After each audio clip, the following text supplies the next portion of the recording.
Well, it's a great pleasure to welcome you here to the Cultural Landscape Seminar.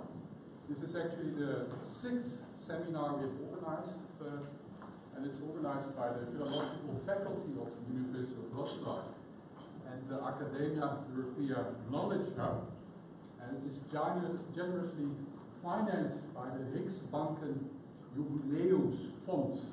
That's the Swedish Humanities Foundation.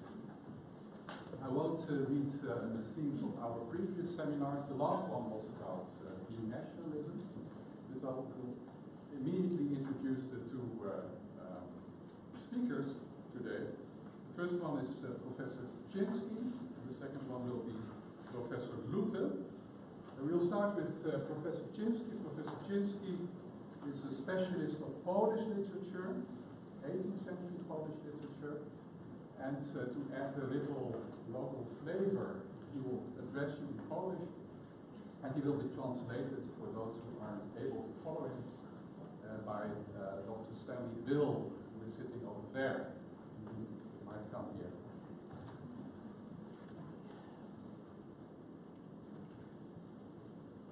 Witam Państwa bardzo serdecznie we Wrocławiu. Welcome you very warmly to Wrocław.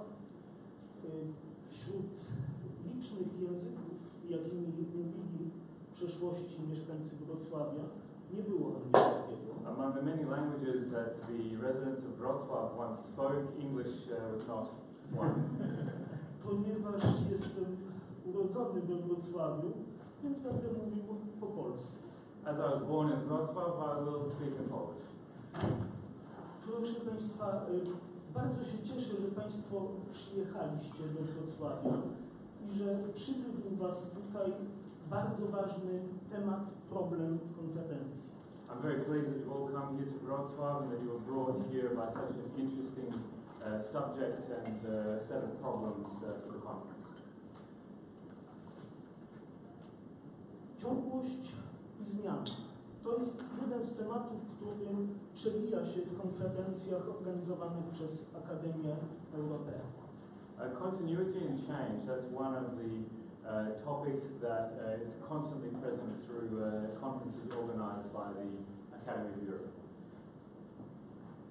Ciągłość i zmiana krajobrazu jest jednym z fundamentów naszego funkcjonowania w świecie, naszego istnienia. Tego nie trzeba mocno przypominać. The continuity and change of landscape is something that's always present for us. It's not something that we even need to underline in this context. Ja chciałbym tylko kilka przykładów przywołać, które będą się odnosiły do Europy Środkowo-Wschodniej. I'd just like to raise a few examples that relate directly to Central and Eastern Europe. Pierwszy to esej, a właściwie jedno z niego zdanie, esej Stanisława Vincenza, badacza i humanisty, łączącego Polskę i Europę Środkowo-Wschodnią, urodzonego pod koniec XIX wieku. The first is an essay or a short sentence from the writer Stanisław Vincenz, whose biography sort of unites Polish and Central European concerns. Jego esej nazywa się Krajobraz jako tło dziejów. The essay is entitled Landscape as the background of history. I pisał: pociągające byłoby ustanowienie ogólnych wytycznych znaczenia krajobrazu. Krajobraz jako tło i wynik dziejów. Okay, this is interesting. So it would be attractive to establish some general parameters for the meaning of landscape. Landscape as a background and as a consequence of history, a result of history. Vincenz, erudyta i humanista, pokazywał w tym krajobrazie palimpsestowość dziejów Europy Środkowo-Wschodniej. So Vincenz establishes this concept of the palimpsestic nature of the landscapes of Central Europe, Central and Eastern Europe. Drugi przykład, zupełnie wydawałoby się niezwiązany, to mały katalog wystawy. The second example perhaps would seem unrelated, but a small catalogue of an exhibition. wystawy fotografii Bogdana Konopki zatytułowanej Ślepe ściany. A photo exhibition by the photographer Bogdan Konopka, which is entitled, well, literally blind walls, but something like dead ends. Any other translation I'd use? Blind walls, or blank walls, something like this. Bogdan też jest wrocławianinem z urodzenia. Fotografował Wrocław przez długie lata do wyjazdu do Paryża, ale potem też wracał do Wrocławia. Bogdan Konopka is also a native of Wrocław, and he photographed the city, but also went to Paris, where he worked before returning to Wrocław. Ta wystawa to są zdjęcia z 1988 roku. Zdjęcia ścian, zdjęcia murali. The exhibition is photographs taken in 1988, photographs of walls and murals. I kiedy spoglądamy na te zdjęcia sprzed 30 lat, tutaj na okładce jest zdjęcie bunkra, jeszcze z czasów wojny. So we see here, maybe I'll pass it around, a photograph of a bunker from the time of the war. Wtedy brudnego, odrapanego, to Państwo możecie zobaczyć. So here it's dirty, it's scratched up. Dzisiaj jest to Muzeum Sztuki Współczesnej, pięknie odrestaurowany na Placu Strzegomskim. Today it's a beautifully restored Museum of Contemporary Art. I trzeci przykład. Third example. Andrzej Stasiuk, pisarz, podróżnik. Andrzej Stasiuk, writer and traveler. Jeden z jego tekstów, z jego prozy podróżnej zatytułowany jest Dziennik pisany później. One of these texts is from his travel writing, and it's entitled A Diary Written Later. To są podróże po Europie, jak Państwo wiecie, środkowo-wschodniej, sięga też na Bałkany, do Albanii.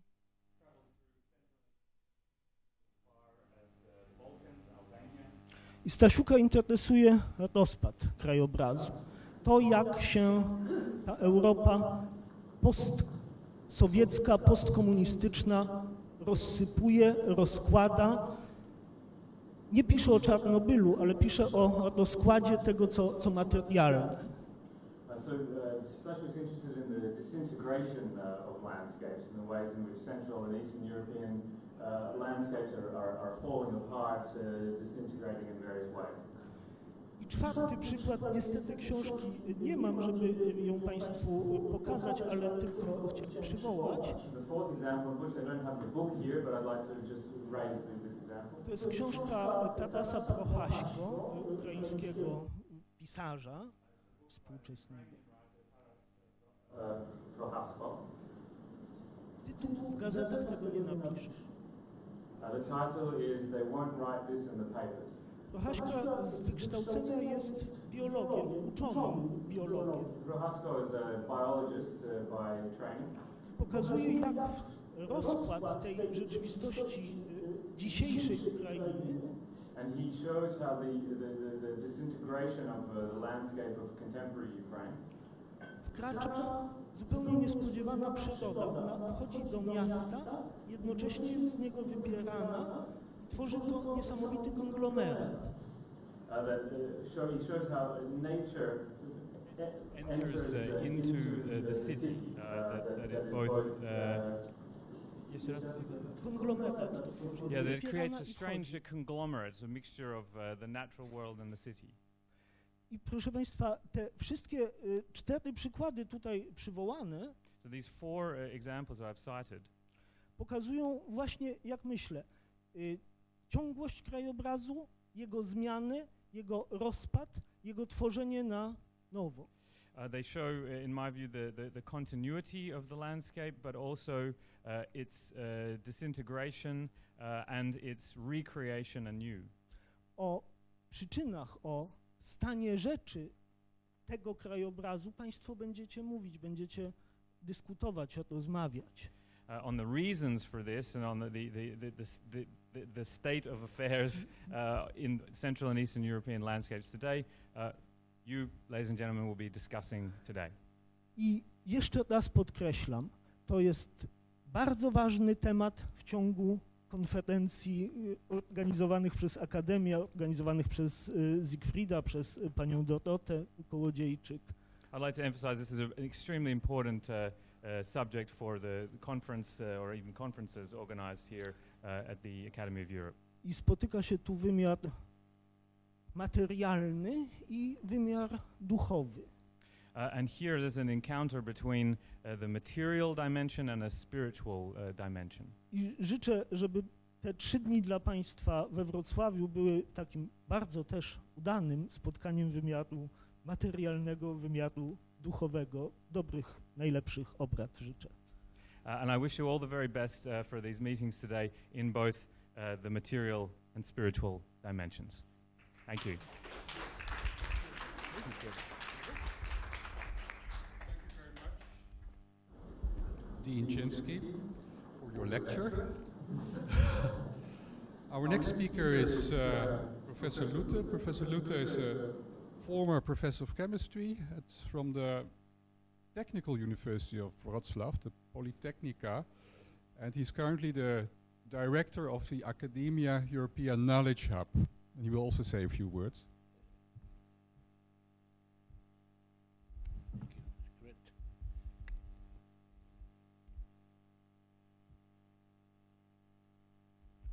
Dzień dobry Państwu. Good morning. I will try my English, so please be understandable. After this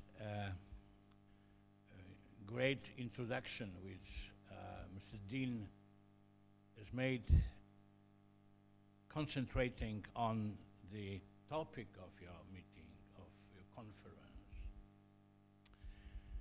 I have a pleasure to welcome you in Wrocław, welcome you in a sense, Academia Europea, which is a co-organizer of this meeting.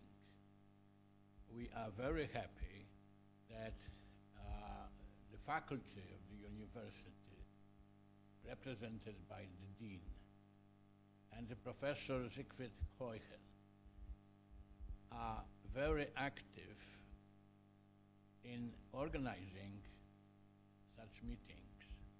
As you know, as you heard already, this is the 6th seminar in a series. And the series is related to, in general, as I understood, changes, cultural changes in Central and Eastern Europe. This is indeed a very interesting topic, especially for specialists like you. But for us, not very well familiar with those subtleties, with those differences. It is always strange that for so long we are talking about the differences between Central and Eastern Europe and, as we say, West. The society in our country, for example, would like to see themselves as being already very close to West. When we have joined the European Union, it was a general feeling that we are simply back in Europe. It is nothing like something new for us, because Poland has always been in Europe, inside. The culture of this part of Europe was always deeply involved in the Western culture. But as you all know, there are differences which are worth to discuss, and think about. The picture which is in front of your materials is very symptomatic. I don't know who got this idea to put this picture. You, Siegfried. I must say, I must tell you, congratulations. If it is not a kind of a montage, it's just real. And of course, and I know you still can find such places in Wrocław.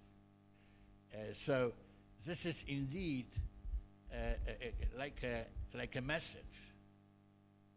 What we should think about, how it looks like.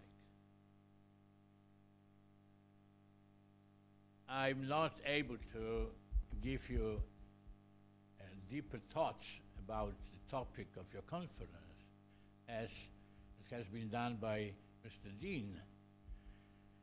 My pleasure is only to welcome you, to thank the organizing committee with Siegfried Heuchen as a chair, is helped by Dr.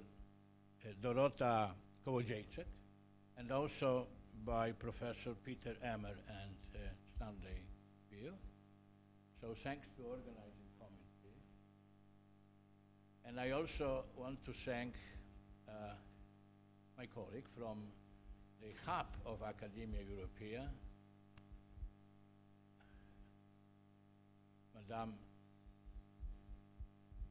Kasia Majkowska, who is always working very, very hard to prepare such meetings with high standards, which I suppose you feel during the conference. And once again, we are happy as a hub that we can cooperate so fruitfully with university, with the department, with the faculty of philology. And I wish you very fruitful discussions and superb impressions after spending a few days in Wrocław, in our city. Wrocław is the meeting place. Thank you.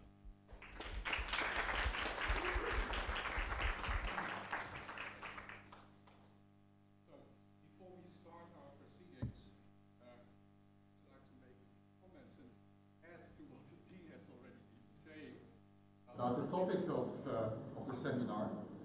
What I'm about to say is meant to give some background for the non-experts, and that includes myself. I'm not a geographer by training. And also to raise a few points for discussion. To illustrate my remarks, I will refer to the cityscape of Wrocław, also to the photograph. First, about landscape as an analytical concept. Reading through the papers for the seminar, it appeared to me that the concept of a cultural landscape has a variable spatial extension. The term landscape can refer to a wider geographical region or to a more limited space, such as the site of a former concentration camp or even Tito's train. The traditional definition of landscape as something between space and place, or as a descriptive category between geography and topography, does not seem to apply anymore. Neither is landscape necessarily perceived as a phenomenon of nature or of nature cultivated by humans. Most of the papers are about the built environment. While reading the papers, I have been wondering if the concept of a cultural landscape should not receive some kind of delimitation. For instance, closer to what those who live in a certain place would regard as landscape. Because in the landscape research, the dweller's point of view, following Tim Ingold, is considered to be important. Regarding the focus of landscape research, this can either be on the material aspects of landscape or meaning or sense-making processes. In the papers focusing on the material aspects of landscape, the morphology of landscape, this focus is often accompanied by questions about the construction of the landscape and the dominant groups that were involved in this construction. Moreover, as most participants will agree, material landscapes can be read, as also the Dean was indicating, as if they were a text. This hermeneutic approach to landscape is inspired by Clifford Geertz's work, but there are predecessors in the 19th century, and there are many, such as Charles Baudelaire, for instance. From this angle, the landscape, particularly the urban landscape, can be approached as a palimpsest, where old layers have partially been erased and overwritten by new layers of text, with the old text still being more or less readable to the researcher. Wrocław can be a case in point. After the remaining German population had been deported between 1945 and 1947, traces of Germanness were removed as much as possible. Even cemeteries were turned into city parks. You can still find tombstones here and there in the city parks. But this erasure was not complete. Most of the architecture that survived the war has a typical German appearance, and more than 70 years after the city has become Polish, Baudelaire's 21st century flaneur can still read remainders of German inscriptions on these buildings. The focus of research can also be directed away from material conditions of the landscape towards sense-making processes in narratives. This focus particularly applies when the researcher takes on a social constructionist perspective. This line of research mostly takes place at a meta level. It investigates and casts light on what people mean when they speak of landscape. The primary interest of this kind of research is not so much the morphology of the material landscape, but discourses constructing the landscape. Again, with reference to Wrocław, this could, for instance, lead to an investigation into the post-war discourse that was aimed at turning a city with centuries of German presence into a city that would always have been Polish, something that has been analyzed by our first keynote, Gregor Thum. In researching both the material landscape and its representations, Tim Ingold's dwelling perspective is applied in some of the papers, limiting it, however, to a research focus on the landscape perception of the present dwellers. Against the background of Central and East European experience with genocides and mass deportations, it could be asked if the analysis of landscape discourse should not be extended more to include the former dwellers, including landscapes of memory and post-memory, of loss, mourning, trauma, and nostalgia. The two temporal focus points of our seminar, 1945, starting the post-war period, and the years around 1990, that would be 1989 for a country like Poland, but 1991 for Ukraine, are central for obvious reasons. After 1945, Central and Eastern Europe was not only confronted with large-scale destructions, the near annihilation of the Jewish population, mass population transfers mostly from east to west, but also in the other direction, but the part of Europe that from now on became Eastern Europe, that's really a turning point, 1945, also fell under communist rule. The imposition of communism resulted in the establishment of a centralized state as a dominant actor in landscape construction, both materially and symbolically. While at the same time all other actors, including local authorities, were more or less disempowered. In the field of urban housing, this resulted, for instance, in monotonous, industrially produced housing estates on the borders of towns and cities all over Eastern Europe to provide cheap housing and advance the evolution of socialist man. At the same time, this led to a neglect of pre-war city neighborhoods, resulting, a term I learned from Chepchinsky's book, Havanization after the Cuban capital, as these old neighborhoods were regarded to be relics of the bourgeois period. I'm sure you will have seen the housing estate, the socialist housing estates in Wrocław when the taxi took you to your hotel. They're largely built in parts of the city that were destroyed in World War II, and just after that, to experience, that's also interesting to do, Havanization, you could take a walk to the northern bank of the Oder River or the area around the central railway station. Ulica Draguta, for instance, is very nice to visit. Although as far as financial resources allow it, these pre-war buildings are being renovated nowadays, bit by bit. So the attitude has changed since the turning point, 1989. Now about our conference photograph that you were wondering about, our conference poster image makes reference to both these aspects of the more recent history of the city. The photo was taken by Tomasz Olszewski, who during the 1960s was employed as a photographer by the Wrocław Urban Planning Office. He took many photographs that celebrated newly built apartment blocks, always bathing in a bright light. The photograph of our conference poster contrasting a dilapidated, so-called post-German buildings in the foreground with a bright new apartment building in the background seems to celebrate the achievements of socialist Polish city development as a triumph over crumbling old bourgeois Breslau. A point of discussion with regard to the socialist period could be to what degree there were regional differences in spatial planning and development, and to what degree local actors could offset central planning directives, resulting in deviations from the usual uniformity. Lastly, 1989, and for countries formerly belonging to the Soviet Union, the year 1991. With the introduction of capitalism and democracy, the era of central planning ended and government was decentralized. Instead of one all-powerful actor, the state dominated by the Communist Party, many actors became involved in landscape construction, such as local governments with similar discretionary powers as local governments in the West, developers, all kinds of interest groups, and local and foreign investors. Although the collection of actors became similar to those in Western Europe, it is a question if all these parties are able to influence the decision-making process around landscape construction in the same manner.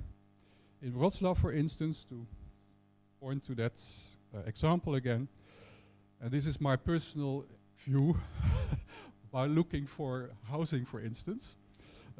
There seems to be less cooperation between local government and developers than in the West, in my experience. And also, I've lived for a long time in South Africa.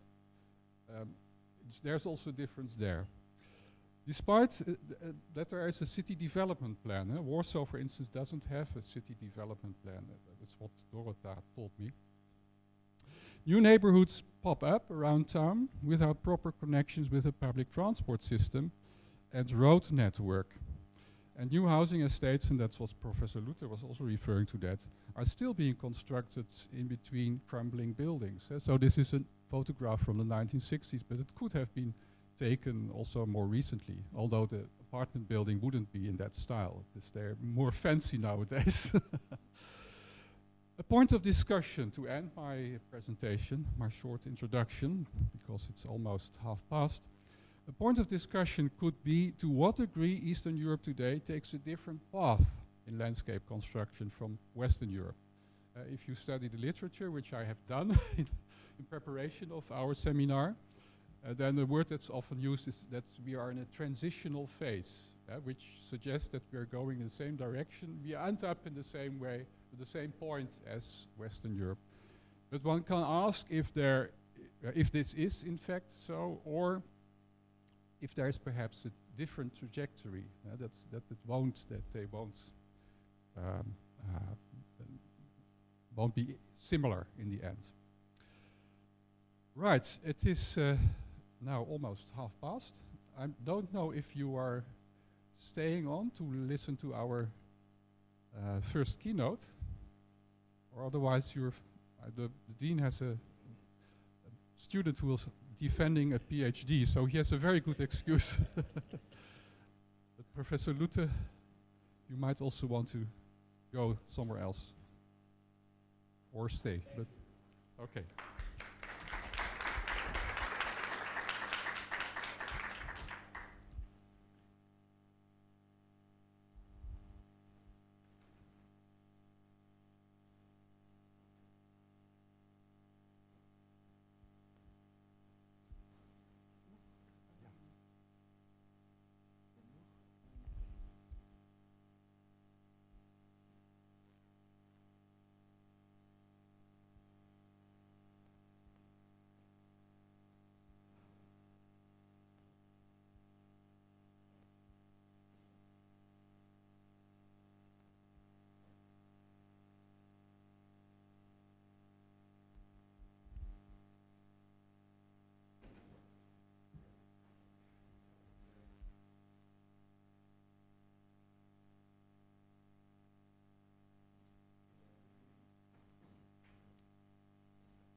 It's my great pleasure to introduce our first keynote, whom I have known from his book, his wonderful book about Wrocław, but have never met before. He's an associate professor at the University of Pittsburgh, historian of Central and Eastern Europe. He studied at the Free University in Berlin and also at the University of Frankfurt-Oder, that's very near to the Polish border.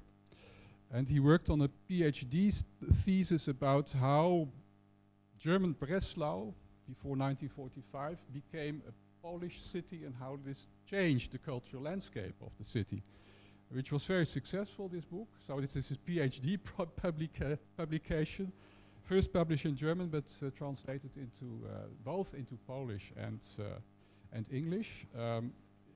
Maybe for the whole audience, the English title is Uprooted: How Breslau Became Wrocław, published by Princeton University Press. On the internet I found he is working on a project Mastering the German East, Mastering the East, the German frontier from 1800 to the present. I don't know if that's still, but it's what you're doing now. And because of his book, Gregor Thum is also kind of a local celebrity in Wrocław. He was awarded the honorary title of Ambassador of Wrocław in 2007 by the liberal newspaper Gazeta Wyborcza, the local edition of this newspaper. Today's lecture is entitled Neugablons, the Layered Landscape of War and Forced Migration.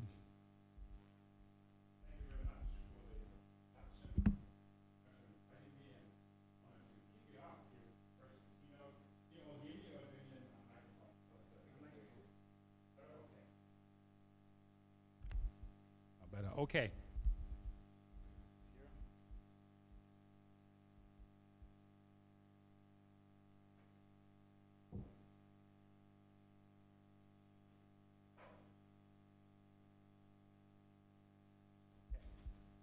So I take you today to a place you probably haven't heard of.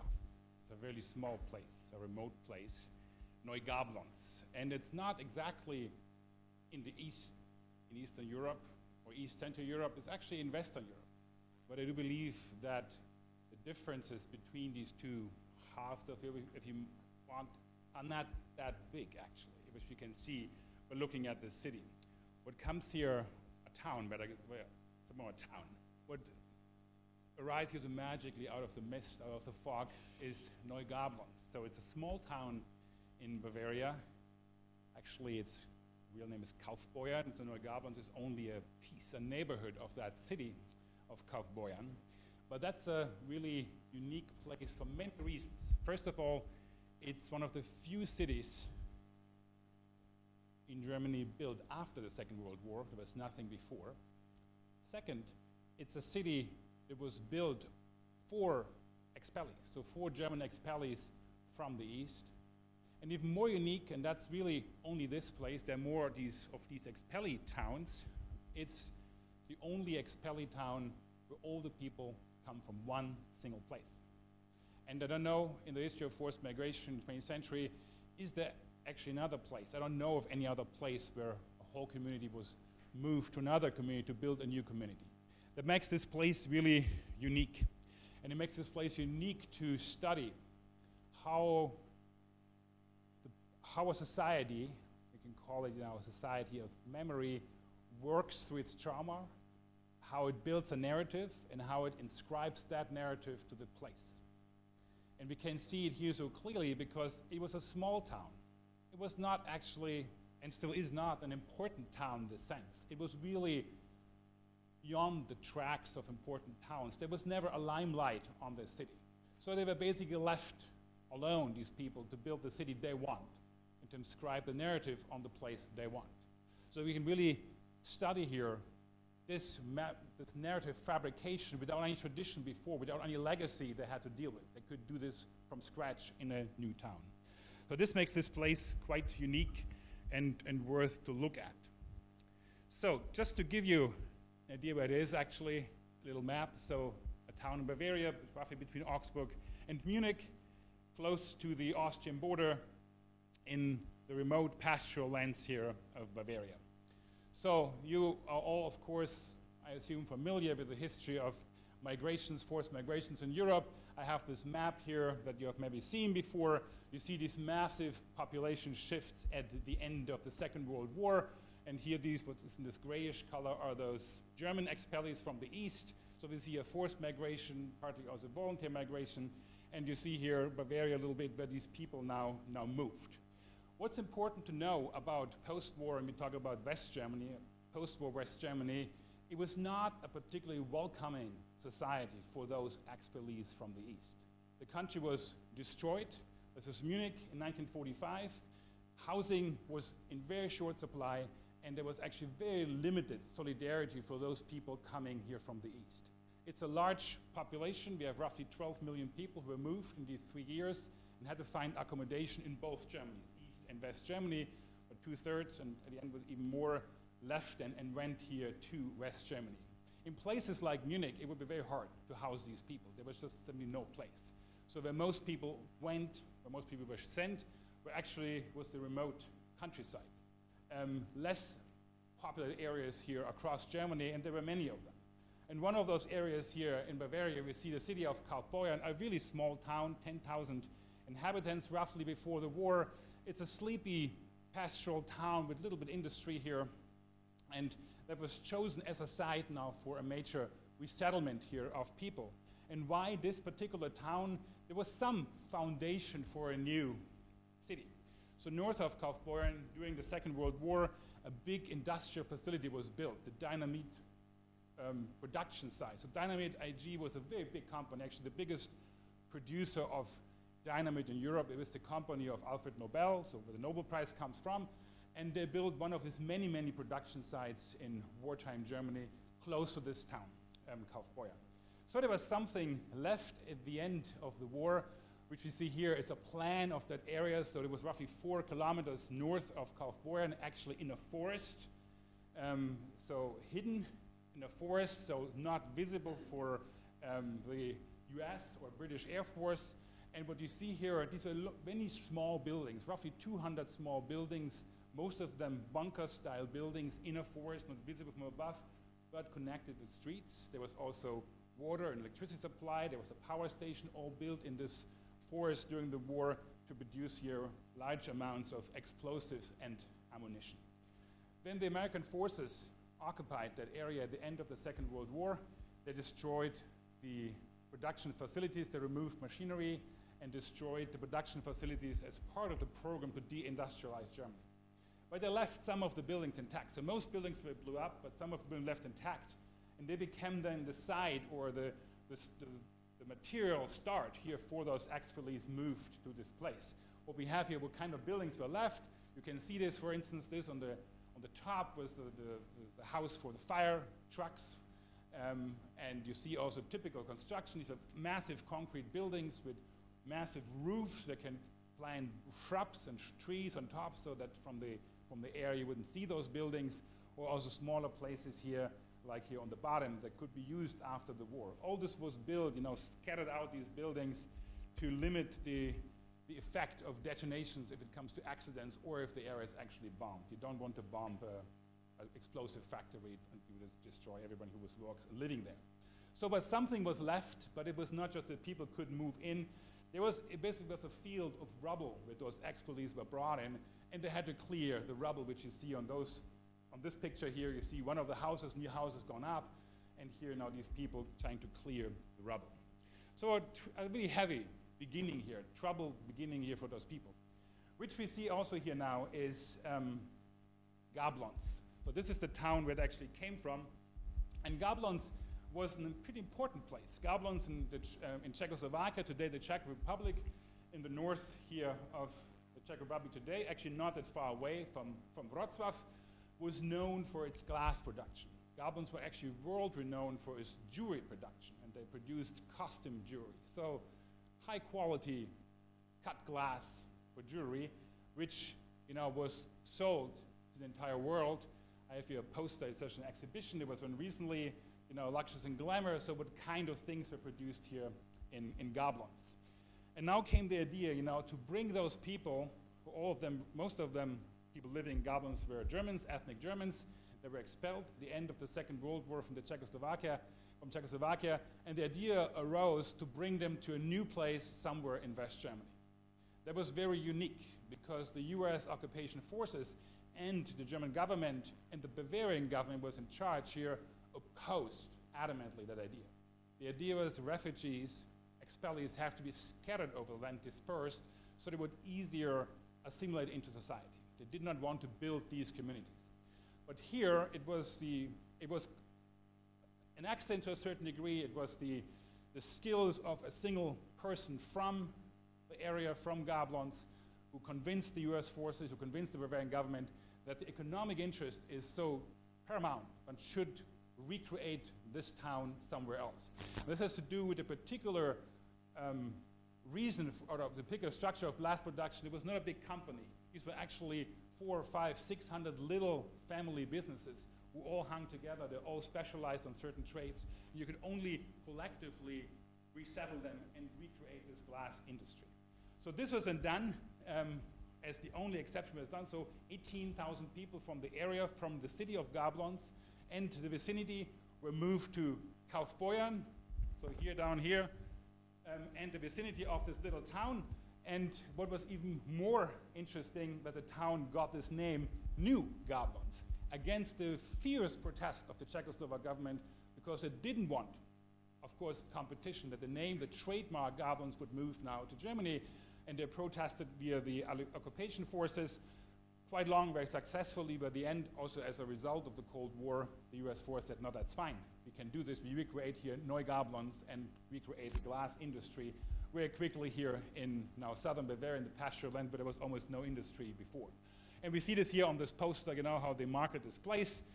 You see also here the arrow going from Gablons to Neugablons here in southern Germany. The town became very quickly quite wealthy. It superseded Little Kaufbeuern very quickly, although it was actually part of Kaufbeuern. It was actually became an economic motor for jewelry industry, but in general also for glass industry. And reconstruction worked very quickly. And I show you now a picture that will probably drive home the point. There is not such a big difference sometimes between East and West. That looks like a socialist city dream here of the 50s and 60s. That is here now the new city, the new home here, Neugablons here in Germany, in West Germany. Now I look at, so this town was now rebuilt very quickly, as said, became prosperous. Now I want to see in the next pictures you see in the slides, how now the people of Gablons, what became Jablonec, not Niso, how they now inscribe their story onto the place. And you can find, until today, many markers in the city that told the story of those people. So for instance, I'll give you examples here. This little stone that shows the connection of the place, Neugablons and Gablons, Jablonec, only in German here, how far it is away, so roughly 600 kilometers.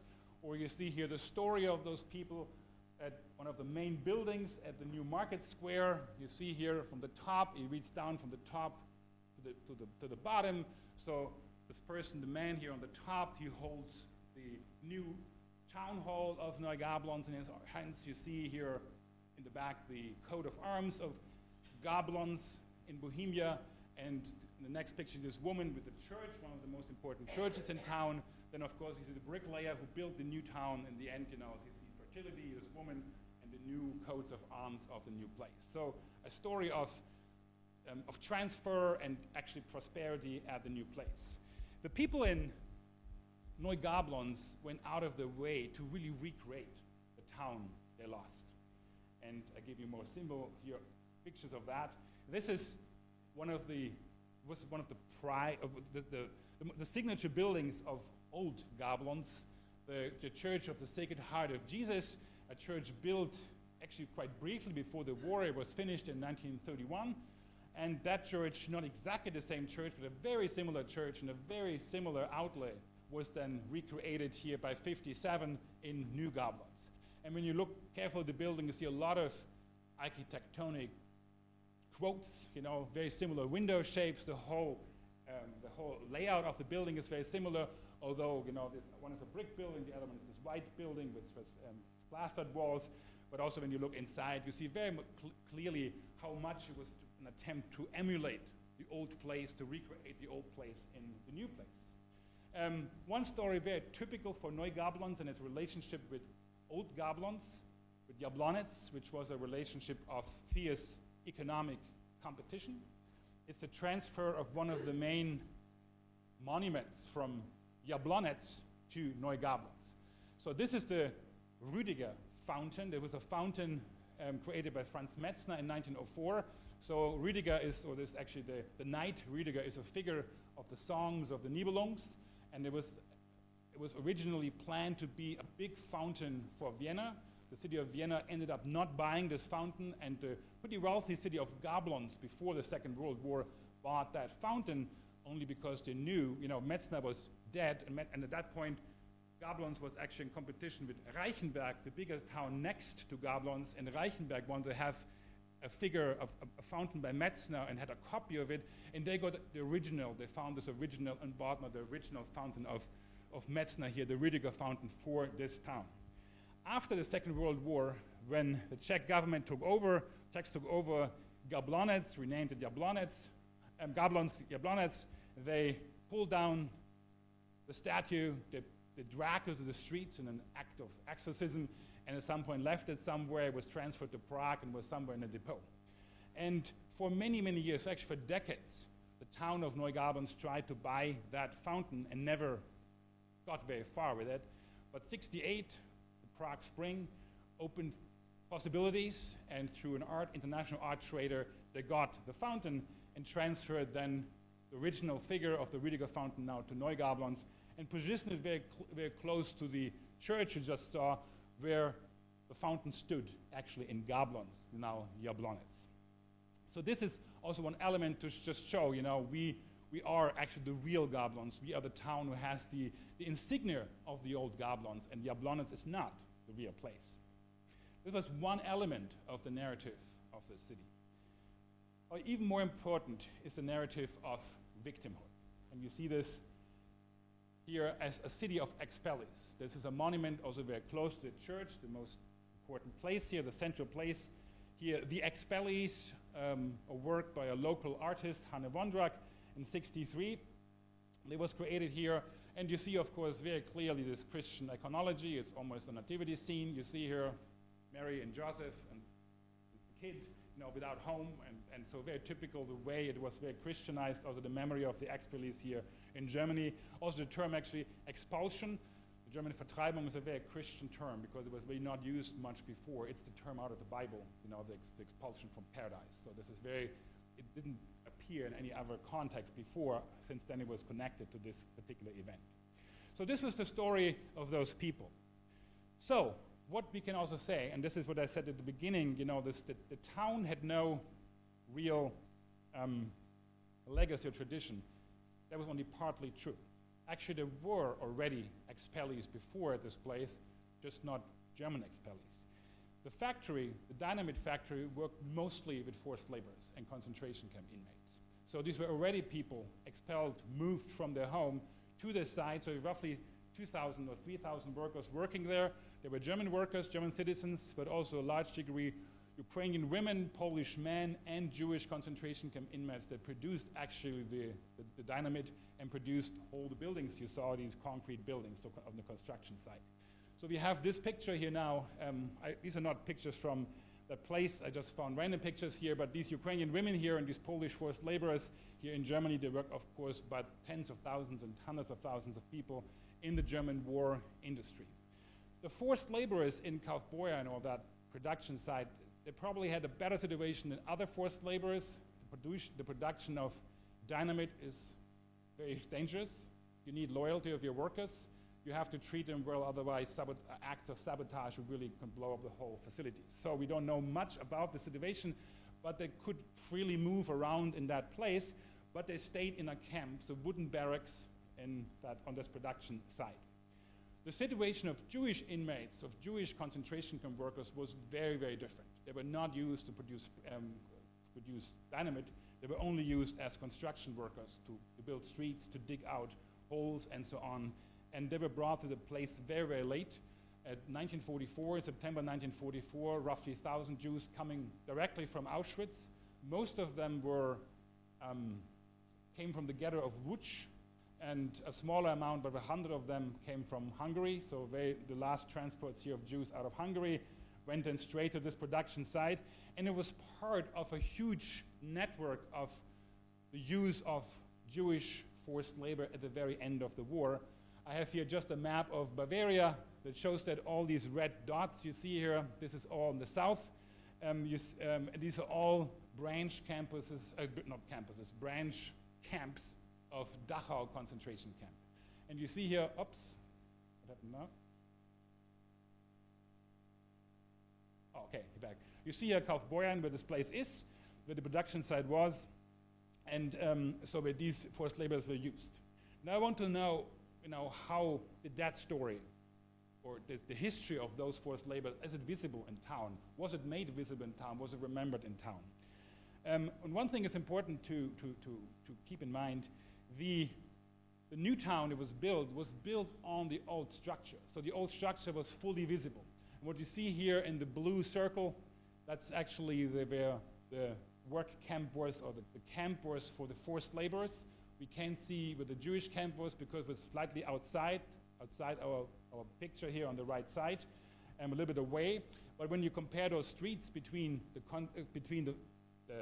former production facility and the new town, you see these are the same streets. These are the same infrastructure here, the same buildings, even built later. Some buildings were removed and later, but the town was really built into this production site, was built into the forced labor camp at the end of the war, or after the war. You see also in this picture, which is from the 50s or 60s, you see the new housing, and I know see in the front here, these are actually still the wooden barracks of the forced labor camp. So everybody who moved to this town was very aware what the history before the war is.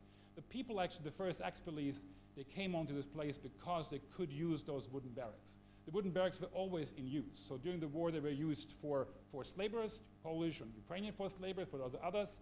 After the war, the Polish forced laborers stayed there for a while, for several months, as DPs in Germany until they could return. Then it was used as a camp, a US camp for SS POWs. Then they moved out, and the Germans moved there into the German expellees. There was constant transition here of new groups moving in. The concentration camp, which was a little bit outside for those Jewish laborers, for this 1,000 Jewish laborers, roughly, was completely overbuilt. So there's a little settlement, the settlement Steinholz, where this concentration camp was placed. You see in the background the town, that actually is New Gobelin. So this picture is, I think, roughly from the 70s or end 60s when this new town was built. And there was little memory of this town. The labor conditions of the Jewish inmates were horrible. So of the 1,000 Jews who arrived in September 1944, half of them were dead by January because of the poor hygienic status, no treatment. So half of them were dead, and the other half was then not able to work any longer, were retransported to Dachau and later dispersed to other concentration camps. But half of them died at the place, roughly 500 people, and they were buried on the site. I will show you a picture of that site very quickly. What you see also in town, so this was not visible. The camp was gone. The wooden barracks were gone too, because they were built over time. However, the place, the wartime history was still there. And you see this is the pictures now from today. You see here, for instance, that building, very typical from the wartime, is now used just as a storage facility or as a little business. You see the massive construction. You see this typical roof during the war, so you can plant plants and shrubs on the roof, but visible from above. You see also these two buildings. These were two guardhouses that guarded the entrance to the north and to the south of this production site, and they're now both restaurants. One is called Alte Heimat, Old Home. The other one is called actually just Guardhaus. It's a pizzeria, Guardhaus. The name has changed recently. Now it's something different, so it's no reference. They were built like that. They look actually like farmhouses. This was part of the camouflage during the war. From the top, they looked just like farmhouses. And it's interesting how these houses are remembered. And I have this other picture here. This was also a storage house that became the first restaurant here. And there's a commemorative plaque at this place, which you can read. Former DAG, this is this area, this company, DAG building number 555, built 41 as charging station for the electric carts. in 1947 transformed into the first restaurant of Neugablonz. And this is the Society for the Greening and Beautification of Neugablonz. And you see the places were not remembered for their wartime history, but actually what their function was after the war. So this is the first place they could use as a restaurant. So that happy memory was then attached to this building, not the sad memory of the wartime use. And you see this even more clearly in that picture. This is actually a commemorative plaque for for the work camp. So this is the camp was called Riederlo. This is the former site of the camp Riederlo, built during the war. Between 46 and 54, it served as first accommodation for many expellees from Gablonz and the Isera Mountains. So there was no reference to the use of the place before. There is also a memory or a memorial to the Jews here that died. This is now the place. It was a mass grave for those 470 Jews. They think they have died there, and with also a commemorative plaque. It was built very early in 46, and you see here it reads, it's actually in German and in Yiddish. So mass grave for 472 Jewish victims of the Nazi work camp Riederlo near Kaufbeuern. And also interesting, this is significant only in Yiddish or not visible for those who can only read German. It couldn't exactly figure it out. It's respect and commemoration. I asked a colleague of mine who reads Hebrew well and Jewish and Yiddish so he couldn't make out one word in between. It was hardly legible. If somebody here can read that, that would be very helpful. What's interesting, the message is here, there's a message that informs about the place, but there's a message that's only directed to the victims themselves. So as there are two different memory communities that operate here. Of course, you can now argue, but I come here, well, you know, what do those people, the people from Gablonz, have to do with that work camp? Why would they be obliged to remember the work camp? That was not their story. They are the story of expulsion. And this is, of course, how these memory communities work. Yes, people remember their own story. However, they do remember the wartime history if it, you know, helps the community. And you see this here, two images of memory. There are two figures that actually connected also to Gablonz. One is Ferdinand Porsche. Ferdinand Porsche, you probably heard the name. Yeah, that's the big designer, Hitler's chief designer for the Volkswagen, but also for most of the tanks of the Second World War. So an important figure also in the war economy. That also worked with concentration camp inmates or forced laborers to a large degree. And the other person very important is Konrad Henlein. And Konrad Henlein was the founder of the Sudeten-German Party. And the Sudeten-German Party was very important for Hitler as an instrument to destroy Czechoslovakia in the 1930s, 1938. So this person was also from the same area. Both Porsche and Henlein were not from Gablonz, but just a town, you know, a village just a few miles away, a few kilometers away from that. So they're connected to the town. And especially Henlein was connected to the town because his cousin, Gertrude Zasche, was a very important poet in Neugablonz, who wrote in the dialect of Northern Bohemia. She wrote about this place. She was an important figure in the municipality over the entire period for a long time. She was the cousin. She was a born Henlein also. But of course, she's not guilty for the history or what her cousin did. But of course, I want to make the point here, the memory of this place was there. It's just a question what you highlight, what you turn out, what you make part of your own narrative. And Henlein was definitely not part of the narrative. There's of course no remembrance here of Henlein. I now come to an end, and I want to end with a certain collage I produced here, a little montage of these images you just saw. Something is happening here. Yeah, you see that.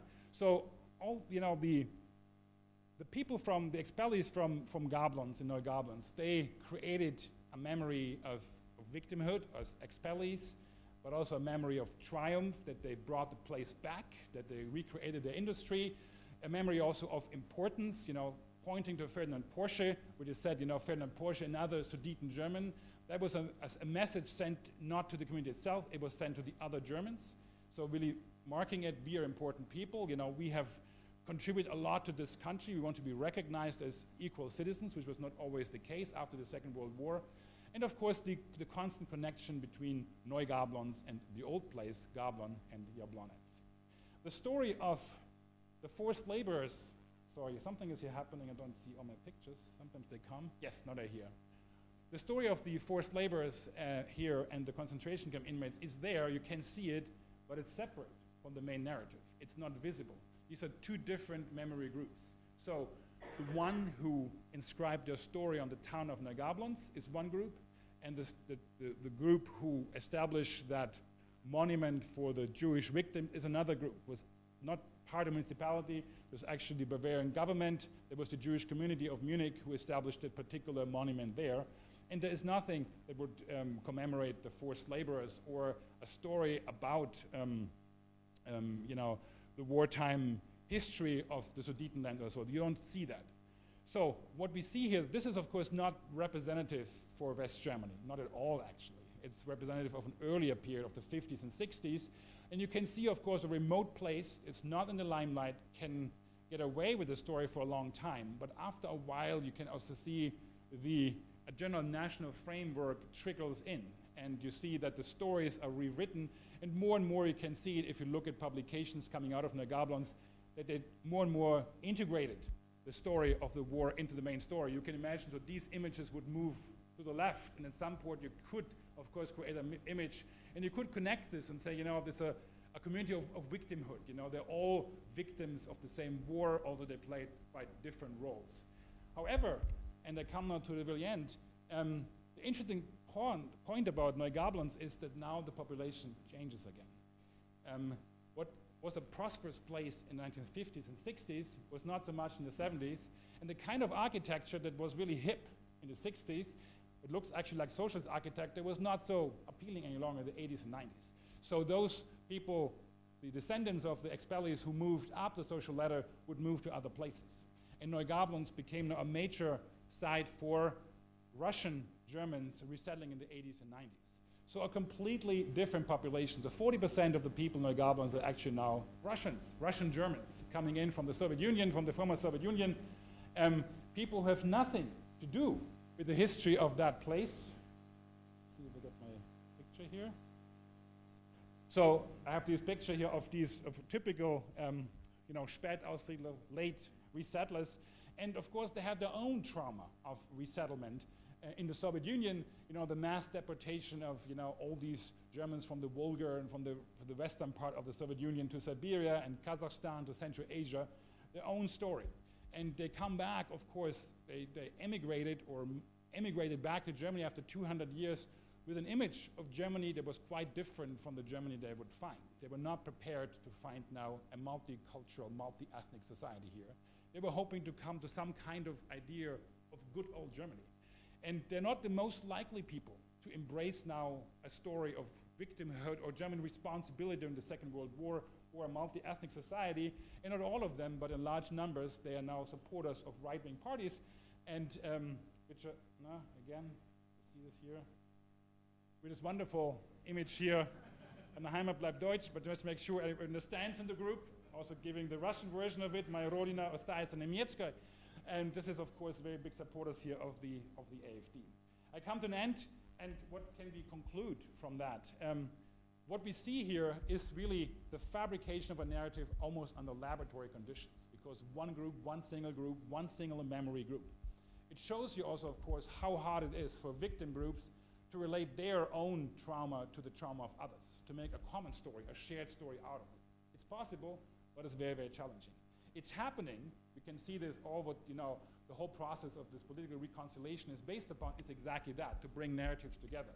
However, what is the effect on this if societies change? If migration changes entire societies, new people come in. So it's become basically an endless, perpetual effort to get narratives that bind people together. Okay, on that note, I'd like to end. Thank you very much for your attention.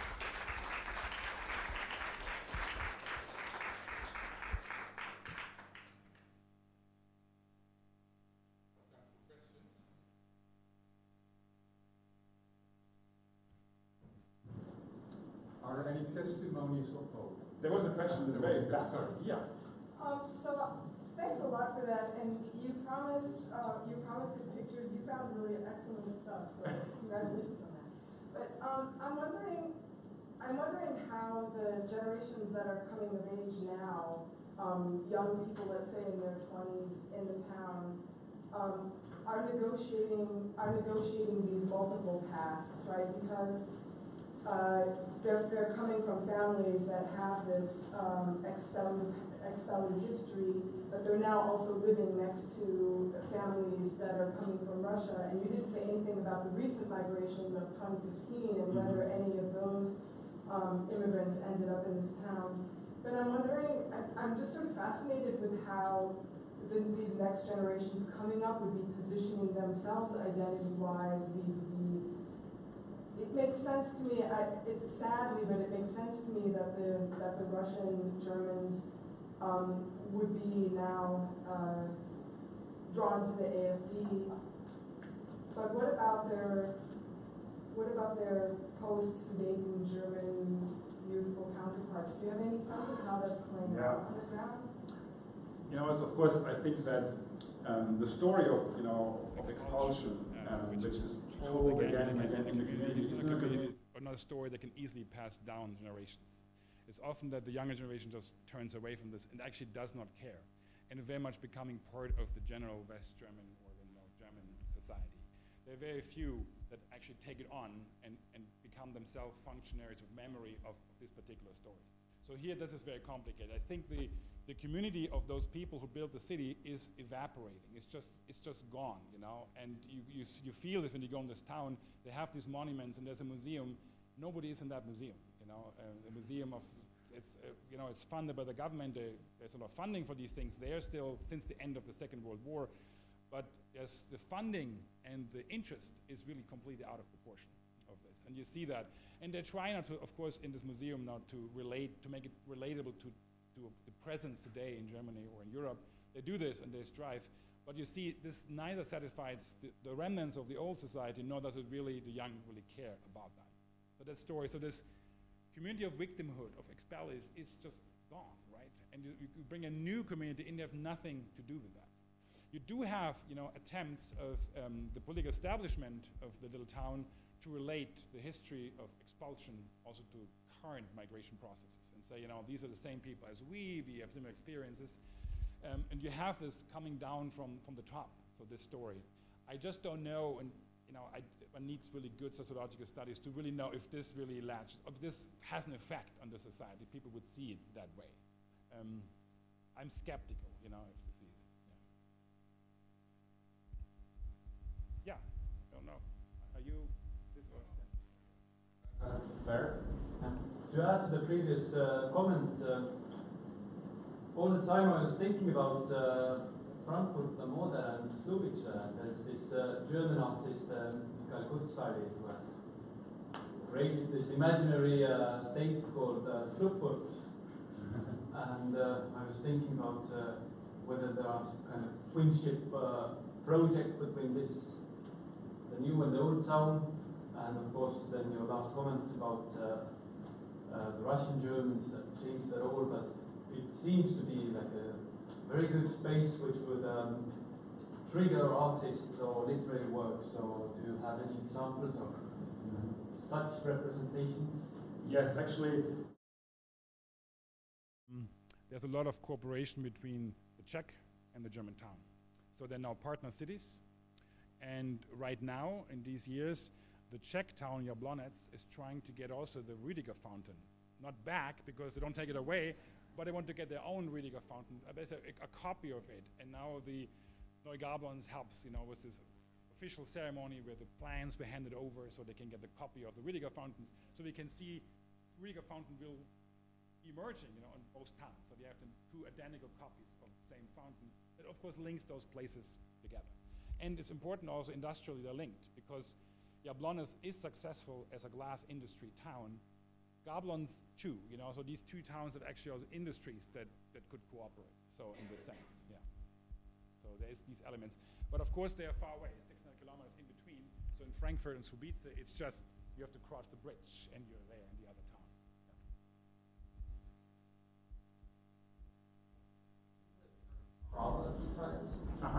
talk, and I was wondering whether you're interpreting trauma from the catastrophic events themselves, from the violence of forced resettlement, or whether that trauma is socially manifest by people who moved to Wrocław or future generations.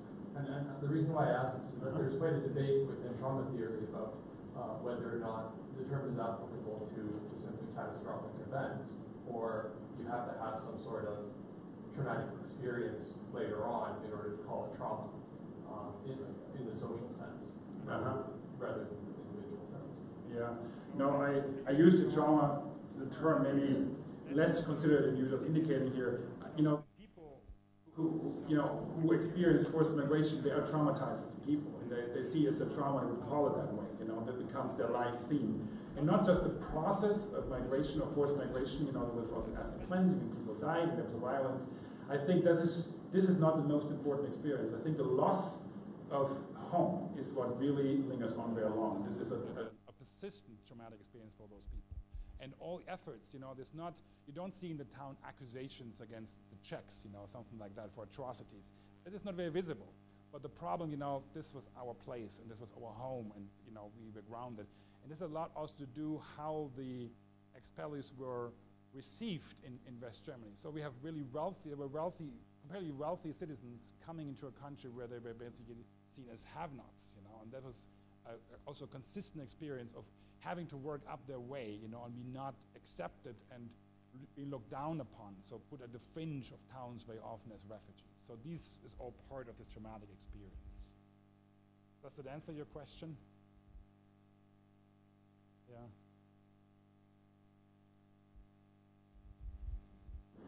Thank you very much.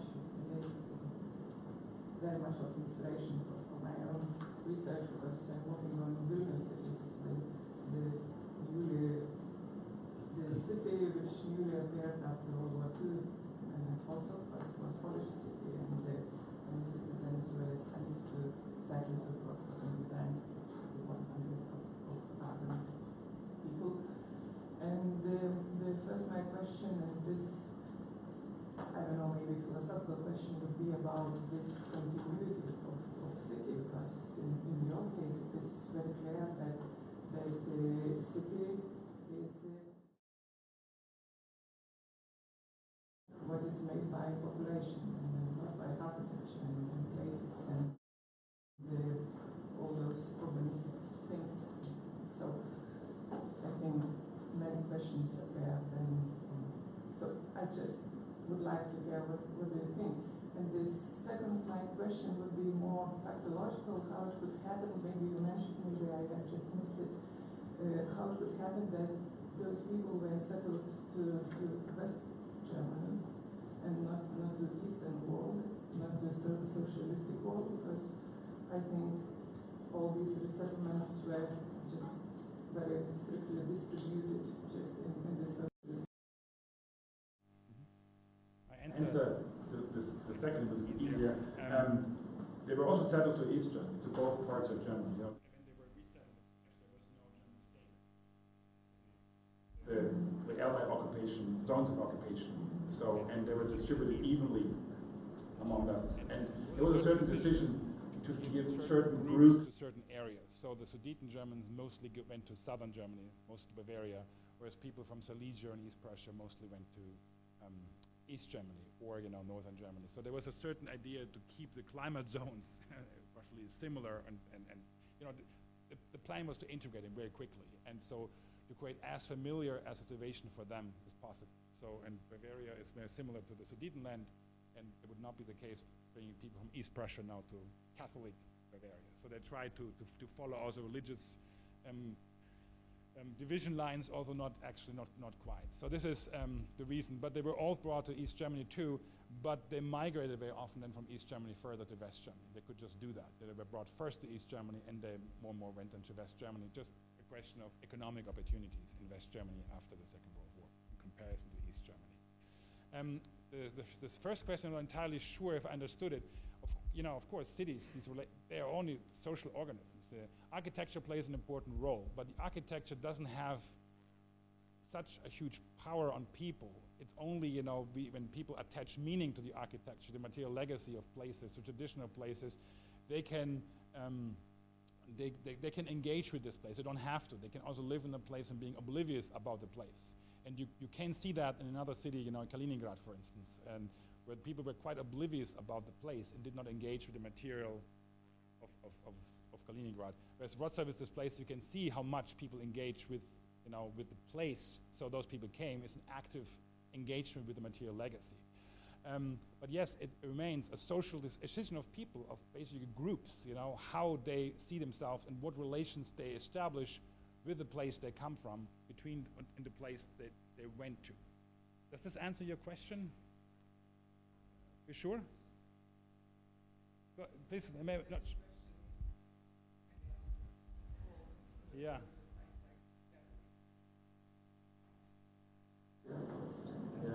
I think it is it belongs very much on who these newcomers are. Are they really citizens, and do they live in for example, in big city or somewhere in villages, and all this understanding of place is different, and this is exactly what is very interesting for me.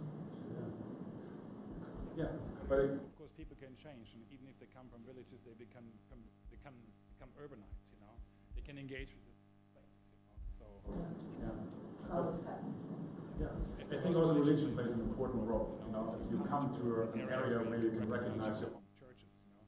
If people come from a Catholic area and come to a place there are no Catholic churches, it can be very complicated, and vice versa. So it makes it harder to identify with the place. Sorry. Okay.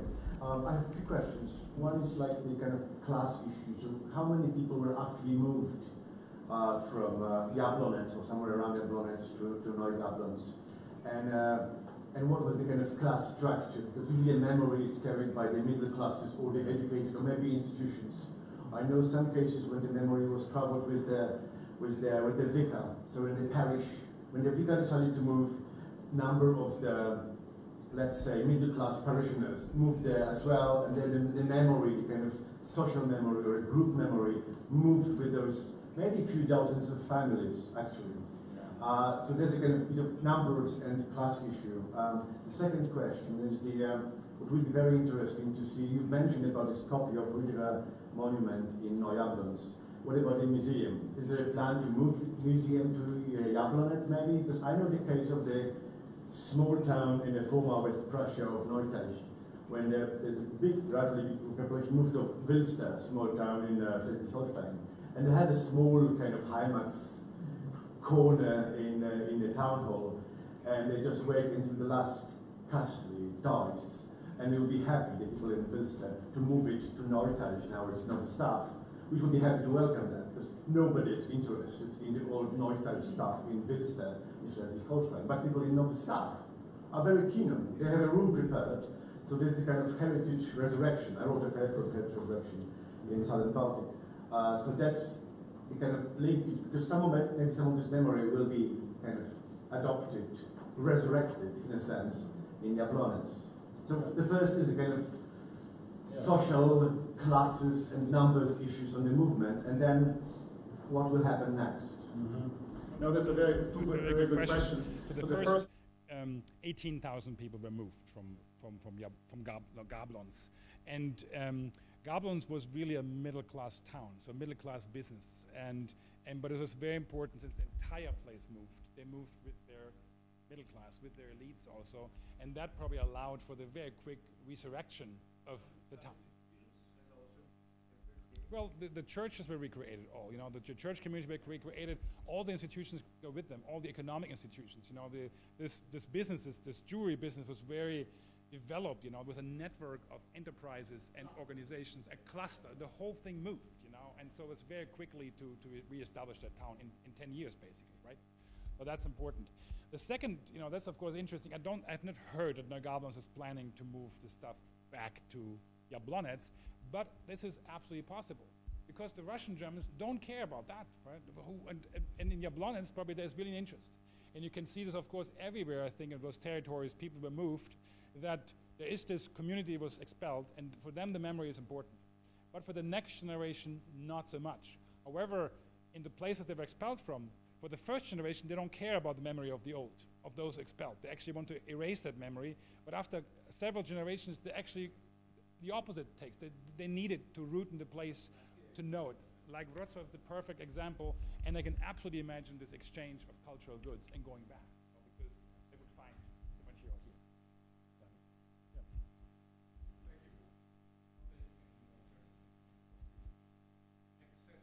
Thank you very much for a very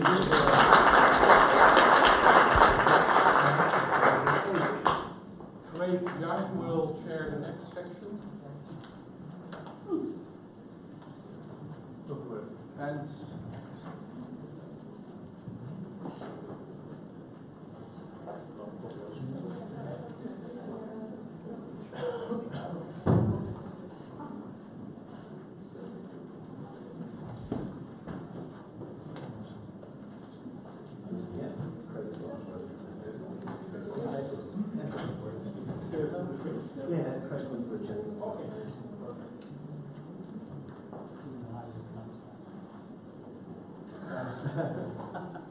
just mispronounced.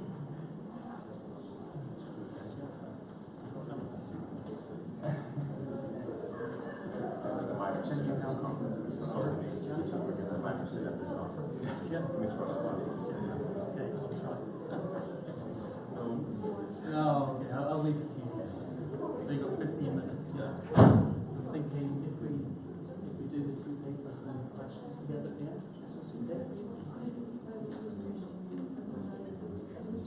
Okay, well we have a bit of time here, so we'll try to, but I'll bring you back in. Oh, okay. Okay, I've been asked to restrict time. Right.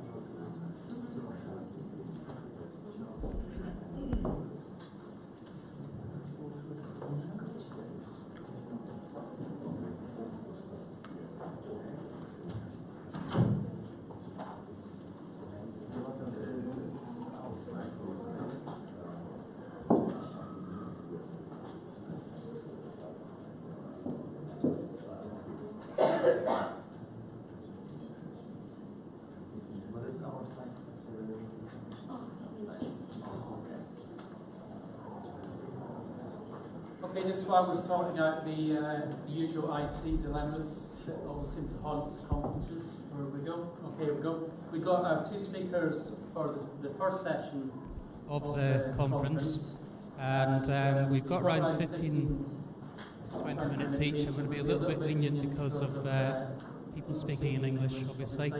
But we'll have both papers in sequence, and then we'll have questions and discussions afterwards. So if we crack on, we can start with Tatiana from the National Academy of Sciences of Ukraine in Kyiv.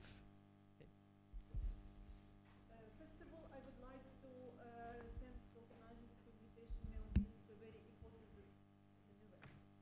Now my presentation, impact of nuclear cities on landscape and communities. The formation of a deeply urban world after the Second World War. So it's not convenient for me, because it's very hard to be the first session, so that's why I will try to say how. The formation of a deeply urban world after the Second World War stimulated the Soviet Union to intensify the struggle for the world leadership. And nuclear energy played an important role in this position. And according to the ambitious plans of the Soviet leadership, during the 12th five-year plan, in Ukraine, we are planning to build 5 nuclear power stations. And to save these stations, were built as satellite cities, Atomograds. And while they stayed in the USSR, in Ukraine were built 5 Atomograds. In this report, I would like to investigate the influence of the nuclear energy on the cultural landscape of Ukraine through the prism of these Atomograds, which manifested the influence of nuclear energy in economic, political, and ideological life of the Soviet Union. And to demonstrate my ideas, I chose the famous Atomograd Pripyat, which was a satellite city of Chernobyl nuclear power plant. And my report is based on the statistic material, secondary literature, and some interviews with resettlers from Chernobyl zone. And now I would like to tell you some words about Pripyat. Atomograds were a unique phenomenon in the history of the Soviet urban planning. On the one side, they carried out quite pragmatic functions of servicing the nuclear power plants, and on the other hand, they embodied the dominant ideological, ecological, scientific ambitions of the Soviet leadership, reflected in special architectural descriptions. Construction of Atomograd Pripyat started in 1917, parallel to the construction of the Chernobyl NPP, and the status of city Pripyat received in 1979. The place for the city was chosen according to the criteria adopted in the Soviet Union for the nuclear facilities. You can see them on slide. And Pripyat fully met these criteria. It located in the rural areas of the territory of Polisia and included the northern territories of Ukraine and also some territories of Russia, Belarus and Poland. It located in the bench of the same named river Pripyat, which was the tribute of Dnipro River. And Pripyat was designed also as a major transshipment conjunction. It was a convenient hub for transportation in Polisia region. It was a possibility for navigation, and a railway station, Yana, was built here. It located in the distance near 110 kilometers from the capital of Ukraine, Kiev, and it was a city with the middle population and the main consumer of the electricity produced in the nuclear power plant. It is necessary also to mention that Polisia had a unique natural landscape consisted of forests, more than 2.5 million hectares, interspersed with the bogs. And due to a mild climate, many species of flora and fauna was there. And local communities perceived Polisia not only the place rich of national resources, provided important source of food income, of additional income, but also as an extremely scenic landscape which had a great aesthetic value for them. And the interview said for me that nature as a fairy place, as a fairy tale was there, that the forest was all their lives, and they grew in this forest. And of course, according to the existed in the Soviet Union practice, choosing the place for construction this nuclear power plant did not discuss with the local population and even leadership of Ukraine. And planning of the city. The planning of the city provided the idea of a limited change in the natural landscape. For that time, it was a unique urban planning in the Soviet Union. It implemented a triangular principle of urban building, which is characterized by visual free space between the buildings. And it achieved by two instruments: the mixture of standard and high-level buildings, and by special even-age arrangements of streets and avenues. And this created the convenience for living and impossible the traffic jams. Pripyat was a city with clearly determined center and micro-districts located in radius of it. Traditionally in the center were administrative buildings, leisure facilities, culture, recreation, food and grocery stores, etc. And by the 1988, it was planned the widening of such facilities to build new hotels, signal transponder, and many other facilities. And the city was used a wide light advertising, bright panels and decorated ceramics on the facade of buildings. And one of my interviewers said that all kinds of advertising were, all kinds, that the atom works for people. And Pripyat had an appropriate infrastructure. Here you will see it in the slide, I will not repeat it. And the transformation of natural landscape during the construction of Atomograds carried out with the help of instruments that had to testify the concern of Communist Party about the Soviet citizens. And it included elements of city garden, domination role of health, sports education, and socialist art. And it was a very green city, and all my interviewees said that it was a city garden. And these specific relations between man and nature in Pripyat demonstrate the difference between the visual and invisible manifestation of care on the residents of the city. And from one perspective, we see a visual environmental friendliness of urban planning. Yes, surrounding forests, greening of the city, wide streets, and all this should protect them from pollution in the atmosphere, from harmful emissions of transport and industrial production. And from other perspective, such smart planning decisions were enabled to protect people from the radioactive pollutions. And it is well-known fact that it's where radiation leaks. And my interview said, and you will understand that it was reality. She said, the city was clean, washed every day. We were surprised not by washing, but because it was asphalted. Every half of the year, new asphalt was put, and we almost did not have the cars. That's why the Soviet authorities knew about these leaks, and they decided to fight with them with such washing and asphalting. Some words about the benefits of living in this city. Compared to the residents of other cities in Ukrainian SSR, residents of Pripyat had a lot of material benefits. They are the larger in comparing with other Soviet workers' salaries. They quickly received their own private apartments. It was rarely in the Soviet Union, and they could very quickly to buy a cars. And also, of course, they had access to the deficit at that time goods. And why my interviewer said about that period, we lived as in Europe. We did not have any problems with either. We had all kinds of hands in all packages. Today, there is no such abundance. We had everything and did not need anything. Aliens were good, we were satisfied, everything was fine. And my great surprise was that the main nostalgia here was about these good positions, access to this deficit, and they lived as the kings at that time. And due to such advantages, of course, many people tried to get back in these Atomograds. For example, this family of Novikov, when they came to Pripyat, there was not work on their professions, and to the husband was an engineer. He was proposed the position of a head of brigade of constructors. Of course, he agreed. And his woman was proposed also a working profession of a tailor, to do something with walls. It was a man's profession, but she also agreed to work on this profession.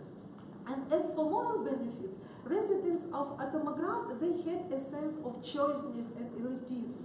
They were proud of their positions, and they realized their privileged position in the Soviet society.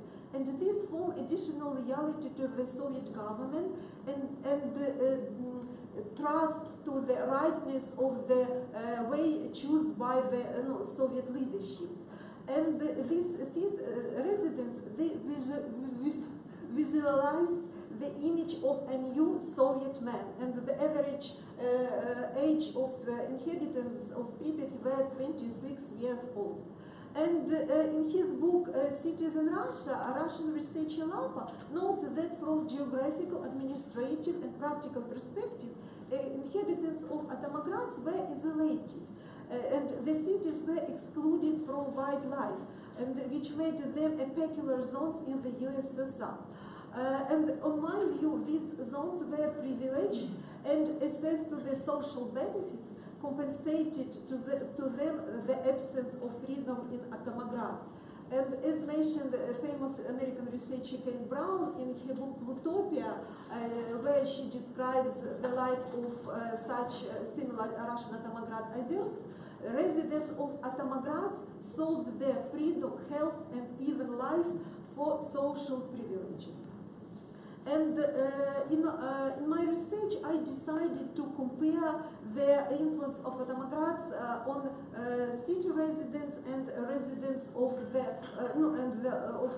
peasants which lived in surrounding areas.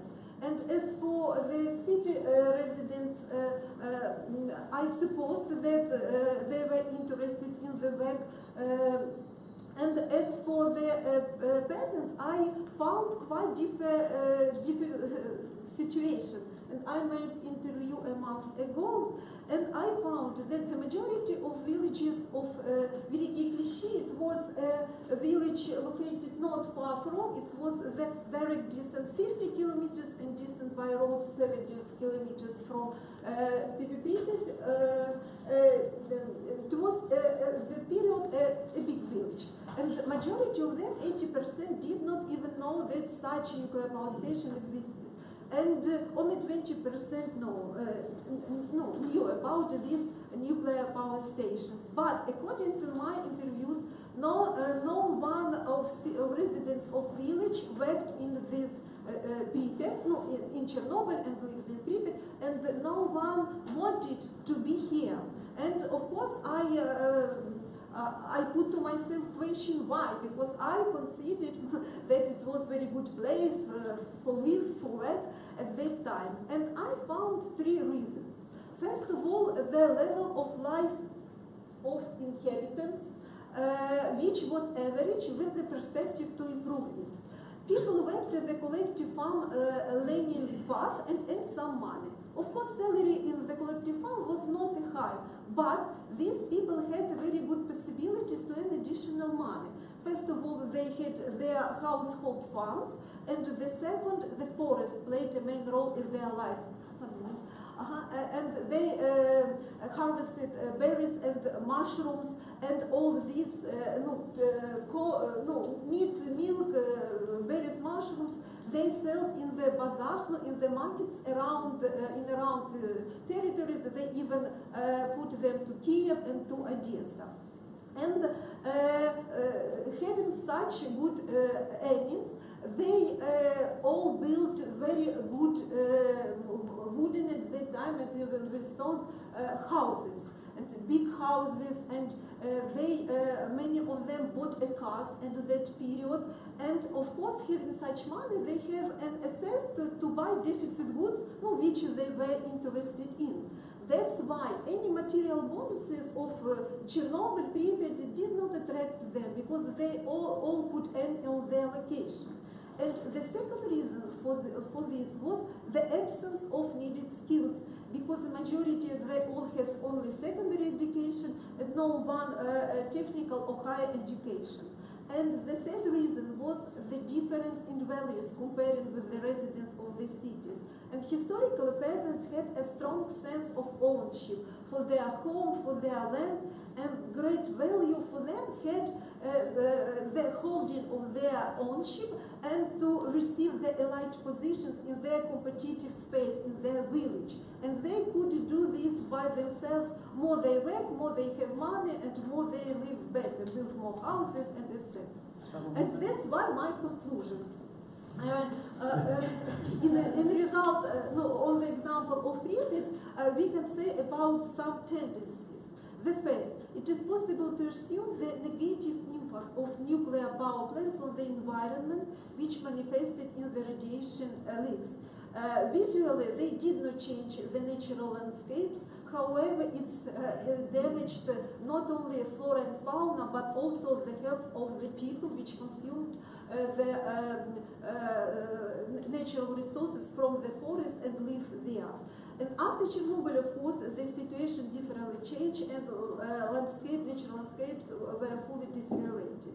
And regarding the impact of the community, we see the different impact on different groups of population.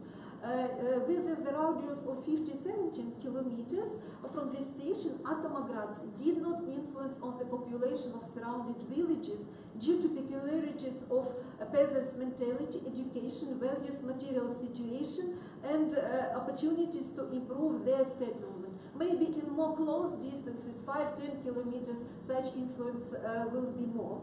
And more impact Chernobyl station Pripyat had on urban population. And first of all, this of course relates to the people of profile professions, energetic engineers, builders, and the social and economic problems of the Soviet Union pushed some people to find a better life, which provided work in the nuclear power plants.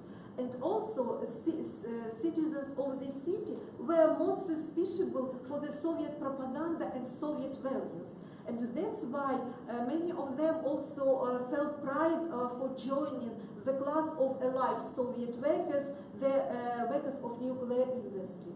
And before 1986 and 1991, when Ukraine received an independence, we can say about Pripyat and another Democrats and as success stories. And after this period, we can say that they transformed in the failure stories. And why?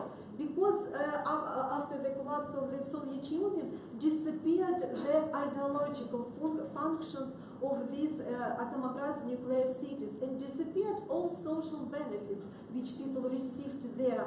And these cities transformed in ordinary servicing centers, and faced the same problems as mono-industry cities. And the great problem is unemployment. That's why young generation leave these territories, and they gradually transform in the depression regions. And as for destiny of Pripyat, of course, it's a dead town. It's a symbol maybe of a death of socialist system in Ukraine. Thank you. Thank you, Tatiana.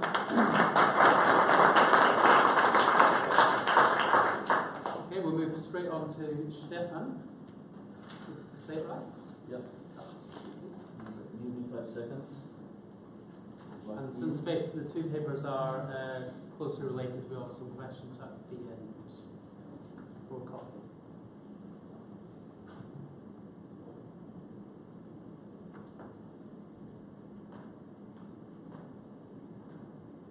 I'm sorry, I need technical assistance.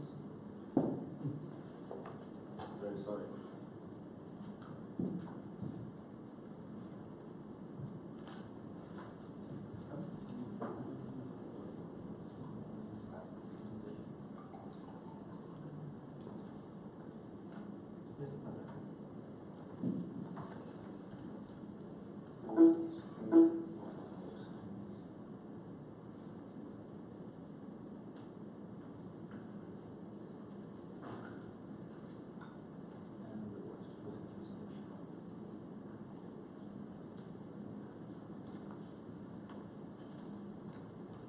Sorry, Dee.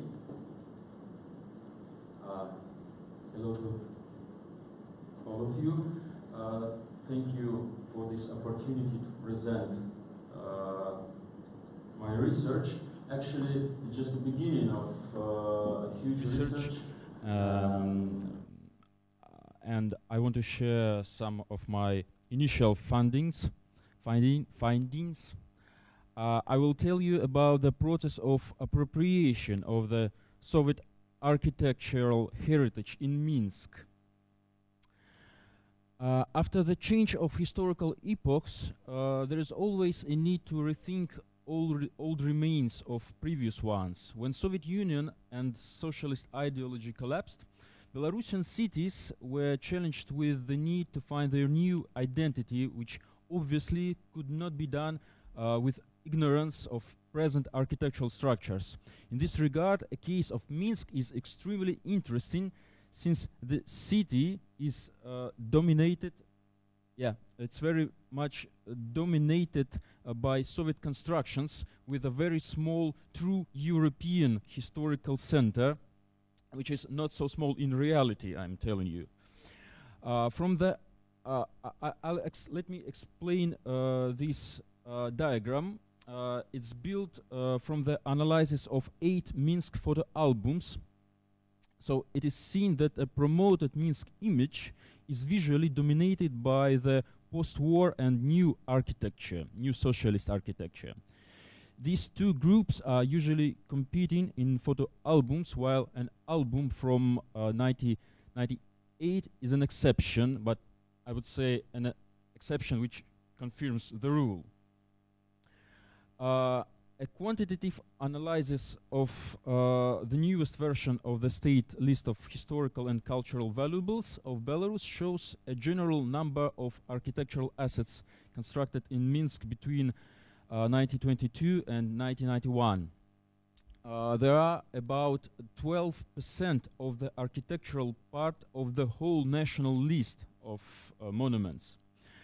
In accordance to the time of construction, the whole scope of such monuments can be divided into 3 time periods, and so here you can see that here you can see an absolute dominance of the objects built during the second period, 1945-1955, a period of post-war reconstruction with buildings in a strong neoclassicist style. The next diagram shows dispersion of listings in time. The history of the current national list starts in 1993. However, first listings of Soviet architectural objects goes back to 1998 only, and were quite sporadic. As it's seen from the diagram, the biggest bureaucratic attention to the monuments of Soviet architecture was paid during 2 splashes. The first splash from the year 2000 to 2003, and then in 2011, with more or less equal respect to monuments from all 3 time periods. It is hard to explain these peaks except as by the lobbying of particular heritage experts. It is the question for the further research. If to trace the dynamics of listings in geographical dimension, it may be seen that the biggest number of recognized monuments is concentrated at or in the vicinity of Nezalezhnosti Avenue, Independence Avenue, a central Minsk avenue, almost entirely built after the World War II.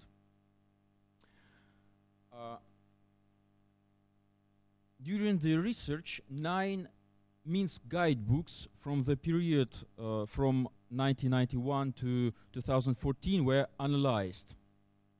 So most of Minsk guidebooks represent the city as being constructed and entirely formed during Soviet years after the total war destruction. And actually, each part of this statement may be opposed if we following the development of the city and if we study its present structures. But anyway, the message of guidebooks is done in this way. Some of these guidebooks in turn underlines negative consequences of Soviet rule on the city image, but even while doing so, they confirm the Soviet character of this image. In 90s, a special attention is paid to pre-war architecture, especially constructivist buildings from 1920s. That was the time of its rediscover and wide recognition. Constructivist buildings, especially built by Joseph Langbart, became a true symbols of Minsk. In beginning of 20s, it is characterized as a time of national renaissance when Minsk began to take shape of the capital city. Thus, its new architecture became attached to the national movement, Belarusian national movement, these buildings. In turn, the post-war architecture is represented as an achievement of Soviet people, not Belarusian, but Soviet. It is characterized as monumental, integral, voluminous, expressive, and pompous. So I'm not sure you can really feel the aesthetical difference from these 2 slides, but the messages attached to them are really different, really different. In the beginning of the 21st century, Soviet architecture was reinterpreted as a sign of a past epoch. Authors paid less and less attention to particular Soviet memorials and memorial tables, while the general value of buildings rises. Since 2003, the most important new feature is appearance of the term Stalin's Empire style, almost in all guidebooks. Also, the new methods of the building's presentations are used to strengthen the visitor's interest. For example, one of the guidebooks describes this very building of the central bookshop through the fact that once there was located the famous hotel Odessa, where many famous people used to live, or Незалежности Avenue is compared to Nevsky Prospect of St. Petersburg, or to Parisian Champs-Élysées, and even to the architecture of Italian cities of the Renaissance. Another example is description of the Palace of the Republic at Kastrytnskaya Square. It is compared to Egypt pyramids by its mysterious and imposing dimensions.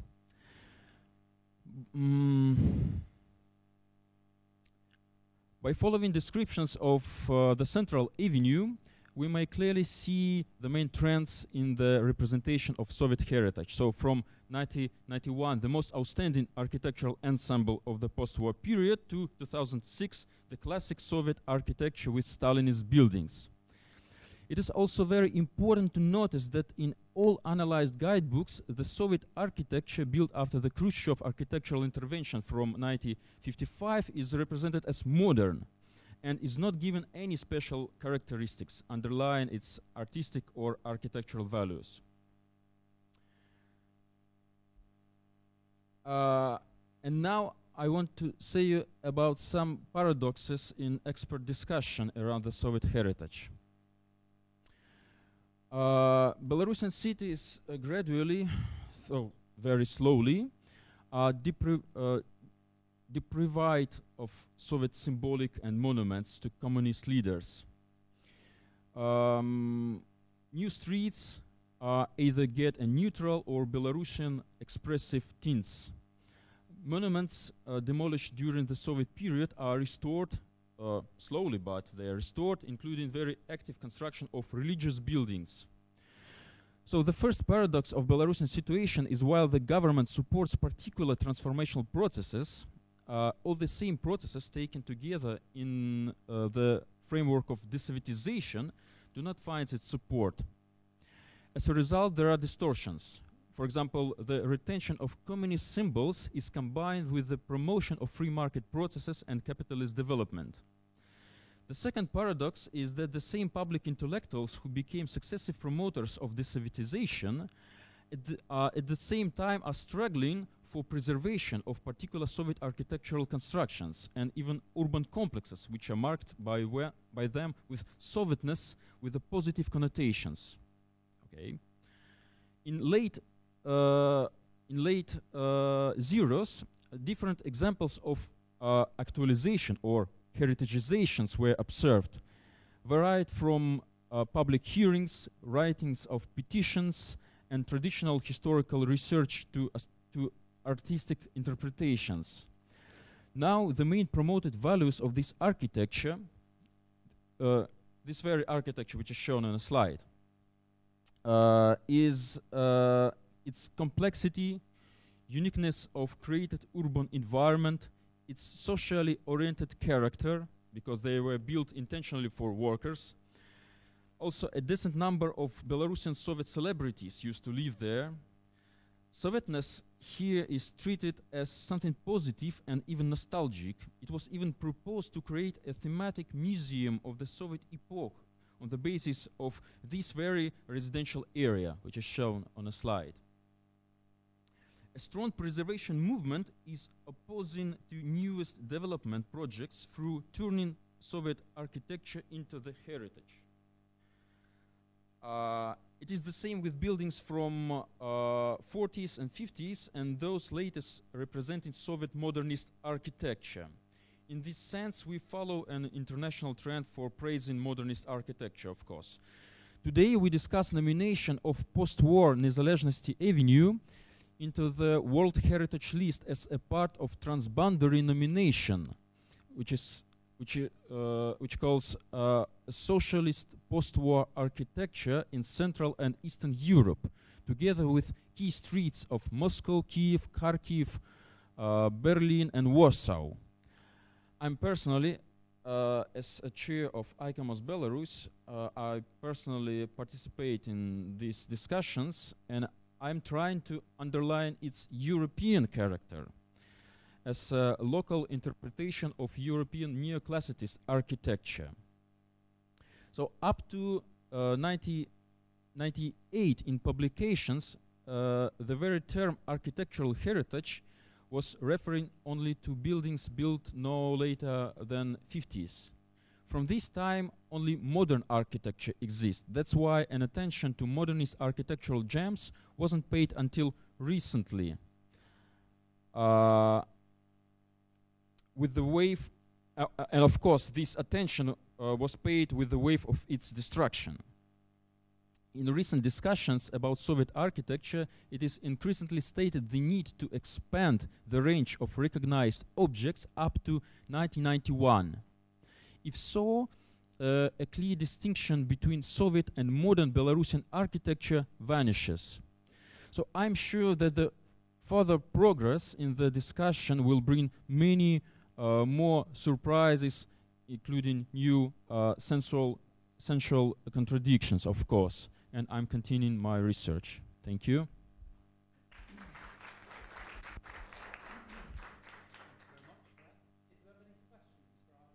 Speaker, or both? Yeah. So, some questions to Tatjana and some to Jan. I was surprised that Pripyat wasn't a closed town or closed city, because even Estonia had at least 3 closed cities, and the well-known university town Tartu was half closed because of the Soviet air base. And I wonder why it was so. But at the same time, when you said that 50 kilometers from Pripyat people didn't even know about it, then it gives a sense that it was kind of imaginary. And then I was also thinking, as also with the previous presentation, there's artistic and literary representations of Pripyat. And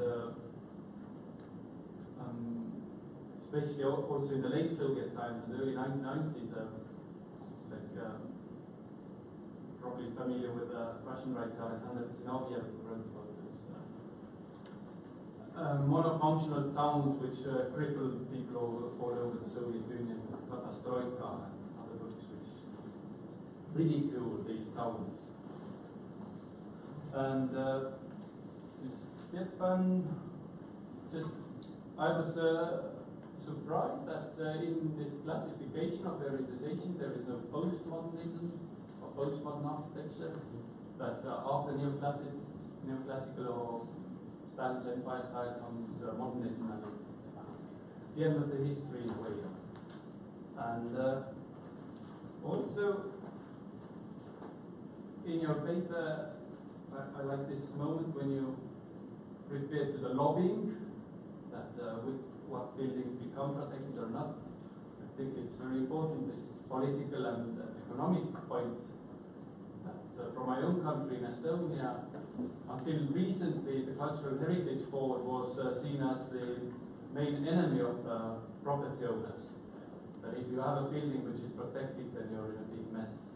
And it's changing slowly, but surely.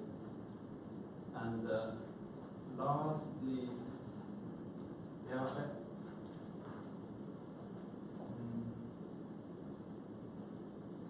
I think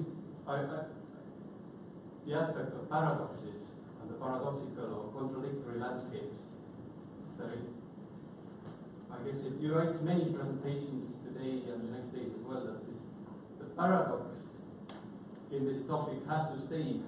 We don't have to dismantle it, so it's really nice in your representation as well and in your research. That the points of views from the 90s and nowadays towards the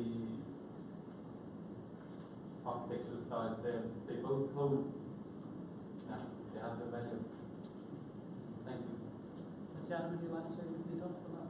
Yes, and all Atomocrats were closed cities because they were service cities of nuclear power plants. It's a difference with Tartu because it was not a nuclear power station, and it was impossible to get to work in Pripyat without any special passport control. But even to enter the town.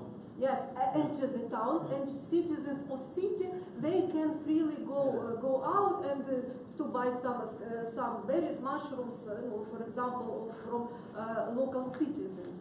And in the Soviet art was represented maybe only the nuclear power station, Chernobyl. It was represented as a Komsomol construction and a facility which will give an additional electricity, a peaceful atom, and this electricity will give inputs to the development of different industries. And Pripyat was in a shadow because it was only a service center and closed. And after Chernobyl, after Chernobyl event, of course, the Pripyat became a symbol of a dead city, a socialism, dead of socialism, of another different aspects. And now it is represented both in art, in cinema, in different books. That's one. Thank you for your comment.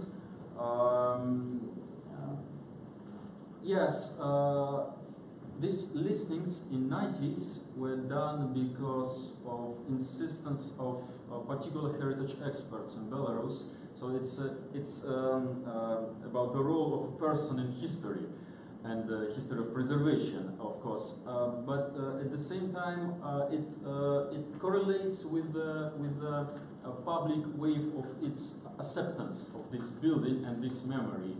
And it's not incidentally that these listings were done at the same time when this term Stalin architecture finds its place in the popular literature. Also regarding the ownership issues, it was and now it still is a communal ownership. So there was no protest from particular residential apartments owners for these listings. But today, when we're discussing its inclusion to the World Heritage List, now the municipality of Minsk is in temptations because they really scared about the protective regulations. And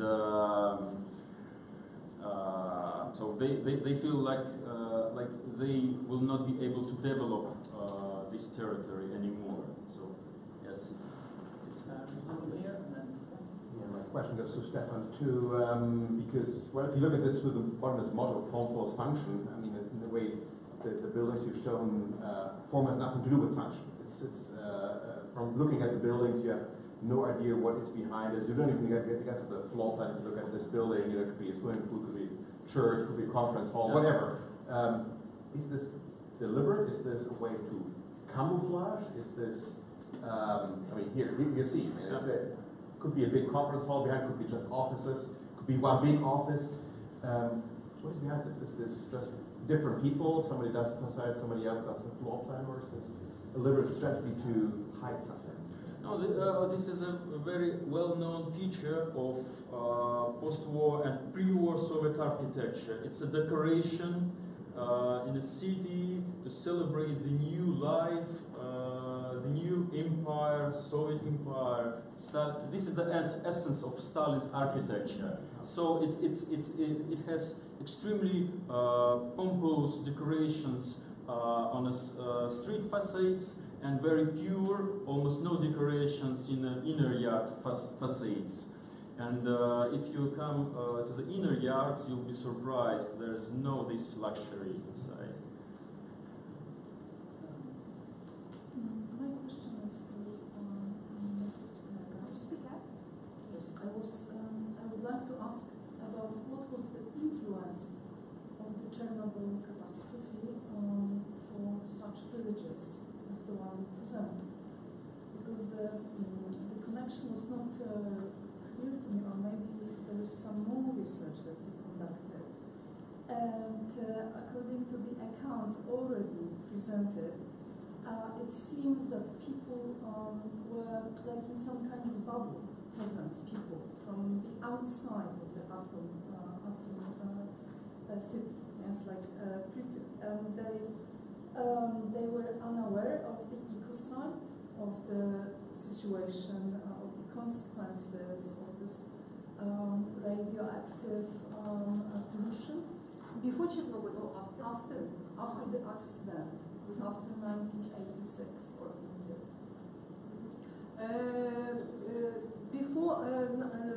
before Chernobyl accident, I did not find any influence of nuclear power of Chernobyl and Pripyat on the life of these people, and that's why I was surprised. I think because it's a very special group peasants. They are localized on their everyday hard work, and they still now they don't interested in things around them. They have to work, to earn money. That's why before Chernobyl they did not interested.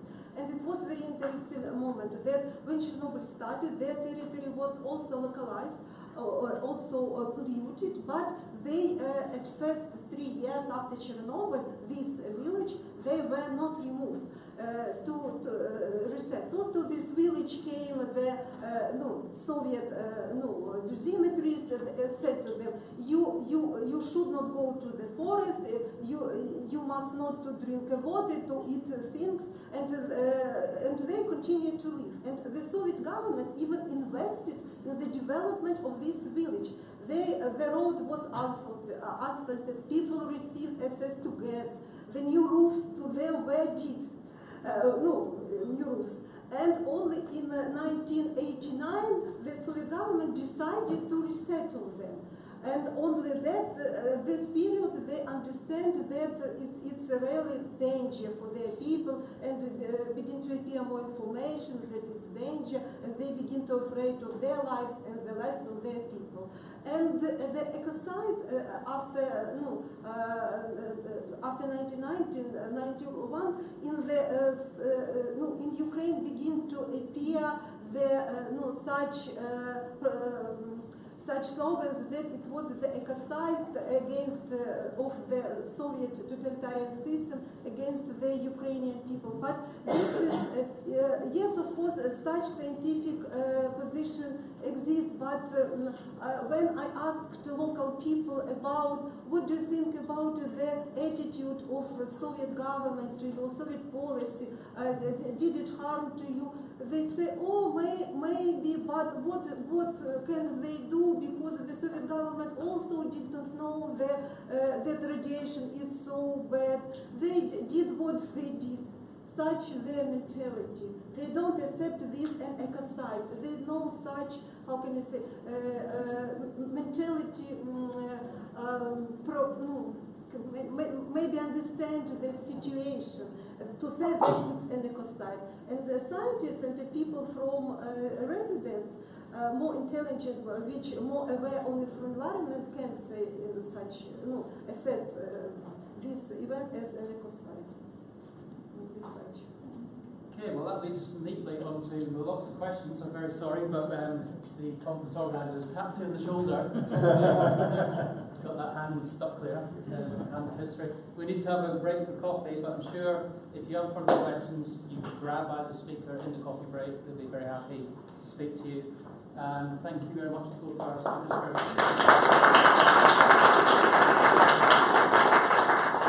I've got two announcements. First one is about the PowerPoints.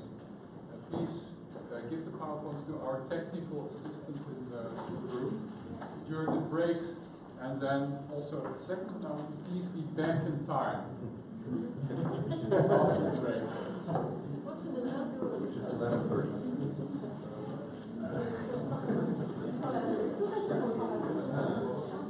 Greg, you don't need coffee now, do you? That tab alone.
to you.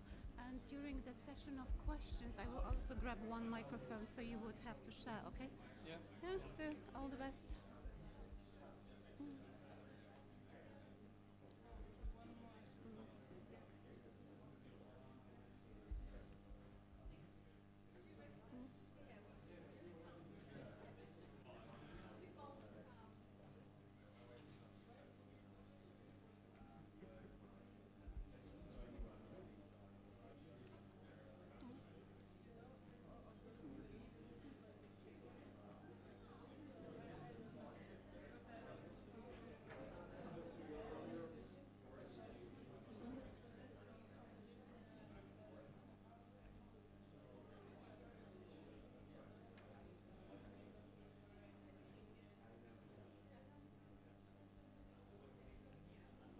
Ladies and gentlemen, is that on? Yeah. Ladies and gentlemen, may I start the second panel, since the program is really packed and the organizer asked me to keep track of time. So if I may interrupt discussions and invite you to a second session that will cover landscaping and Soviet space, or late Soviet or post-Soviet.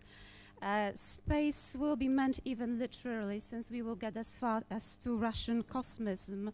And our presenters today come from cities as far apart as Murmansk and Lisbon, so we are covering like 2 continents in this session. The first person to present is Alexander Sautkin from Murmansk Arctic State University, who's a philosopher working at this university as assistant professor. And he's working on Kant and Bakhtin, I understand, quite often, and on social cultural identity that was the topic of his book. He will present text on landscape imagination, and I... Much. Hello from far north for our colleagues from Murmansk. I try to say it in Polish. Witajcie z dalekiej północy dla wszystkich kolegów. My name is Alexander Sautkin, and this report was prepared with collaboration. In collaboration with my colleague Elena Filipova. Unfortunately, she did not have the opportunity to come personally, so I will present our research. Okay. We tend to view the landscape in the spirit of Denis Cosgrove as a way of seeing the world, which is characterized by dialectical duality because it is at the point of intersection of the personal and collective action and contemplation, an inner existential position, and a view from the outside. The landscape is something visible, or at least what can be imagined as visible, even if it is represented in the verbal way. Imagination is an indispensable element of the landscape in any case, but in this report we intend to focus precisely on those landscapes that represent imaginative creations and are represented by visual images. We interpret imagination not only and not so much as fantasy, but rather as a special element of the human being, providing a link between the physical level of being with symbolic and even supersensible levels, using the methodological approach of Gilbert Durand. We consider imagination not as a shadow of things, but as a powerful generating force acting as a mediator between the biological and the social. Imagination, considered as an anthropological trajectory, is constant oscillations between the subjective and objective material expressed in symbolic products that allow a person to get adapted to the conditions of the physical and cosmic environment and simultaneously carry the deep experience of birth, death, childhood, sexual desires, etc.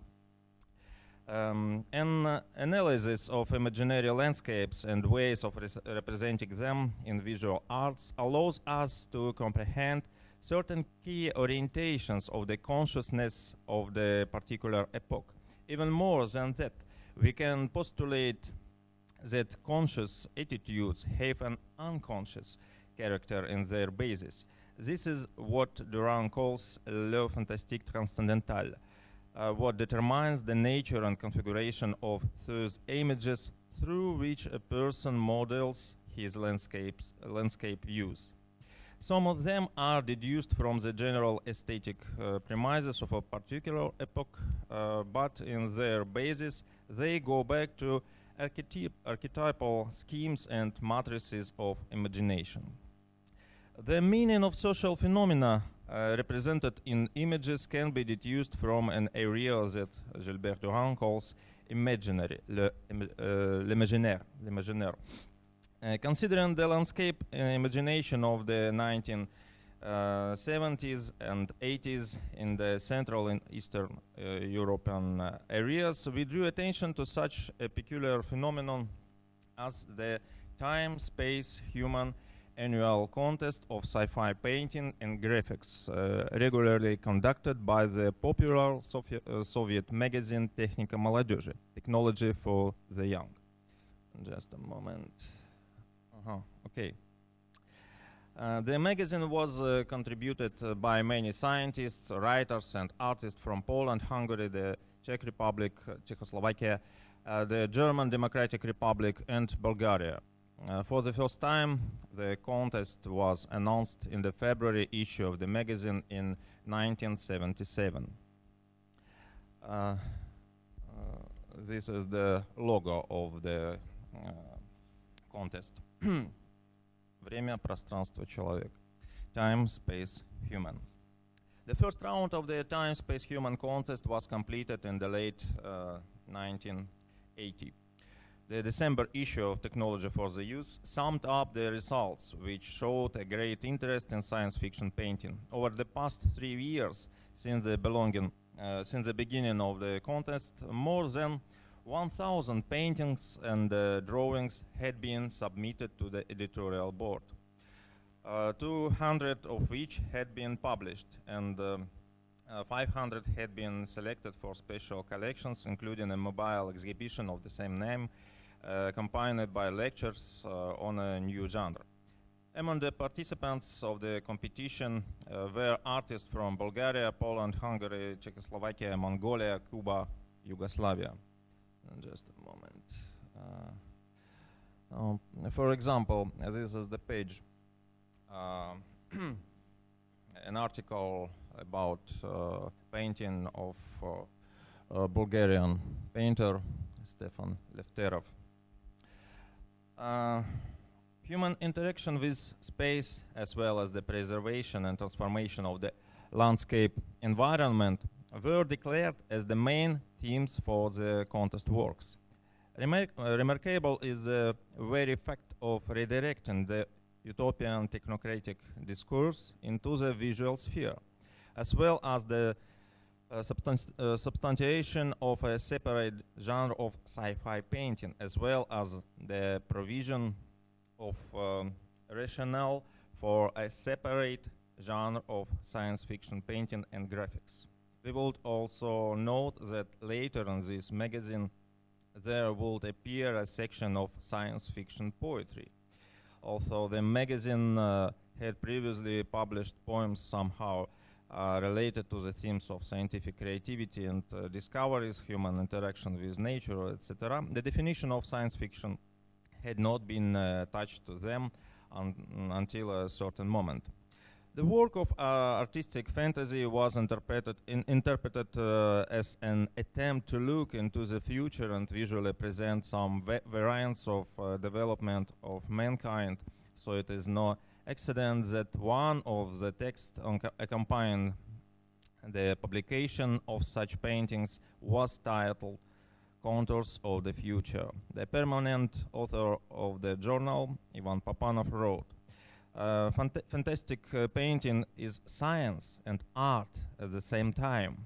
Organically merging these two principles and requested the science fiction artist to consider scientific ideas carefully. It seems doubtful that the inspired authors of the paintings depicting the cities of the future and the landscapes of unknown planets at the time of creating consulted some scientific reference books.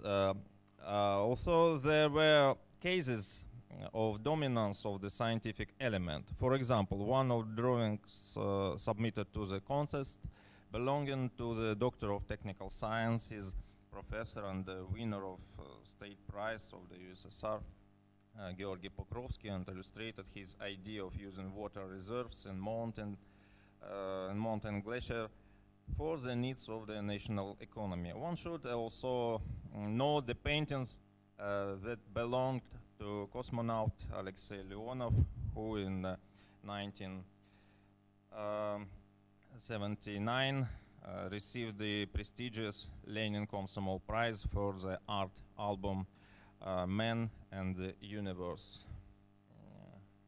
It's Alexei Leonov, cosmonaut and painter. The propagation of science and technical creativity through the means of visual art and the fusion of scientific and artistic intentions is very characteristic of that particular ideology in which science becomes a titanic power that transforms the worlds nearest and far. This accompanying text had just a supporting function, although could be compared with the genre of the classic ode at the level of pathetic. Special images include terrestrial and oceanic landscapes as well as extraterrestrial space. Cosmic landscapes serve to broaden the notion of those areas of the universe that are becoming accessible to man and can be brought under his control. That is the heroic diurnal mode of imagination in Gilbert Durand's terms. It should be pointed out that outer space had already been considered as an integral part of the natural environment of mankind. This idea was actively broadcasted to mass consciousness, and this obsession with the cosmos is very typical for the 1970s. While for modern mass consciousness, the idea that cosmos is quite near is perhaps less obvious and causes not that great emotional response. Nevertheless, at the level of scientific reflection of ecological consciousness, this idea is quite obvious. So Alice Gorman writes, the space landscape now stretched from the surface of the Earth, including launch facilities, tracking stations, research centers, and domestic satellite dishes, out into Earth's orbit, to the surface, to other planets and moons, and even outside the solar system, where the Voyager spacecraft are envoys to the unknown. No longer the last wilderness or the final frontier, interplanetary space can be seen as a cultural landscape forged by the organic interaction of the space environment and human material culture. This theme of geocosmism and space ecology was being actively introduced by the magazine Technika Молодежи in the 1970s, albeit at the rather schematic level of popular scientific publications for young people. The magazine published in a circulation of 1,700,000 copies could clearly expect to fix in the minds of future communism builders certain ideas and attitudes, both scientific and ideological ones. Vernadsky stated that humanity gradually becomes a geological force. The already mentioned Ivan Papanov wrote, paraphrasing, that humanity gradually becomes a cosmic force. Okay. This geocosmic attitude being projected onto the terrestrial space defines this latter as a zone of expanding and intensifying human control over spontaneous processes. On the one hand, it is expressed in the images of radical climatic and territorial transformation, tropical gardens and Arctic latitudes, etc. For example, please. In multi-level urban landscapes, or these, Siberian motifs. And on the other hand, in attempts to reconcile the artificial rhythm of civilization with the natural rhythm precisely by means of scientific and technical power, perhaps not even adjusting oneself to the rhythm of nature, but rather rebuilding it for oneself. Final sentences. In the complex of ideological influences is especially significant the impulse from the philosophy of Russian Communism with its specific synthesis of scientific and technological optimism and ecological holism, which often assumed religious and extremely unorthodox forms. Of course, religious and other non-materialistic components of Russian Communism were eliminated for ideological reasons. However, the general orientation of the landscape imagination in this science fiction painting clearly tends toward the philosophy of Russian Communism. Actually, in the companion text, there are references to Tsiolkovsky, Vernadsky, Nikolai Fyodorov, Chizhevsky, Teilhard de Chardin, etc. Actually, the same mood is revealed in the very works of sci-fi painting. We find the motif of aspiration upwards, the motif for the rupture of the habitual everyday existence, the visual images of the breakthrough, division, struggle, rising, straightening, ascension, according to Gilbert Durand, are all correlates of the postural reflex underlying the diurnal regime. The scheme of rising, lifting, and vertical symbols are axiomatic metaphors of the diurnal, whose leading figure is the hero. This mode of the functioning of the imagination sets the heroic imagery associated with struggle, confrontation, and delimitation. The rhetorical correspondence of heroic archetypes is the antithesis. It seems to us that it is this heroic mode of imagination that prevails in the landscape poetics of sci-fi art of late socialism. Thank you very much.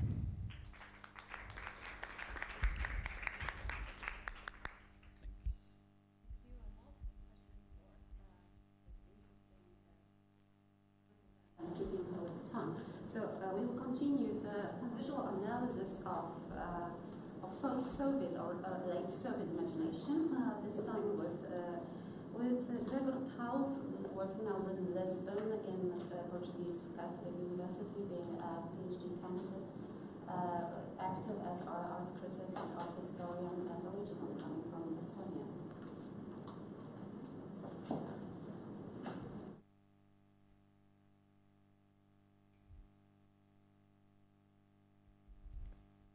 So hello everyone. I just moved back to Tallinn, so not from Lisbon anymore. And also just to say that in my PhD I'm writing more about the representation and the social aspect of these artworks, and don't deal so much with the visuals or the art historical importance of these paintings. But in this presentation I will stick to the visuals. So I will slightly go over time, so 17-18 minutes. Monumental art was an ever-present genre and a significant political tool in the Soviet Union. Besides party political posters and public monuments, a lot of money was invested into what was then called monumental decorative art.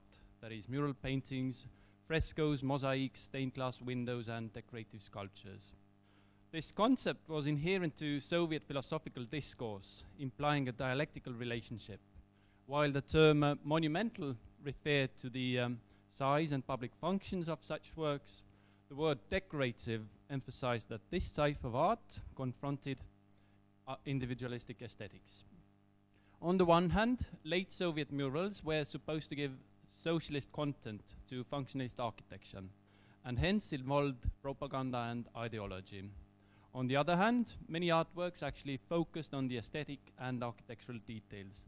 Plenty of them had a direct connection to the slightly critical art scene, with some murals managing to convey critical messages about the Soviet rule. Moreover, the official commissioners themselves managed to read public art of direct ideological imperatives and turn the broad opportunities to artist advantage. This signifies that the division between official policies and transgressive aspects of everyday life were far from straightforward. In my paper, I will skim through the Soviet era and provide examples of Estonian monumental decorative art from the Stalinist period, the 60s thaw, 1970s postmodernism, and from the transformation period from socialism to capitalism. I will then draw attention to the afterlife of these images after the collapse of the Soviet Union. I will end my presentation with a painting from 2013, which signifies the revival of this genre.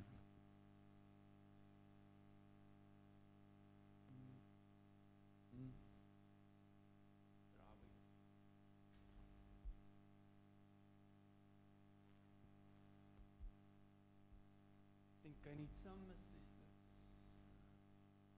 Let's try again.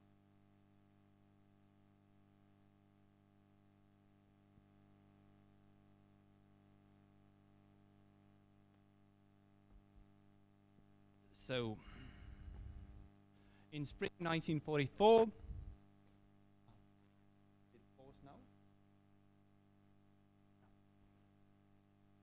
in spring 1944, the Red Army invaded Estonia. Bombing raids were carried out on Narva, Tartu, Pärnu and Tallinn. In the Estonian capital, it is said that 1/3 of all buildings were on fire, with severe damage to the Estonia Theatre, shown on the first photo. An important temple to culture and a prime example of national romantic architecture. After Soviet troops had occupied all of Estonia, the communist government decided to rebuild the theatre. The restoring of symbolic building allowed the regime to make a generous gesture. A group of young artists were chosen to execute the ceiling painting.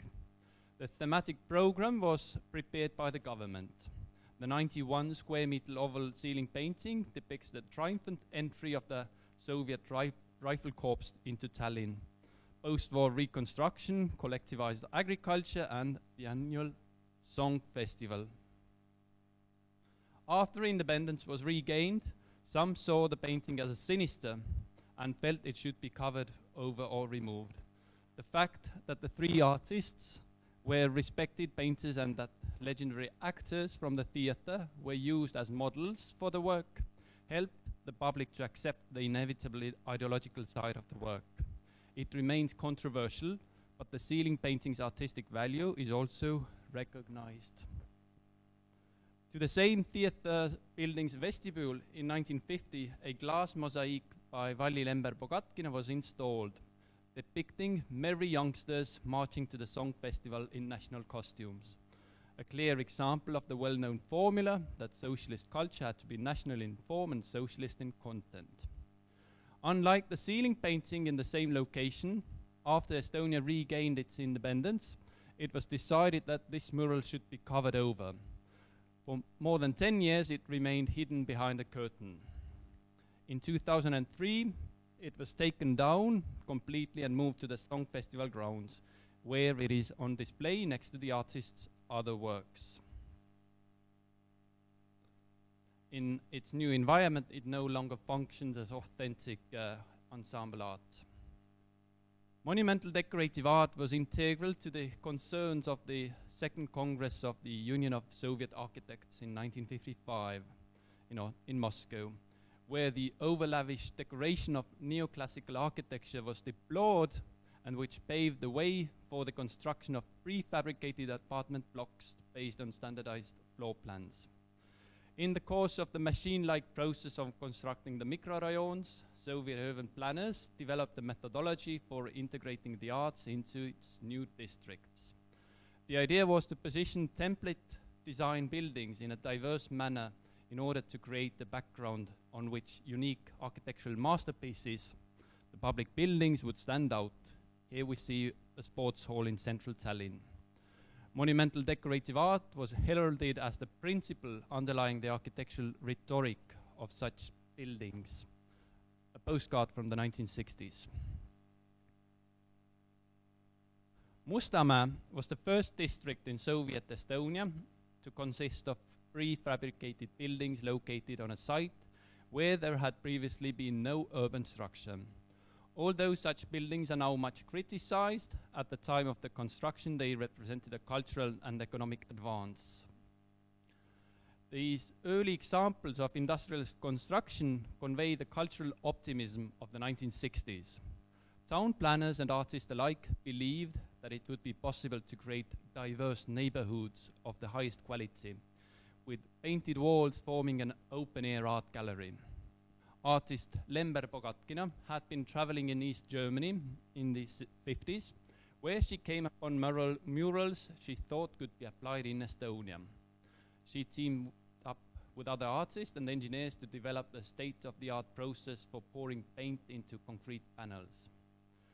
However, it soon became evident that such a time-consuming project did not fit into the planned economy. It was a short-lived experiment in creating an optimistic urban space. Of the four murals completed along Akadeemia Tee, only 2 have retained their original decorations, as this one. Here you see them pouring the paint in the panels. Throughout the 1960s, the state of the monumental decorative art would continually take precedence over other art developments. Especially the problem of the synthesis of the arts, described at the time as an urgent matter, was discussed in various professional meetings. Despite the fact that by the beginning of the 1970s it had become something obligatory and slogan-like, tacked onto public speeches, in the 1960s it seemed to have emanated from artists' sincere and genuine desire to prove and also test whether art in socialist countries really did belong to the people, as was claimed, and whether it was capable of influencing the society. In Estonia, landmark work of the 60s, synthesis of the arts, is this Lagle Israel's Pebble mosaic at Tõravere Observatory, 1962. The mural depicting Estonia's ancient starry sky with traditional local constellations was a labor-intensive work that made innovative use of materials. It provides a vivid illustration of the zeal with which young artists approached the task of incorporating monumental art into architecture. The artist herself collected more than 20,000 pebbles from all over the country to produce the mosaic. She didn't color any of them, so if she needed brown, she took it from a place where she could find brown pebbles, etc. So it also weighs more than 1 ton. I will read a postcard from the 60s. Here we see her working, and I will skip this one and go on.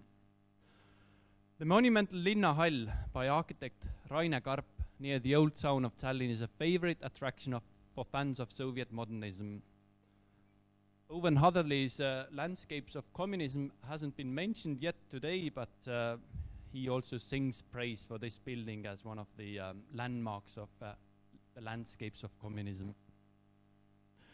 So the Lenin Palace of Culture and Sport, as it was known, built for the Olympic sailing regatta, was in operation for a little over 20 years and has since been abandoned, with layers of graffiti accumulating.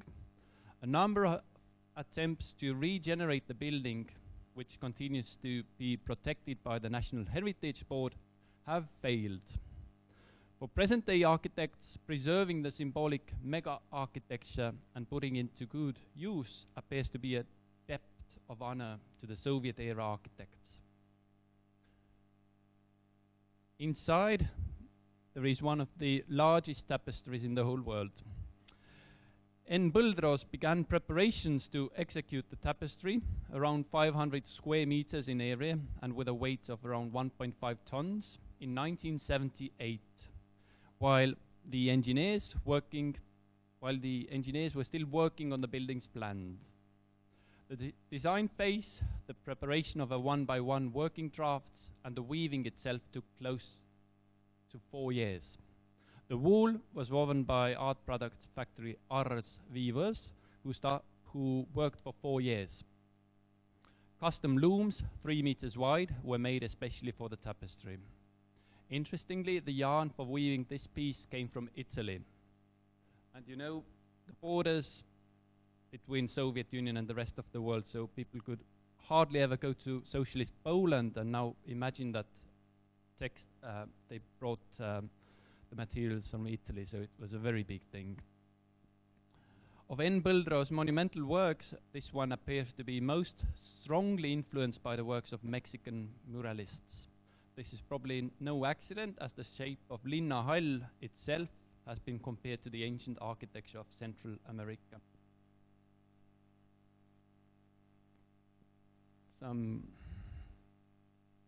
The general opinion in the 1970s and early 1980s was that the synthesis of the arts might actually constitute an unworkable project, whereas in the late 80s it managed a powerful comeback under the wing of postmodernist architecture and urban design.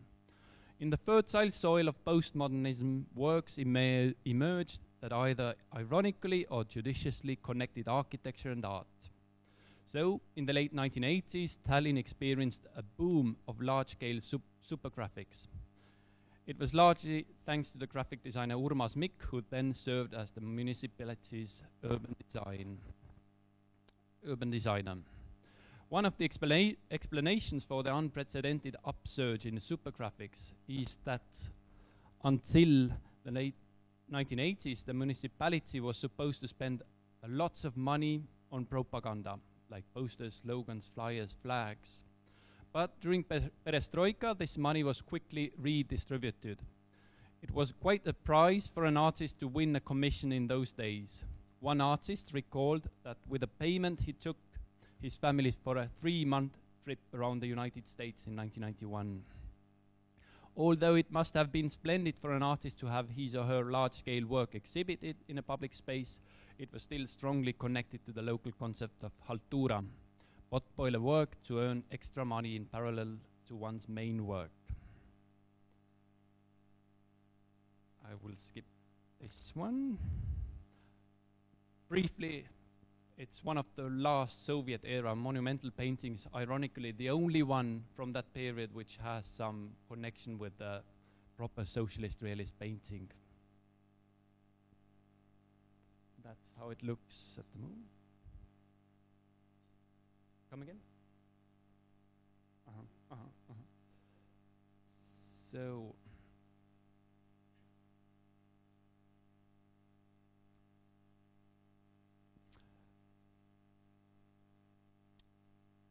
in 2012, theatre number 99 in Tallinn commissioned a ceiling painting from Tõnis Saardoja for the institution's foyer. He approached his painting both as a historian and an ethnographer who wishes to understand and reinterpret the images of late socialism. The building was from 1936, when the Ministry of War of the Republic of Estonia acquired a vacant lot with the aim of erecting war ministry offices. Construction started just before the Second World War, but stopped during the war, and the edifice was finally completed during the first years of Soviet occupation, when it was known as the Culture Center for the Working People. The building was lavishly decorated with Soviet symbols. The ceiling of the second floor vestibule was designed with the intention of including a ceiling painting, which was never done. So until in 2012, the theatre came out with a plan to have a painting. So final words. Saardoja, for whom it took nearly a year to complete the work, has mentioned that the length of the time it took him to decide on the subject matter was even longer. Eventually, the basis for the painting was a photograph of a forest taken by the artist himself. On the one hand, representing nature, something drastically older than the building itself, or indeed any man-made mental construction, offered the artist a chance to escape from the burden of addressing troubled memory issues. This simple yet critically loaded picture initiated a discussion about bridging various political establishments and filling up the void. either in perceived or conceived landscapes. And very lastly, when Saardoja started to work on the painting, he searched for local references. He assumed that during the Soviet occupation of Estonia, numerous murals were painted. But available literature could not help him. It seemed as if this once presumably popular and heavily state-sponsored genre had all but disappeared. Saardoja came to realize that his monumental undertaking could trigger the reactivation of a forgotten legacy. And so the idea of publishing an encyclopedia of Estonian monumental painting was born. As the publication of the book Estonian Monumental Painting 1879 to 2012 coincided with a so-called Percent for Art Act entering into force in Estonia, the text in the book focused on what useful lessons could be gleaned about public art from a historical period when it was declared a societal priority. Thank you.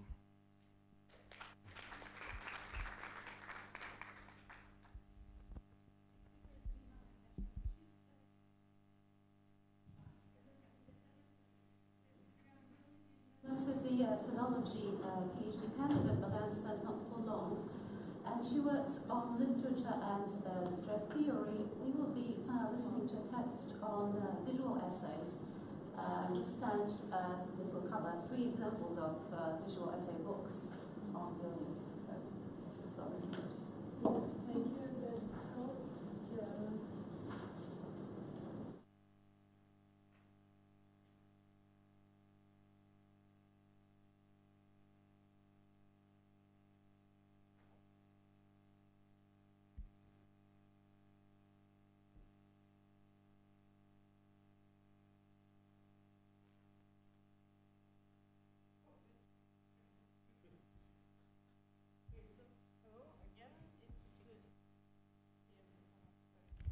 hello, thank you for having me here. It's a pleasure. And as Roma has presented me, I come from the field of literary studies and history of consciousness. So it's a bit, well, I deal with landscapes in a bit of a different way than maybe most of you, but well, in a bit more of a metaphorical way, which is not bad, I think. And here today I will be presenting a brief overview of a chapter of my thesis. So the thoughts that will come in the conclusions will be a part of a greater whole and maybe not very evident from the examples that I will show you. Anyway, my thesis object is the contemporary Lithuanian essay, and its 2 forms, the literary and the photographic one. I will limit myself to a few examples of the photographic one because they deal most of the corpus with the space and landscapes. Although those landscapes are more like landscapes of identity, of the self-understanding that come from them. And they are important to me because they show or allow just to grasp one a sketch of some cultural shifts that emerged in the post-Soviet Lithuania. So that is what I will be speaking about. And here's like a little plan. So beginning, middle, and end, it's just the usual one. And for the brief introduction, I want just to say a few remarks on the genre of the essay, because that's maybe that's not very self-evident. It's, as I think most of you know, it's a literary genre that originated in later in Renaissance with the Cartesian subject-oriented shift in thinking in Europe mostly, and the essay is a genre that's specific in it, that it's a freestyle discourse on some topic. It usually has a topic, and the text presents some rumination or deliberation on that topic. Although the Lithuanian essay, especially its contemporary part that I am analyzing, I call it literary because it's mainly based not on the ruminations or reflections on some deep philosophical subjects, but it's mostly centered on narrative. on narrative about mostly oneself, so it is of autobiographical nature, but narrative is the driving force. And what's also important to me is that this genre is usually in the history of literature is considered more or less liminal one, just I don't know, not very popular. While in Lithuanian, actually in Lithuanian culture, it has enjoyed a great popularity, and the popularity that came both from the regular readers, the people who read, and both from institutional readers. It has been accepted as books of essays have been accepted to all the short lists and long lists of best books of the year and such. So it's, I think, being the autobiographical texts, they are, and being popular, they can show significant changes in cultural identities, especially of this post-Soviet period, where the landscape comes in. So far, the Lithuanian literary examples of the genre exhibit a certain wish to fill in some vacant gaps, such as introducing some unspoken topics, for example, World War II or Holocaust, or also assuming points of view that are not immediately associated with the cultural discussions. For example, an aging woman preoccupied with the daily routine and just like daily works, or a person who is totally incapable of controlling her own body, and she employs her mind to feel something, just to live a life that allows her to have even bodily, although imagined, experiences. And the essay deals with those marginal subject positions, extending the right to become a subject to people who are not usually part of the cultural debate. These are general remarks of a discourse that is quite popular in the Lithuanian culture. And the photographic one is a bit more limited. It centers, as I said, a bit more on the spatial imagery, and yet I think it's also part of this process of shifts in identity and a cultural standpoint, which shows a certain twofold movement, because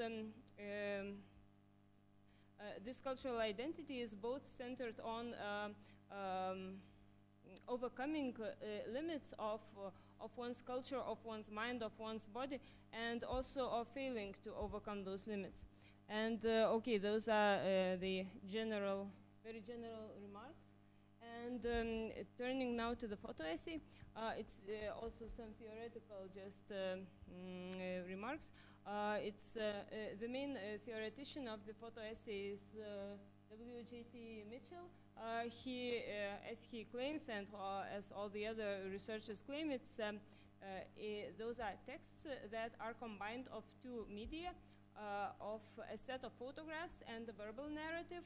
They do not have to be written to be done by the same author. Usually, it's two different ones. And photo essays, I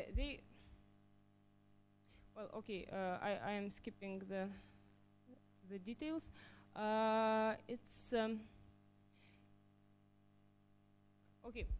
Sorry, I'm just skipping just for the sake of time.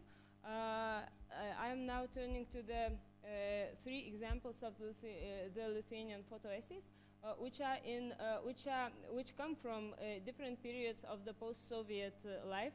The start of it, 1993, the middle of it, and also a most current example, which will describe the identity, the cultural identity I'm interested in, and various stages of its changes. The first one is the most early one, It was created right at the start of this newly re-established statehood, 1990s, as is widely known. What's important about this text is that it represents significant cultural activities of the poet Vaidotas Daunys. His name is written down. He is the author of the text, and he also, during that time, he ran a funding named Regnum, Latin for kingdom, and this fund sheltered various performances and literary magazines, so it was involved in the cultural activities. And the photos were taken by Vytautas Balčytis, also an important photographer in Lithuanian photography. And as the text themselves, I'm not showing examples. They're very short. They resemble poems in prose. What is important is the structure, because there are two characters: the narrator and some other character that is only addressed to as you, in very high esteem. And the text itself, its plot is centers around a journey in some city, which is recognized as Vilnius. The narrator always tries to communicate to his companion. His companion, he only watches and regards the city as if checks it out, and it's a bit of a mystery what those two are doing in Vilnius, but the photographs help to clear that mystery out. First of all, the photos, they are hardly identifiable as parts of a city, because one part of the photographs shows these views of nature with only the titles identifying them, so they can be anywhere in any kind of city. And they also have a time of the day in title, like morning or daytime, break of dawn, and thus they represent some human time and human-like routine, just time of the day or just work and so on. Another type, the second type of the photographs is different one here. So it shows some points, key points of Vilnius. It's 5 minutes. Okay, that's time is very difficult. Okay, so different photos show two image tracks. And actually, I'm skipping the details. This text demonstrates two perspectives, and it employs the imagery of kingdom, of regnum and kingdom, and actually it represents the start,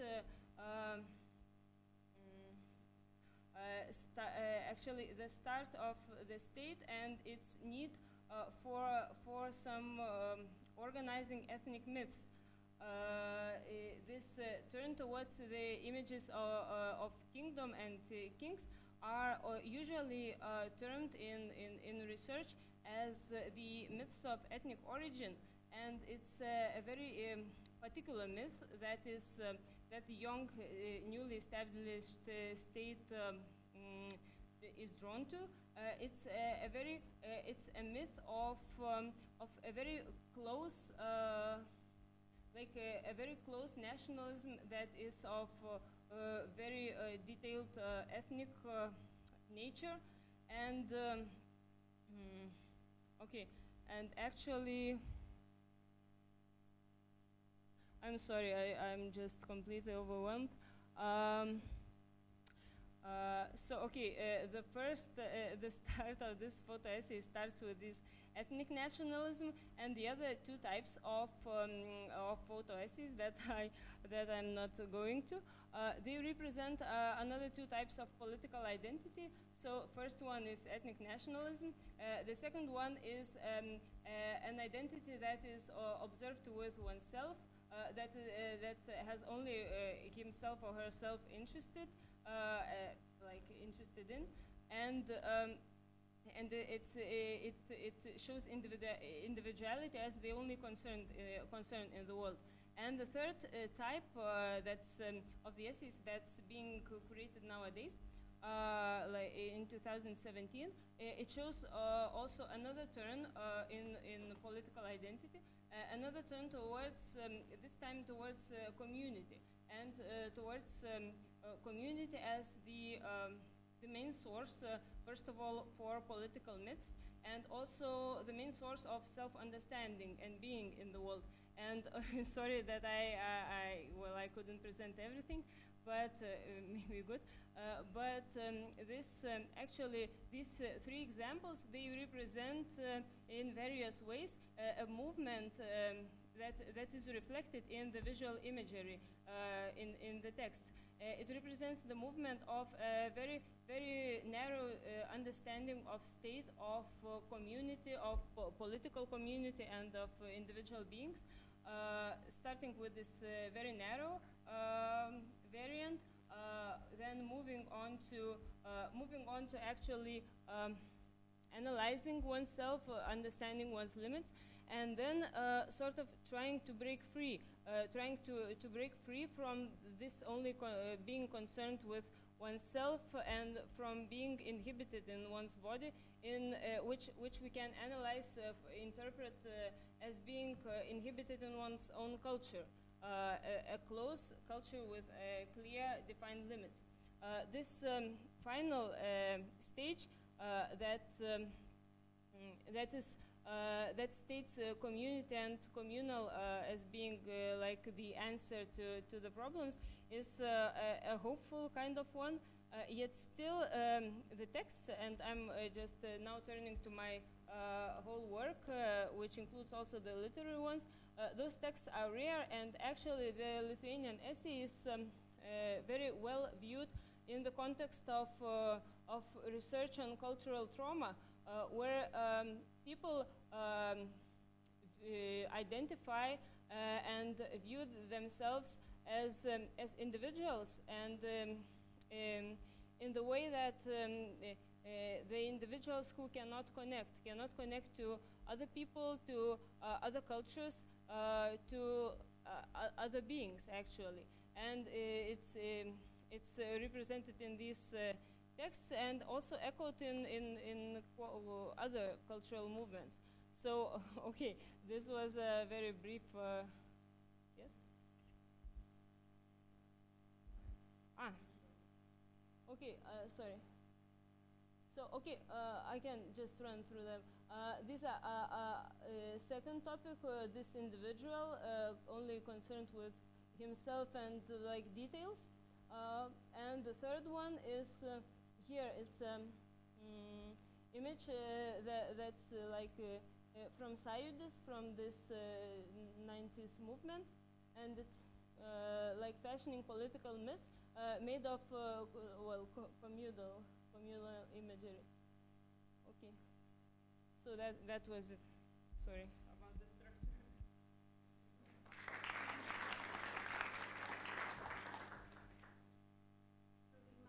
Gregor and Alexander for the input and fascinating examples that we might now discuss. We have something like 20 plus minutes to ask questions, so with no further ado, who wants?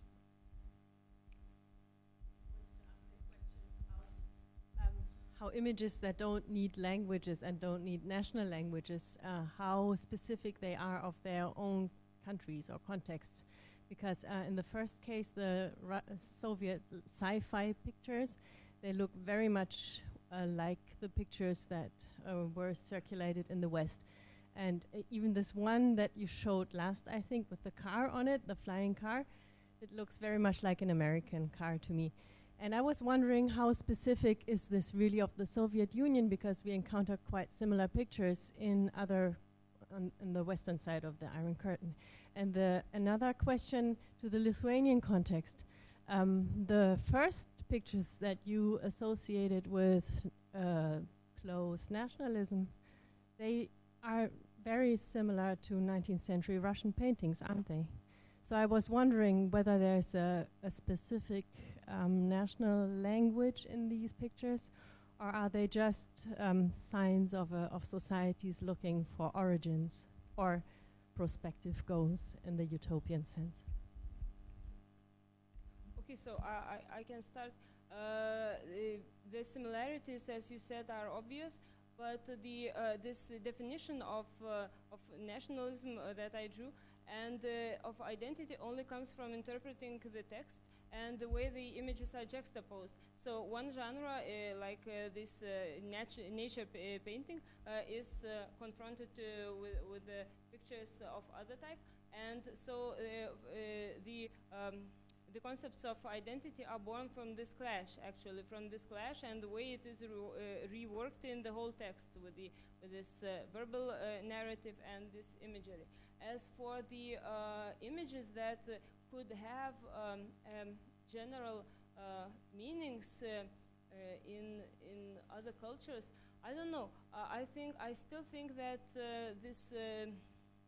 that it's not a single picture and it's not meanings in similar pictures that speak, but the text and its wider socio-cultural context. So maybe you could provide some more insight about this Russian painting. What was its context? I was thinking about Levitan and his Russian landscapes, and you always have the water in the foreground, and then some kind of remote church image in the background. And this is roughly 100 years old, so I was just really struck by, and he's considered the inventor of Russian landscapes. So I was struck by the fact that a Lithuanian apparently can connect quite easily with this in the early 1990s. Well, yes, inability to connect is one of the problems, I guess. I actually agree, especially with this subtext of nationality in the genre. That would be for another discussion. I think it may be an intertextual influence, as you mentioned. I never thought about that. So thank you. Each painter, the imagination of each painter is very specific, but in the communist period, there was a specific atmosphere of creating of new men and a new world, and I think that painting of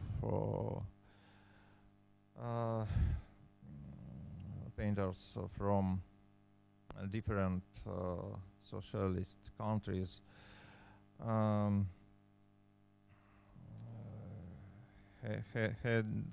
had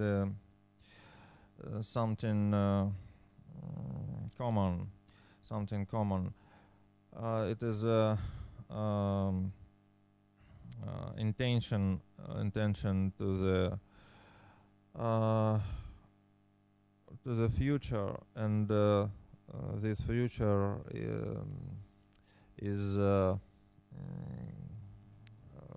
constructed by power of human of mankind, and if we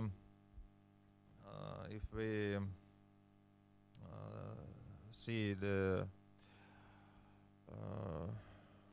painting of Bulgarian, Polish painters of this period, we can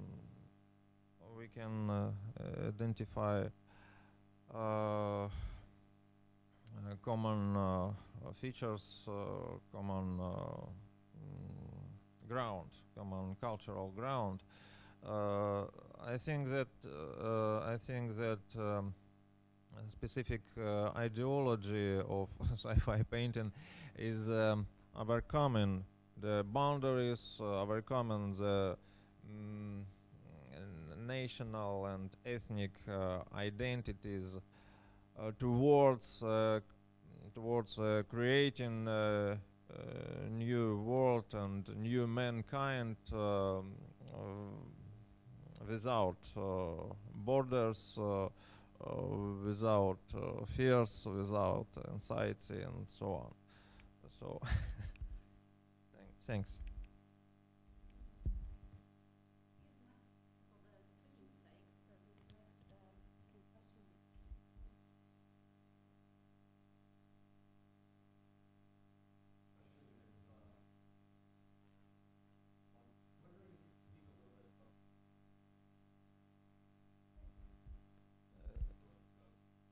Excuse me. The political context of utopian science fiction and utopian art. It seems to me that the Soviet Union always had a problematic relationship towards utopia, because on the other hand, it could incentivize, it could mobilize people towards this future, but on the other hand, it could also present a contrast with everyday realities. As your paintings show, you've got these marvelous, vivid depictions of the future, and then you look outside and it's all drab and shabby and falling apart. And so, as a lot of theorists have pointed out, that there was actually, in different periods in Soviet history, utopian science fiction was encouraged or discouraged. In the Stalin period, it was even banned outright. So I was wondering whether you see this tension running through the organization of this contest and the entries submitted to it. Okay. Of course, each utopia is something, is a fantasy about a future, but it is at the same time the critic of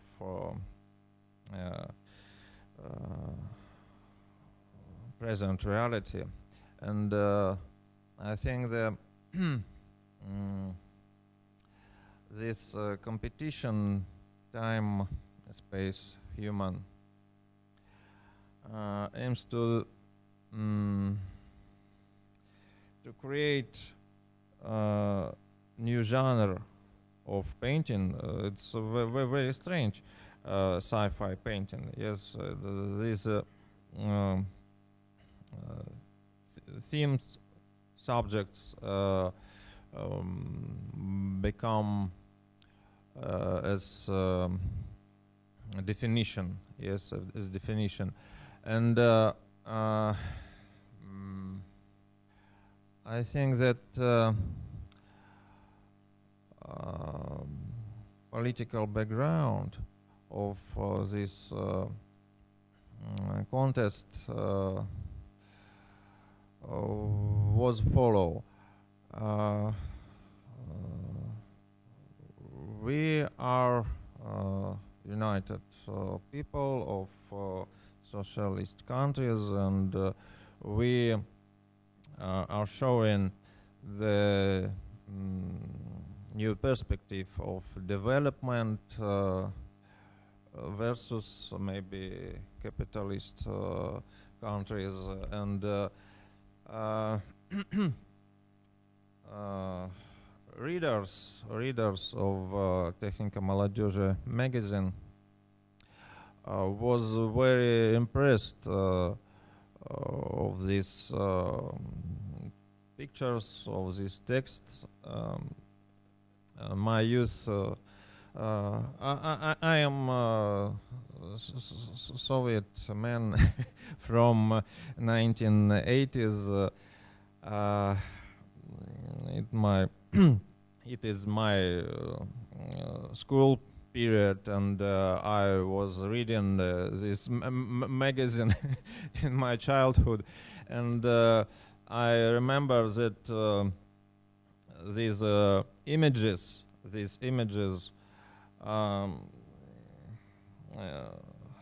impressed me, and maybe unconsciously the specific ideological and maybe political attitudes impressed me too in these images, but general impression of these paintings was feeling of human force, human power, and it is close to the poetry in the images, visual images. In my childhood, I do not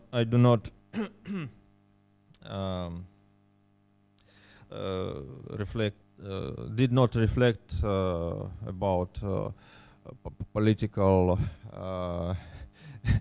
political background of this contest, but it is a specific point of Soviet communist ideology, and in science fiction literature there are many examples of similar utopian ideas. For example, in the well-known novel by Ivan Efremov, Andromeda Nebula. Thanks.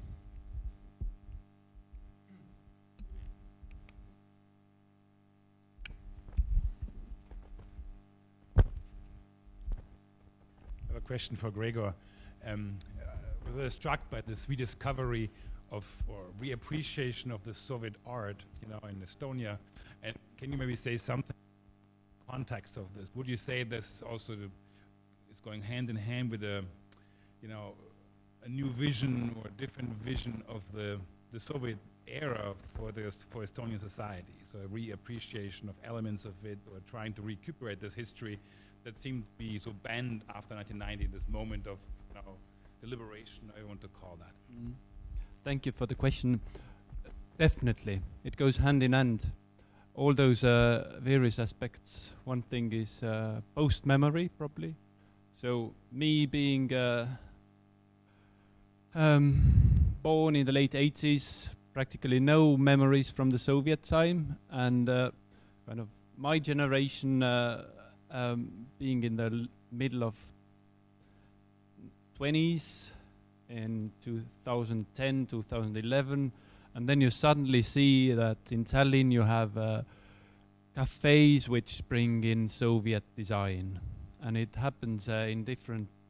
It happens in design. It happens in the monumental paintings being reappraised, but also, for example, in memory studies.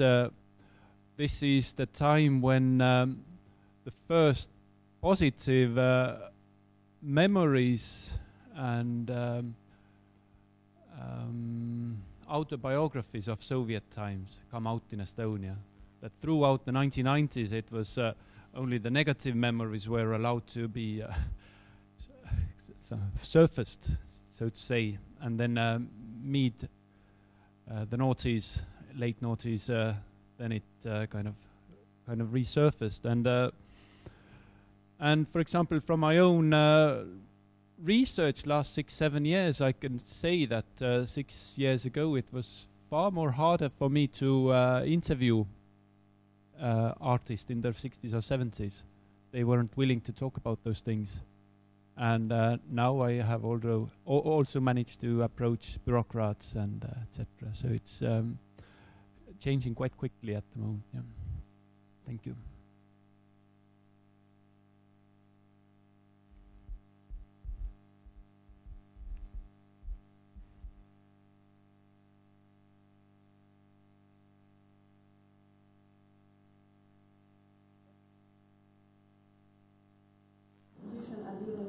Revival of Soviet art.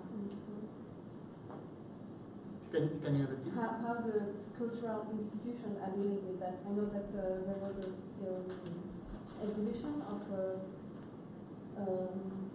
Soviet art in the art museum in Tallinn 2 years ago, and it has some many people came to this exhibition. How do they deal with that now? Do they use it for branding or? Do they use it for what? For branding of Tallinn. Branding, not yet. I would say, but generally, I think it's quite a nice discussion on cultural heritage. And now to jump away from murals, then it was 3 or 4 years ago when the government made a big survey of late Soviet architecture. So we also have the first buildings from the 1980s and early 1990s under cultural heritage protection. So in a way, this very recent history has been quite nicely historicized already and talked about. Yeah. Thank you.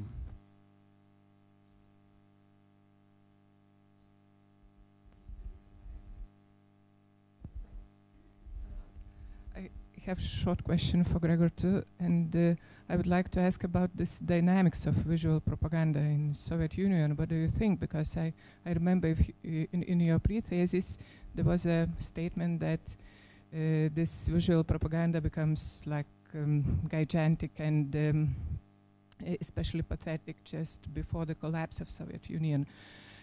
So especially if you made interviews with the painters, what did they think about their work? Did they think that they can still convince somebody about the Soviet truth or something? Or they were thinking simply about decorative function of this? Yeah, it's a big question. I mean, it can drive you mad, the paradoxality of Soviet life, the different epochs. I mean, of course, I have lots of nostalgia towards Soviet visual culture. I collect it, but in order not to get carried away, I also try to read, I don't know, biographies of Lenin, or, you know, always keep in mind the atrocities as well. So the same probably goes for for those paintings. Either they are from the 40s or 50s or 60s or 70s. Why in the end I spoke about contemporary public art. So I've been striving in Estonia to tell people that, come on, we have so much to learn from Soviet synthesis of the arts that, and these people are still alive. We can go to them and ask, how did you do like this, that basically you had an artwork before the building. So you build a new house around an artwork, and this is how you get synthesis. But of course, it was planned economy. Yeah. If it answers your question. But we can discuss a lot. Can I just ask something from my colleagues as well? So I was thinking about you that as we are in this panel about Soviet space, where is the Soviet space in those photo essays? Is there? Or what do you think about it?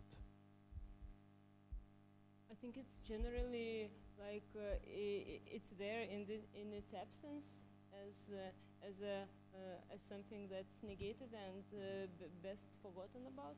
And also there's there used to be a trend in Lithuanian photography. I don't know if it's specific to the Baltics, but it's one of the scholars termed it aesthetics of boredom. And it's actually her book is available in English. If you want, I can give the name. Yes, Agnia Narushita. And she analyzed the Lithuanian photography of the later Soviet period, and this one of the main features of this trend was the concentration upon detail. And this actually, so I think this Soviet space was reduced into tiny details through which not only Soviet space but like another realities, individuality could shine through. So I think it's in the contemporary field it's mostly reduced and best be forgotten. At least that's the I don't know, intention, I think. And just one question to Alexandra as well. This is a big one. We can discuss it later as well, but I was really kind of lost because you mentioned a lot of modernist utopias and the belief and that we are creating the new man. And as an art historian, looking at dealing with late 70s, 80s, I don't see how it relates to my idea of this, Jurčak calls this hyper-normalized Soviet reality that no one believes in it, and I see those journals as a kind of, not really a joke, but like an irony about space and irony about Soviet space, and of course young people were reading it and really anxious about it, but at the same time the artists were kind of laughing when they were making them, or I think that there is a big gap, or it's this, yeah, thanks. Thank you.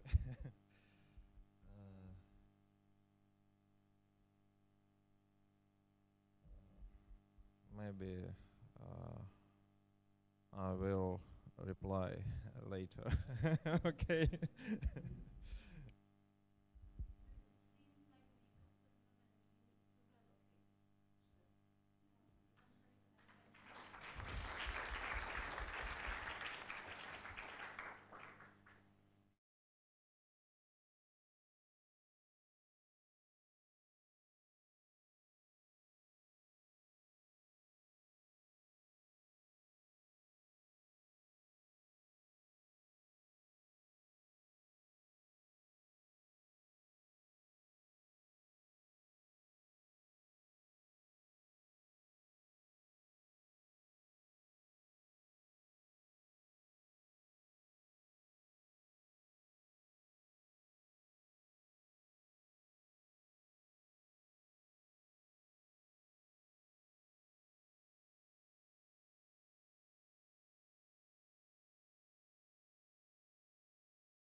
I hear very little.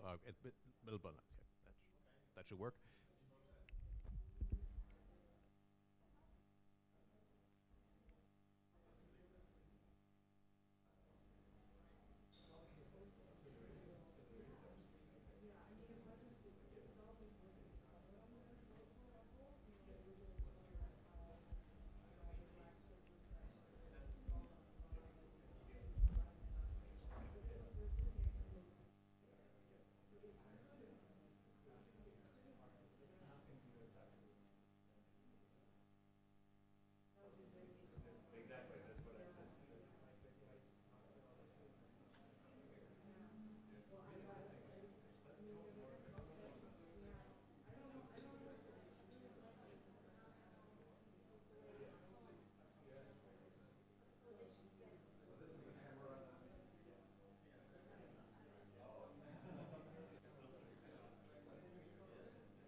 Hello?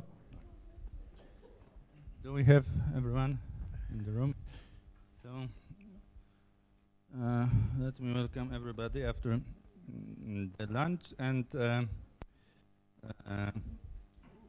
present another keynote speaker this afternoon, Frank Uteker from University of Birmingham. Frank is a reader in environmental humanities at the University of Birmingham. His most recent books include The Greenest Nation, A New History of German Environmentalism, MIT Press, and as editor, Exploring Apocalyptica, Coming to Terms with an Environmental Alarmism. He is currently completing an environmental history of the modern world. And Frank's paper today is Developing the Land of Eastern Europe and Archaeology. So, Frank, please, the floor is yours. Thank you too much for this nice introduction, and thanks for the organizers for inviting me here. This will be a very global presentation that I will give you, and I will cover a lot of ground here, so I prepared a script for this session here that lays out my argument. Actually, the two arguments that I will make. First, the argument for looking at the lens of Eastern Europe through the lens of development history, and the conversation about the language that we use when we engage with these landscapes. And I thought, well, if you give a talk about landscapes, maybe you should actually write this out so that you actually speak with a kind of precision that you should do when you talk about language. But then I realized this is the prestigious post-lunch spot that is always in the tricky spot for every conference where you're digesting rather than listening, so I thought I would need to, you can't just read this, otherwise you need to wake you up. And as you'll see, I actually built in 2 quizzes for this presentation. Well, you think about awards here, but anyway, I'll take the risk that this looks awkward on YouTube later on. And of course, you see St. Mary is by my side here in my endeavor, but really I'm very eager to, well, phrase in a proper way. We're entering the bloodlands of Europe here in the title of Snyder's book that I'm sure many of you will know, and some of you cited in their papers. Let me just say at the beginning that I'm not a specialist for Eastern European history, but Eastern Europe is a region that I've come back to time and again in my own teaching and in my own research, most recently in the environmental history of the modern world that, well, you said I was completing it. It's actually complete now, and with a publisher, thanks to work over the summer. And I noticed that I was coming back to the lens of Eastern Europe very often in this global endeavor. And what brought me here is really, if you look for global trends, the great thing about Eastern Europe is this overabundance of experiences that we find here. You have democracy, fascism, socialism, economic booms, abysmal crisis, national self-assertion, foreign rule, atheism and religious devotion. You have heavy industry and legions of peasants. You have places of pollution, and maybe the closest thing to pristine nature that we have in the heart of Europe. So Eastern Europe has it all. And if you just let this sink in, and Eastern Europe has it all, you realize that yes, maybe you need to speak about language when you talk about Eastern Europe, because the sentence Eastern Europe has it all, doesn't this sound inappropriate? Like the innocent American who doesn't really know the difference between Cinderella Castle and the real world. How do you speak about the broad range of experiences that Eastern Europe has to offer while paying due respect to the people and to the human toll that all these experiences brought with them? This is the gulf that I will circle around all the time, the gulf between the intellectual merits of looking at Eastern Europe and the experiences of Eastern Europeans. And to say this from the very beginning, I don't think there is any way to resolve this tension, but there are ways to talk about them. And my argument here is really that we should study Eastern Europe not only for its own sake, but really because it tells us so much about the making of the modern world. I first came across this problem of language when I wrote a piece for an anthropologist from Romania, Stefan Dorondel, who had a set of papers on peasants in southeastern Europe, and he wanted me to write a commentary on this. And when I read the papers, 2 things occurred to me. First, I was still, looking at all this from the West, where you talk about peasants in the 20th century, you talk about a shrinking and ultimately disappearing group. Well, if you look at Eastern Europe and Southeastern Europe, well, the peasants are maybe shrinking, but they are certainly not disappearing. It's a huge group. There are many peasants here.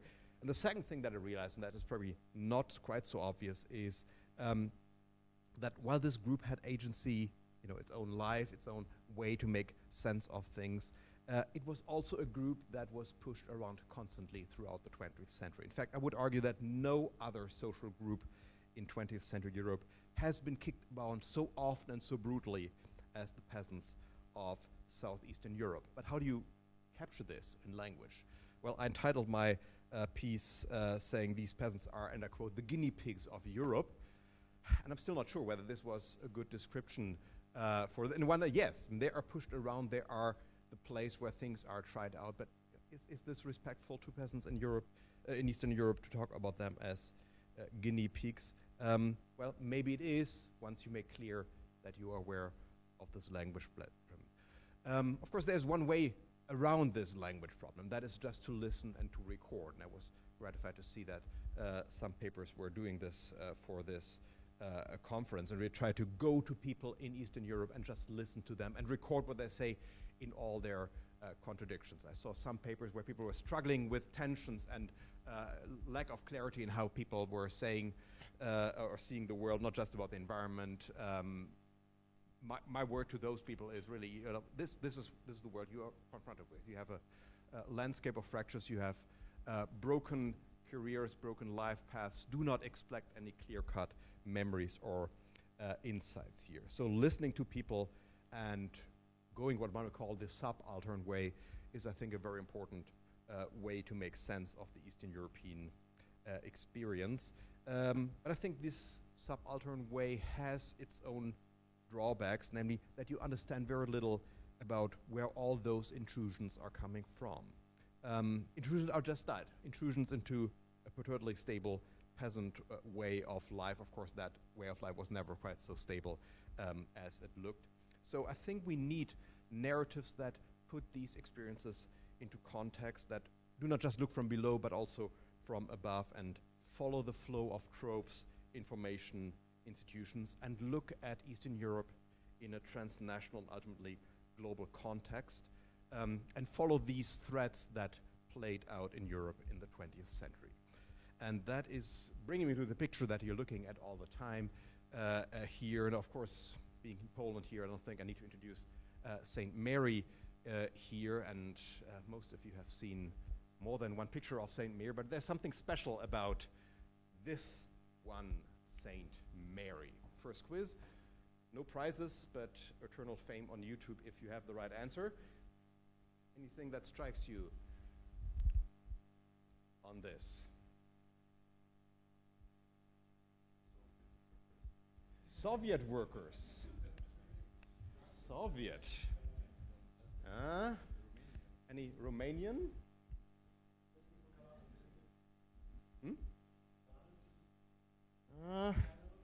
It's about this gentleman here, Putin.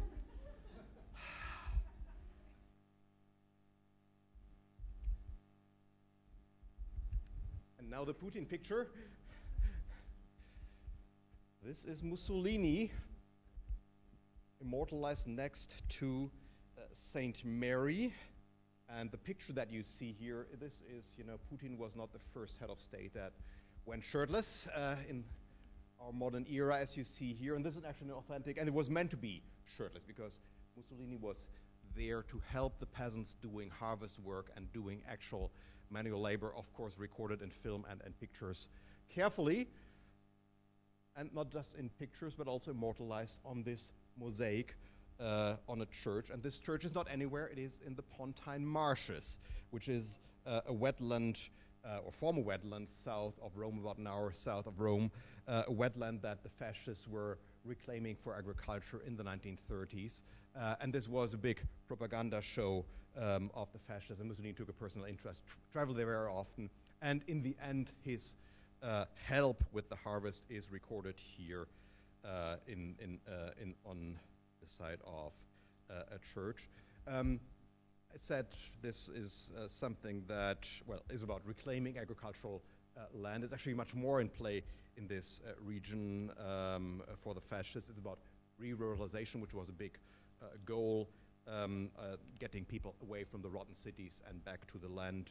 The Pontine Marsh was about getting a higher birth rate of proper rural people. It was about rebuilding the Italian race, whatever that was building cities which were conceived as service providers. And it was about showing all this to the people of the world and recording this. And so it came that this is actually a mosaic on this church in Sabaudia, which is one of the new towns in the Pontine Marshes, built from scratch, and probably the only church in the world that has both St. Mary and Mussolini.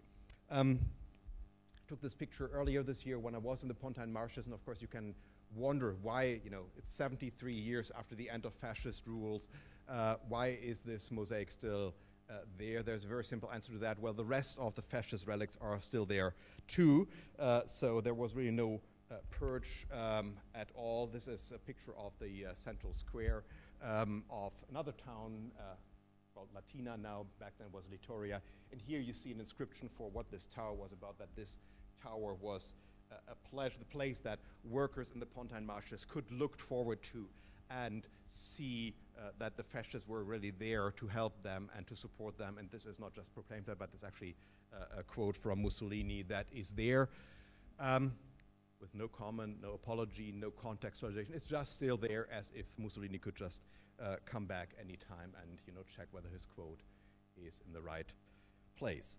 So, no critical word, no way to engage with this. Why am I showing this here? Well, first of all, this is we have a section on memory work coming up, and of course, if you engage with memory, you always criticize memory policies, but here you see what happens if you don't have any memory policy at all. This is basically a state of denial, just let everything as it was in the 1930s. But second, more importantly, it is about following the threads that go out from this place, from the Pontine Marshes in our south of Rome, out into the world. Of course, many of the things that I mentioned are quintessentially fascist, going back to the land. The concern about, you know, an Italian race. You didn't have to be a fascist to believe in an Italian race, but it helped. And of course, this is also a place that is, if you look at it closely, pretty small. It is big in propaganda, but it's actually a land that, well, barely matters in terms of what it produced and the number of people that it housed there. But this is not just about one place in Italy. There are connections towards other places. The Pontine Marshes project was conceived as a trial run for Italy's colonies in Africa, which include Libya, which includes Somaliland, which is part of Somalia nowadays, and which include Abyssinia, or as it's known today, Ethiopia, the country that Italy invaded in 1935. So this was really a trial run for colonialism at home in a region that was very sparsely populated, where they tried out what would mean to do settler colonialism. And the interesting thing is that this experiment actually triggered interest from beyond the confines of Italy and its colonial empire. One piece of evidence that I would like to quote here is from a meeting of the British Royal Geographical Society that devoted an entire evening meeting to Italy's agricultural colonization program in 1939. The timing is interesting. In 1939, 1 year later, Italy and Britain would be at war, but you would never guess that from reading the minutes of this meeting. And in his presentation on the Pontine Marshes, Sir John Russell, who is the director of the Rothamsted Experimental Station, declared that Italian settlement of Libya was an endeavor that, and I quote, will be watched with the deepest interest by all concerned with colonization, and certainly by all administrators in the British Empire, unquote. That is how it looked from London. And there is another foreign power that watched the Italian endeavor closely, and that was Nazi Germany. I probably don't need to elaborate great length here about what brought the Nazis to watch the Pontine Marshes. This was in the context of their plans to remake Eastern Europe, and I think, again, I don't need to elaborate here. There's something that has been reported pretty widely in the literature over the last 20, well, almost 30 years now, that the Nazis' conquest of Eastern Europe ran parallel to a huge scientific effort that actually predated the invasion. And I think it's pretty clear that this is not pseudoscience, which was something that was very prominent in our collective memory of science in the Nazi era, that there was, in the post-war years, a lot of talk about pseudoscience, Mengele, these fake experiments. We know now that this obsession with pseudoscience was not only giving a wrong impression, but it was actually a strategy of researchers who were involved in the planning in Eastern Europe to kind of detract. We were the good guys, and there were these pseudoscientists that did this. Because people doing planning in Eastern Europe, there were a good share of academics in the 1950s and 60s in West Germany. The research being done here is, in strictly academic terms, cutting-edge research of the time, but of course there's the ghastly context, that all this was done under the assumption that the existing land use and the existing land users would just not matter for any type of planning. The imagination is that Eastern Europe is an empty canvas that could be filled with whatever the planners were conceiving, and I think you all know what this meant for the people of Eastern Europe. But the interesting thing is, the connection to the Pontine Marshes is, once the planners started to go on their work, they realized, well, planning a new agriculture from scratch is not an easy task. They have a lot of expertise, but what they lack is precedence, a place where what they were thinking about was actually being done, and that is what brought them to the Pontine Marshes. Here in fascist Italy, you could actually watch what it meant to build a new agricultural landscape, And the Nazi planners actually learned something on that trip, because they came back from Italy convinced that they needed to pay more attention to the importance of settlements, of small towns specifically.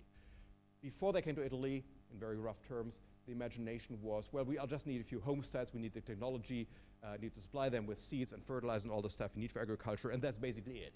It should just be a new landscape of individual homesteads. What the Nazi planners learned in Italy is, well, it's a good idea to have these little towns that the fascists saw as service providers for the agricultural landscape. Hence this tower here. Oops, one more. That these cities were actually a pretty good idea, and these cities then all of a sudden come up in the plans of Nazi Germany for Eastern Europe. They even copied this tower into their own designs, because they thought, well, it's actually a good idea to have this kind of tower as a symbol of, you know, we are here to help you, and you can turn to us if you have any problems. What they did not copy, though, is the churches. That is something that is, well, about fascist Italy, the treaty with the Vatican, that is one of the pillars of fascist legitimacy. So building that church in Sabaudia and other places is part of the fascist planning, hence the wonderful Mussolini mosaic. That's not something that the Nazis wanted to copy, because they had a more conflictual relationship, so these model settlements did not have a church. Now, to be clear here, when we talk about the Nazis' conquest of Eastern Europe, we're not just talking about a carbon copy of Italian efforts. And of course, learning from the fascist experience doesn't negate responsibility. That's the Ernst Nolte trap that I think every clever historian, and certainly one that grew up in Germany, wants to evade. But my point is here, when we look at these plans of the Nazis, we should not see this as a singular event. It was, I think, an outgrowth of a transnational debate over place to live, Lebensraum in the terminology of the German geographer Friedrich Ratzel. And this debate, I think, combined two intellectual strands that are important. First, of course, thinking in terms of racial hierarchies, something that is not there in Ratzel, but is certainly there with the Nazis, where that some people in the logic of this discourse, some people had a higher right to use land than others. And second, the Lebensraum debate mirrored an age where foodstuff was limited, and where the acquisition of new land was one of the main ways to increase the amount of food. And I think it's crucial to understand this brutal logic and the mindsets that it produced, because these are the mindsets that then lead to the blueprints for Eastern Europe. For those who thought about the landscapes of Eastern Europe, having space or not having it was really a matter of life and death. Now, it is easy to find this anachronistic if you live in the 21st century and all your food is just there at the supermarket for just picking it. The interwar years was a time when you talk about agriculture, you could see that there was a productivity revolution on the horizon. You see new machinery, trial with fertilizers, with new seeds, systematic breeding, all the other things that would boost yields per acre. Of course, nobody could say in 1930 that this would be a productivity revolution, but I think there was enough evidence around to raise doubts about the wisdom of a policy that focused mainly on the acquisition of land as opposed to using land. But this is not what people were looking at. What people were looking at in these plans was probably more the backdrop of the 19th century, because acquiring new space was actually something that the 19th century was about. And I return you to my map to show you this global context of what is then happening in Eastern Europe. Wherever you look in the 19th century, in the lesser populated, or let's say less populated by white people, places of the globe, you see an expansion of agricultural acreage. In fact, I would argue that there is not a single century in world history where you have seen a similar expansion of land under the plow. In the United States with westward expansion, in Argentina with the Pampas, in the Russian steppe, which is plowed up at this time, and in a lot of land reclamation projects in Eastern Europe. What was happening in the 20th century is basically this continues, except that all the easy land has been taken, and what we see is projects of the Pontine Marshes type. Still about claiming new land, but it takes greater effort, greater engineering work, and these lands are actually much smaller, but they are around here in the Pontine Marshes, in the Camargue in France. You see it in Japanese occupied Manchuria, and you can see it even in places where the key actor is not a state, but a state-like corporation. If you look at Latin America or Central America, particularly at this time, United Fruit is doing exactly that, acquiring land in huge quantities. So if you look at it in this context, really, the story of the bloodlands of Eastern Europe is not a special case. It's just where a transnational global obsession is playing out in its most brutal fashion.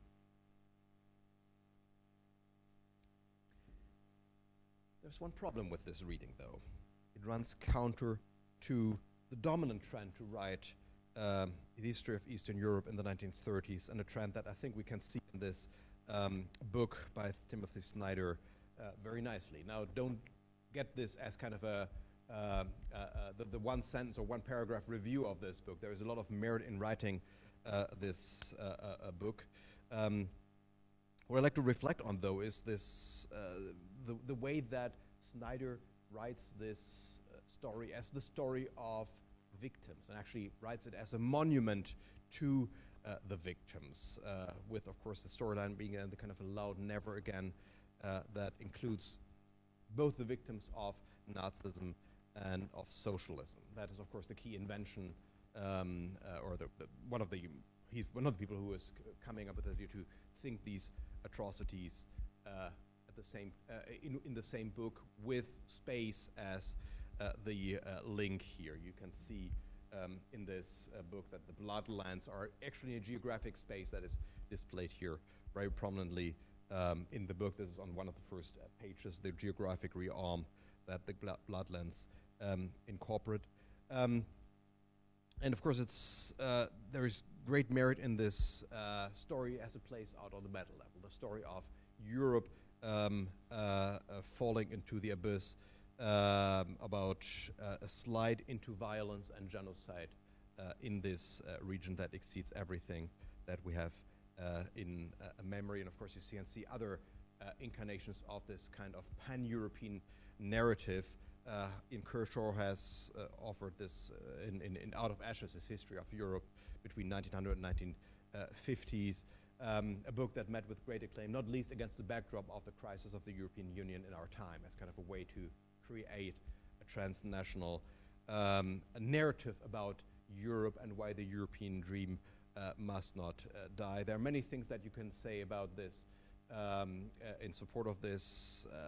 My particular concern is with this. This is kind of European history that you can actually give migrants to read. I think a group that we maybe need to think a bit more about in our national historiographies. Of course, we all know the theoretical critique about national histories, but it really didn't hit me until I moved from Germany to England in time for the centennial of what the British call the Great War.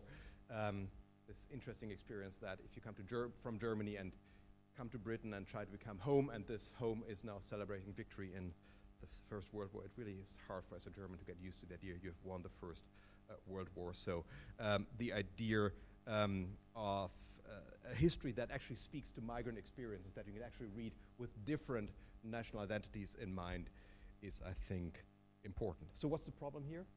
I think the problem is, well, in part, it's always about Hollywood, because I think Hollywood made a good role to play in the making of this. You think about Steven Spielberg and Schindler's List, or this kind of moral clarity, the neat divide between the good guys and the bad guys that is there. And of course, Hollywood is less famous for other things, and this specifically is about the context. This book begins with the Great Famine of 1932-1933 in the Soviet Union, and ends with ethnic cleansing and Stalinist anti-Semitism in the aftermath of World War II.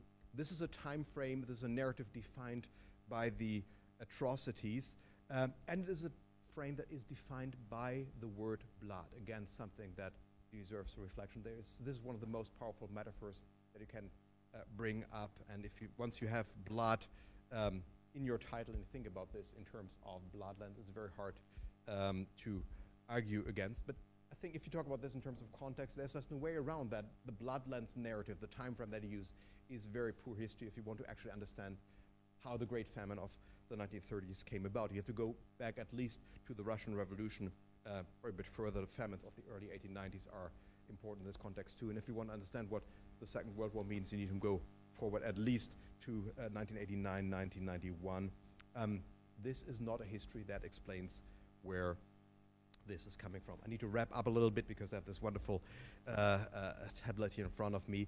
The second problem, just briefly, is how this divides the groups into, well, the culprits, perpetrators, the profiteers on the one hand, and the victims on the other side. Again, something that you can challenge. If you look at the Great Famine, a lot of famine survivors in Ukraine and many other places have survivor's guilt because they remember they have done things to survive that they would rather not recall. Not trying to pin any blame on people who just try to survive in starvation, but this neat binary it works in Hollywood, it works in books, but I think it falls apart once you actually look at things happening on the ground. And once you move out of the bloodlands, you see that this neat binary really doesn't work just as nicely anymore. And once again, I think Italy and the Pontine Marshes is a great case in point. The bloodlands have this kind of moral clarity, but then you move to a place that has, for instance, a Ristorante Impero, empire. Happy to receive guests since 1934. Insert your own thoughts. And there is this beach resort. This is my second quiz. Anybody, any ideas what could be wrong with a 4-star hotel, Oasi di Kufra? Well, the staff at the hotel, please.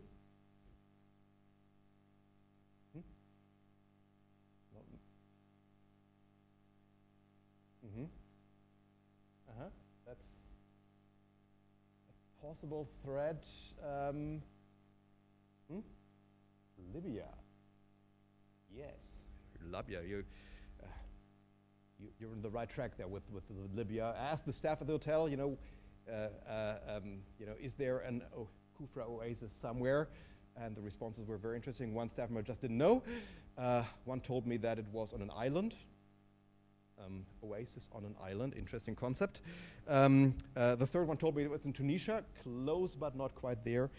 Well, it is in Libya, which is a country that Italy invaded shortly before the First War, and everything that they conquered, basically kind of little patches on the coast, and the fascists were actually intensifying the conquest of Libya and actually wanted to conquer the country in the size, in the extent that we know it today, and this is one of the nastier colonial wars with poison gas, concentration camps where some 100,000 Bedouins were put together. Between a quarter and a third did not survive these concentration camps.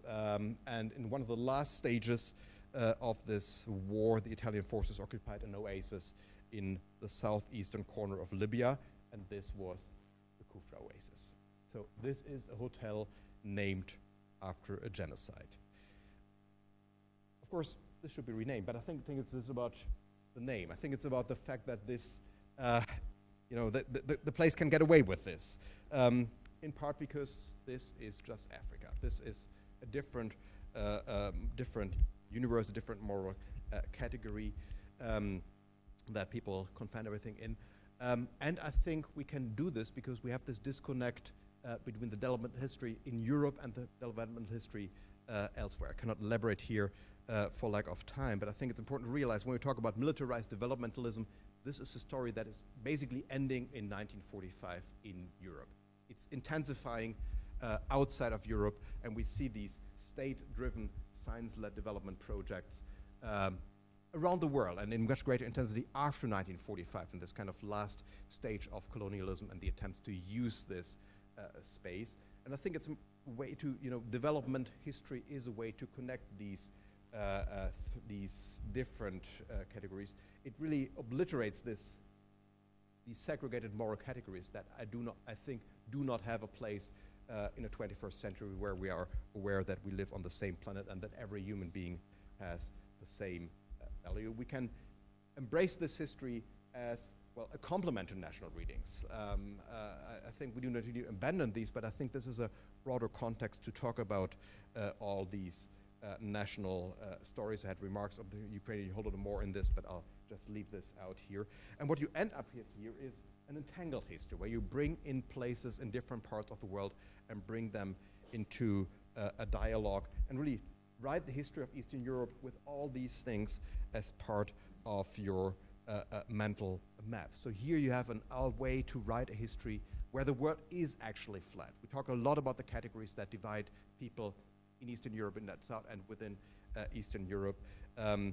We know that there are these divisions, and we need to talk about these divisions, but I think we also need to explore paths towards a history where actually all human beings matter in the same way. And I think one path towards such a truly global history goes through the environment and goes through the landscapes. Thanks for your attention.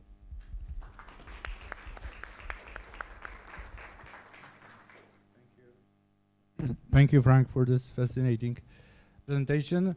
I am sure there will be a lot of questions and comments. I already see the first hand.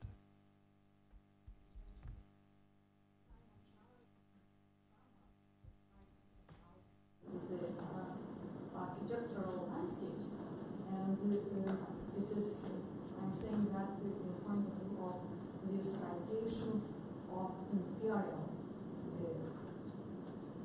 each imperial marks the islands you have mentioned by putting the sign of empire.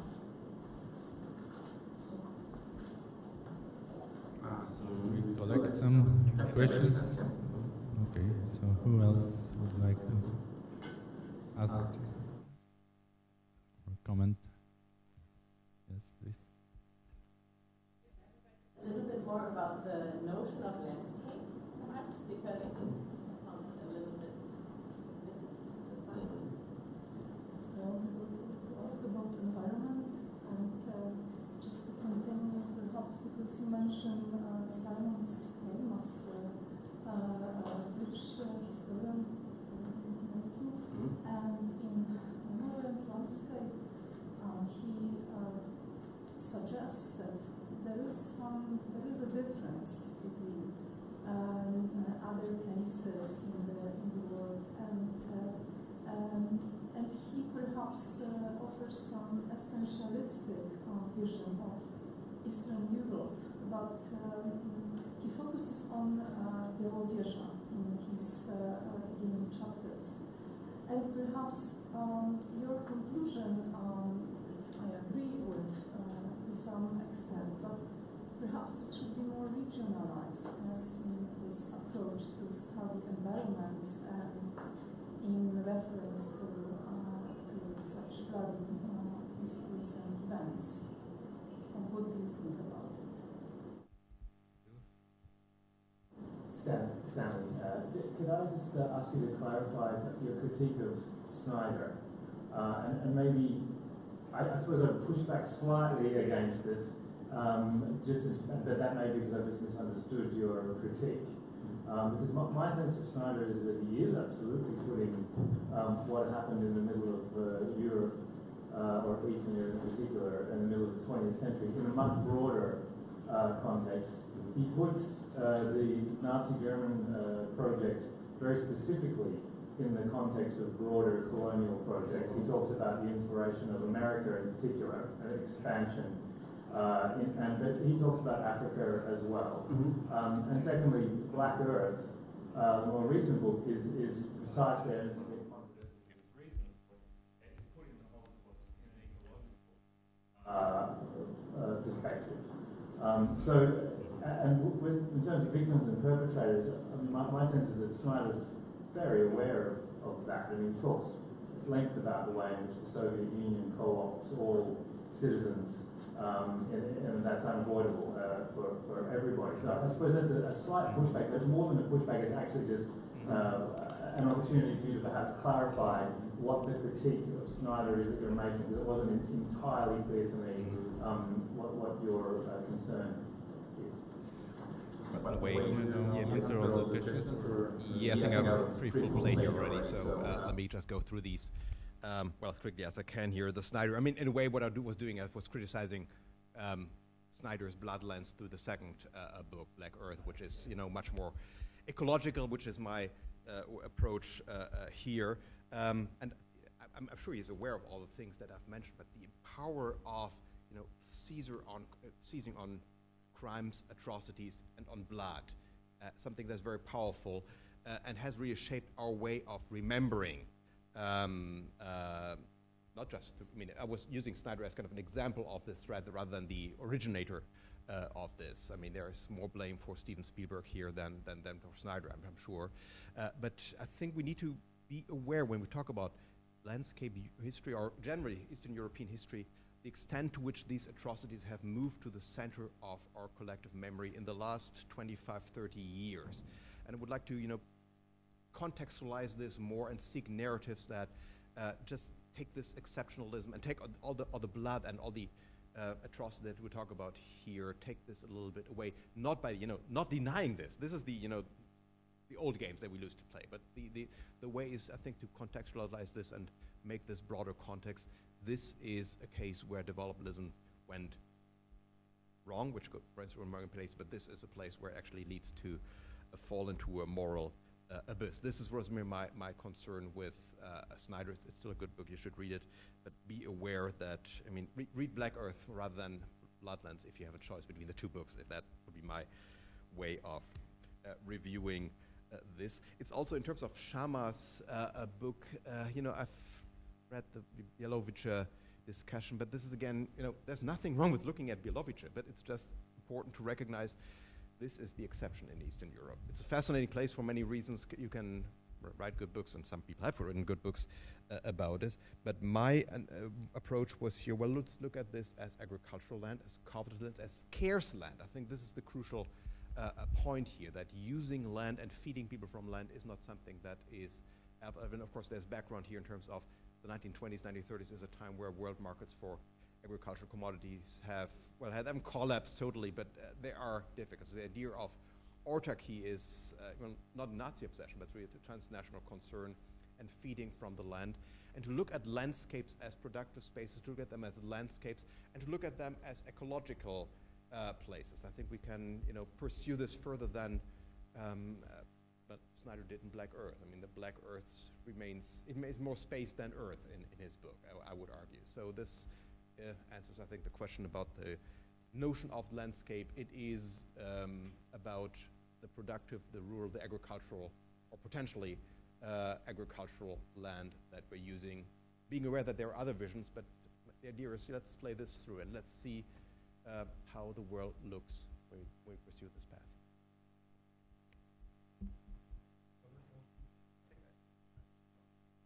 Okay, there would be any more comments? Yes, please. Because those 3 points at the end you said about in terms of history, and I was wondering, because your map here about you is very, I would say, classic or traditional world system map with some centers or core territories and some peripheries. But for me, the centennial history would be more interesting if you could find some connection from this red something on your display to the non-European countries, for example. I mean, the influence of Soviet agriculture techniques on, I don't know, in India or in Africa, something like that, or Polish architects in Southern America, or, I don't know, Bulgarian medicine or something, okay? So for me, this step is pretty obvious. I would like to hear more, you know, the next step, okay? Go for it. Nothing wrong with doing this. So but you know, I was waiting for this Eastern Europe. That is my question in your topic, okay? Mm-hmm.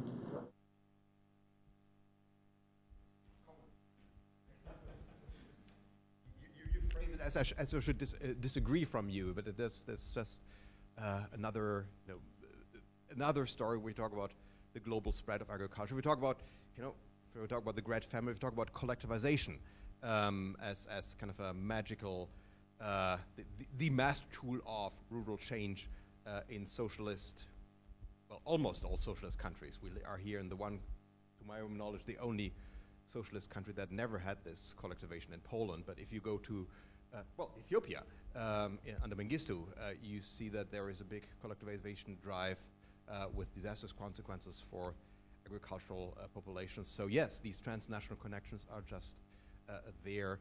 And if you talk about, of course, the collectivization narrative is one, one of the models that just collapsed after 1990. Sometimes taken over by agribusiness, but not really on this kind of socialist planning basis. So yes, you can have the connections of commodities, you have the connections of concepts, you have the mobility of people who go back and forth, and I'm talking a lot about all these things in my books. The transfer of imaginaries, the imaginary of the collectivized peasant and the happier world that it brings about. One question that I was often asked when I was talking about my global history project was, how does it all come together? And my answer was, let's write a history where it does not come together, where all these links are there, they overlap, they interact, they create consequences, but they do not add up. We have a world of tensions, of different legacies, of materialities, of institutions, of mindsets, of artifacts, and let's just talk about, in blunt terms, the making of this mess. Let us not smooth this over. And I think that's a great advantage of starting with the land, because lands tolerate this kind of inconsistency. Actually, they show it in their lands. We have a harder time to come towards this messier history when we start with ideologies and nation states.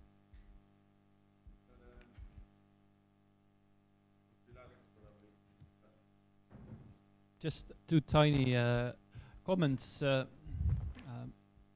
food for thought. One thing, you mentioned all those languages, and just, well, it's common sense, but the way that we can talk so much about Timothy Snyder is that he's one of the few historians who speaks most of the languages speaking around this part of the world. And that's as simple as it is, in a way, that let's learn the languages. Another comment is that next week the Pope is visiting the Baltic countries. In Lithuania it's more obvious. In Latvia and Estonia there has been very little of Catholicism since the 1500s. And it's interesting that when you started with Saint Mary, then also the Pope has decided to dedicate his trip in Estonia and Latvia to Saint Mary, as those countries were once in the 13th century during the Crusades dedicated to Saint Mary. And so now it's like this kind of refreshing, or this the legacy of Saint Mary in the Baltics. Thanks. Well, yes, not the perfect symbol here, but do you have any perfect symbols left in the 21st century? And you know, the only way to deal with this is really to deal with this in, well, the style of an archaeology. Acknowledge that there is this complexity, take out the threads you want to emphasize, and well, and tell the story of the bloodlands. I mean, the moral tale that is there is important, but I think we have to tolerate the fact that there are these multiple narratives that we can tell and that we should pursue and explore. And again, this is not something that supersedes the national stories, but really that makes them richer. I completely agree with your point about languages. That is, of course, a key to a deeper understanding of the lands of Eastern Europe, and I would just love to be better at Polish and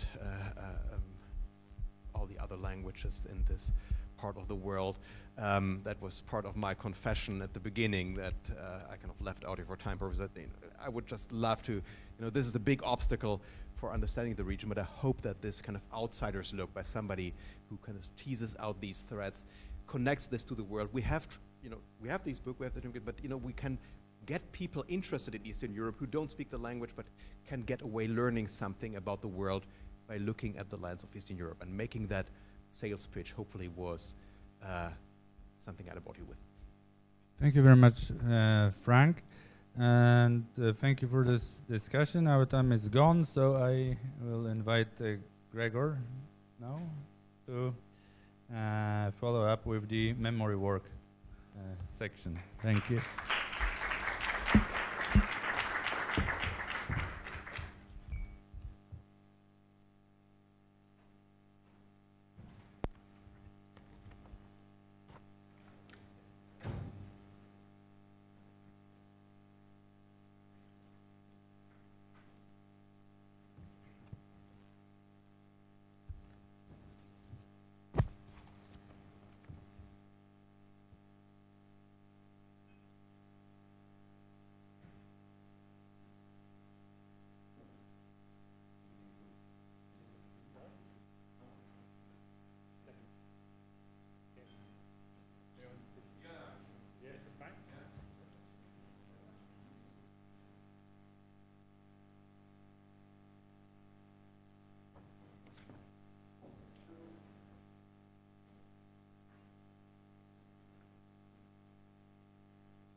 is here, and we start. This is interview is the first one here for the program is.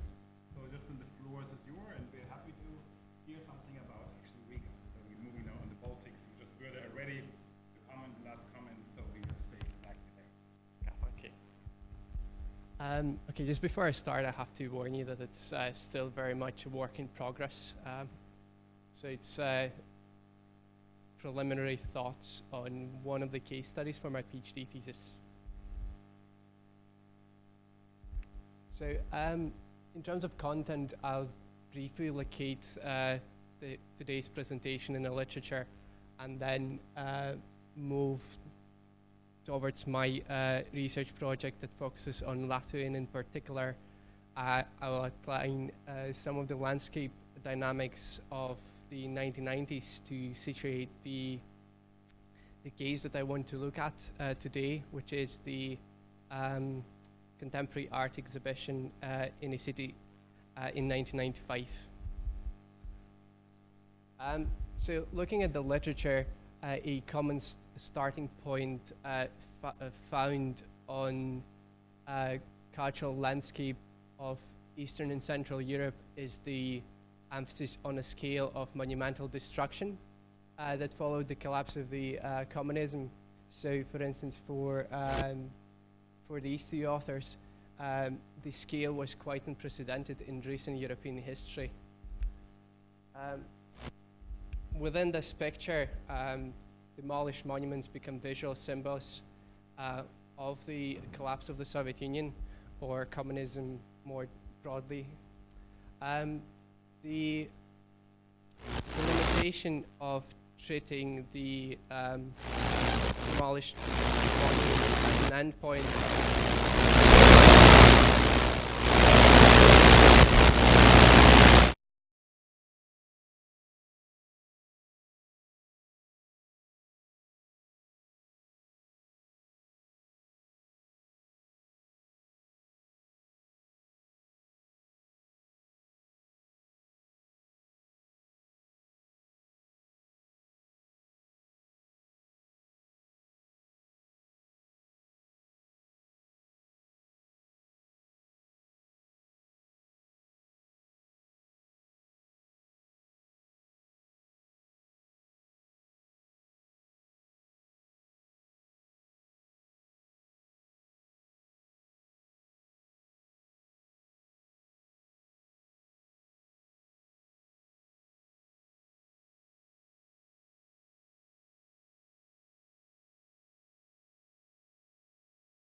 to drawing inspiration from this corpus of literature, I focus on the kind of enduring legacies of socialism in Latvia, and in particular looking at the both tangible and intangible remains of socialism in the urban fabric of the Latvian capital.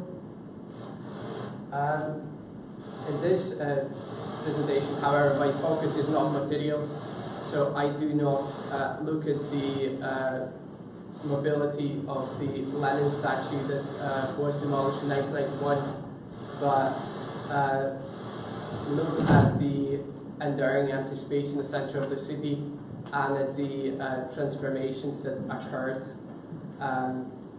of that site since the collapse of the Soviet Union. And in this presentation specifically, I look at the artistic appropriations of this site of socialist memory, and in particular focusing on 1990s. Looking at the landscape dynamics in a city in the 1990s, it is possible to observe this drive towards reclaiming the what was considered authentic and European features of urban landscape. So one of the most prominent examples at the time was the reconstruction of the House of Black Hats. And this is the picture depicting the excavation of the foundations of the original early modern House of the Black Hats before the full-scale reconstruction started later on in the 1990s. As a flip side of the same process, a lot of new monuments to the victims of communism, as well as the all their monuments associated with the German and more broadly European heritage of the city were built or were proposed at the time. So within this context of the 1990s dynamics, a newly formed Centre for Contemporary Arts held its third annual exhibition of contemporary art entitled Monument. The idea that the curator of the exhibition had was to open empty sites previously occupied by monuments or sites that were proposed for new monuments for artistic appropriation, and in this case specifically for art installations. According to the curator, the space most pregnant with the meaning of the bygone era was allocated to the Swedish artist. So apart from inviting Latvian contemporary artists to contribute, the curator invited artists from countries that had the most direct and lasting impact upon the urban landscape. So she invited artists from Sweden, Germany, Poland and Russia to contribute to the exhibition. So in this case, the site of the former Lenin statue was allocated to the Swedish artist. So as you can see, it was a flight trees painted red on a round steel structure, altogether resembling a red star, and it was an interactive piece. So anyone who wanted could essentially function as a carousel. So anyone who wanted to take part in the exhibition, they were free to do so. So in this sense, it kind of, by creating this playful space around it, it negated the more static nature of that space that was associated with the Lenin's monument.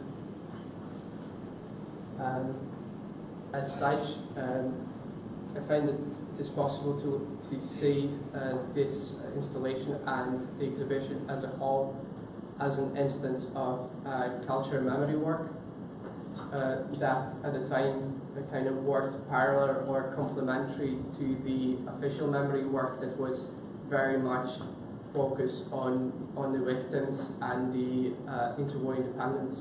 So also by recognizing those different powers that had shape on the city, the exhibition also brought a more encompassing vision of the country's past and the city's past as well. So, yeah, having said that, the mnemonic impact of the exhibition at the time was rather limited. So, as the curator herself later on wrote, is that none of the art critics at the time paid much attention to the exhibition, so there were no critical reflection upon the exhibited art. At the same time, the most of the attention that the exhibition received in press was dedicated more to the acts of vandalism that occurred in the city at the time, rather than paying attention to aesthetics or the messages that artists wanted to convey. More importantly, I find it's possible to locate the exhibition at the origin of emerging processes of urban festivalization and eventization of space.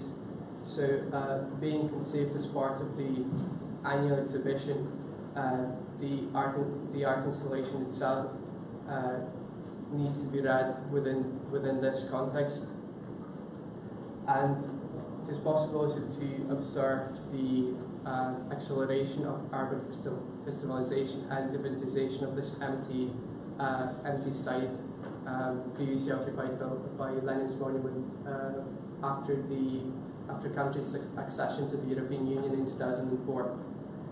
So looking at some of the biggest events hosted in the city recently. One of them was Riga 2014, in 2014 when the city hosted the title of European Capital of Culture. So, and once again, sort of like it's possible to see this artistic appropriation of the site. So this one was the art installation entitled Monument Wars, and interestingly, it speaks to the earlier 1990s exhibition, in as much as it also draws on those four different periods in country's history that shaped urban landscape. So the art installation consisted of four so-called monuments, each as one sort of like comes up, the other one comes down, and each one was associated with a specific country. So once again, Germany, Poland, Russia, and Sweden. And more recently, during unveiled in January, when the country's marking a centenary of independence, another art installation appeared on the site. This time, it's the Gate of Honor, and so as the artists themselves refer to it, it's a virtual monument. So essentially, it's made of screens. So it allows for a different projection each month. So, but in comparison to the last one, this one is very much draws on Latvian identity and Latvian understanding of history. So, so far in those projections, there's different periods in city's history or country's history were largely absent. So overall, I find looking at the art installations can open a new way of seeing this appropriation of the socialist legacy. But in this case, rather than a material legacy, it's more of an intangible legacy in terms of, on one hand, this is just an empty space in the city, but because it's still being associated with the Lenin's monument from time to time, it's kind of like a process of appropriation.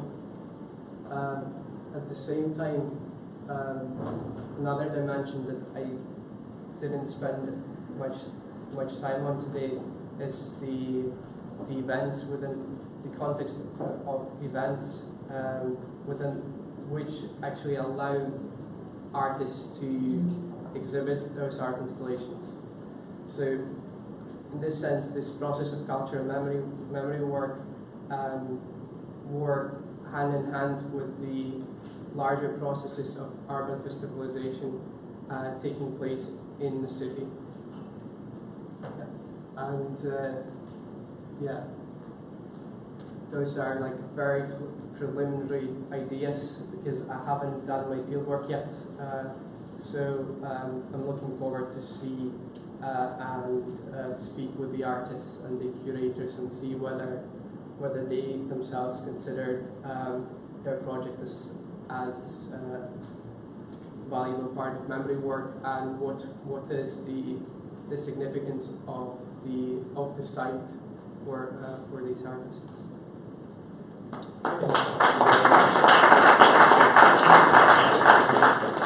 Yeah, from the Wrocław of the non-existing Lenin statue, we moved to the Czech Republic, the post-socialist sites of memory in the Czech Republic, the incidental mourning and everyday forgetting. And you're listening to Adam Korda from Nicolaus Copernicus University in Toro.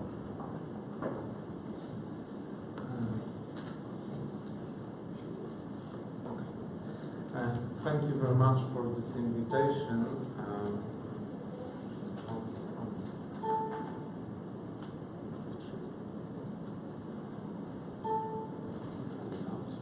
We'll see. Okay.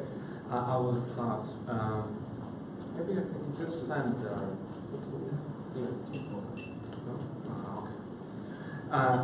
From the East and Central European perspective, post-socialist sites of memory are crucial for recreating identities in each country. The overproduction of monuments and sites of memory in Poland is a great example of this trend in politics of memory. However, in this paper, I would like to argue that there is no common pattern of politics of memory across all of Eastern and Central Europe, and I will focus on the Czech example. There will be few of them. I will focus on 3 of them. The first one is related to Jan Palach, crucial figure for communist history in Czechoslovakia. 2 smaller places which I will present later, and the last one, which is not exactly the sites of memory, but could be. This is atomic bunkers as a kind of tourist attraction in Prague. I will start with 2 places related to Jan Palach in Czech Republic. There are many of them, but I will focus on those 2 in Prague. Shortly speaking, Jan Palach was a student of the Faculty of Arts at Charles University in Prague and set himself on fire on Wenceslas Square on January 16, 1969, in the protests of the Warsaw Pact occupation of Czechoslovakia and the end of reforms of Prague Spring in 1968. The important fact is that he was not the only one person who did this kind of radical political way of protesting, the act of self-immolation. So here you have the list of all of them collected by Peter Blažek, and there are, of course, that was not typical only for this part of the world. Okay. So in Czechoslovakia, or now in Czech Republic, they were called Living Torch, and there were more of them. But Jan Palach is the most important and the well-known figure. The place where Palach set himself on fire was the top of the Wenceslav Square, Václavské náměstí, just near the stairways to the National Museum, very close to, at that time, the Parliament of Czechoslovakia. This is interesting and a little bit ironic fact that after the collapse of communism, this building, this is on the black one is on, I don't know which side, on the left one, okay? That was the place where Radio Free Europe or Radio Liberty at that time was existing after the collapse of communism. And of course this place was not accidental one. It was very close, or part of city center. Place is also important for many reasons, also symbolic, like the National Museum, which is nearby, on Wenceslav Monument, which is crucial for the Czech history, but also nearby this parliament and very busy road, and on the top, as I said, of this main square in Prague. That is also why probably there was no other place to build this monument after 1989 and after the collapse of communism.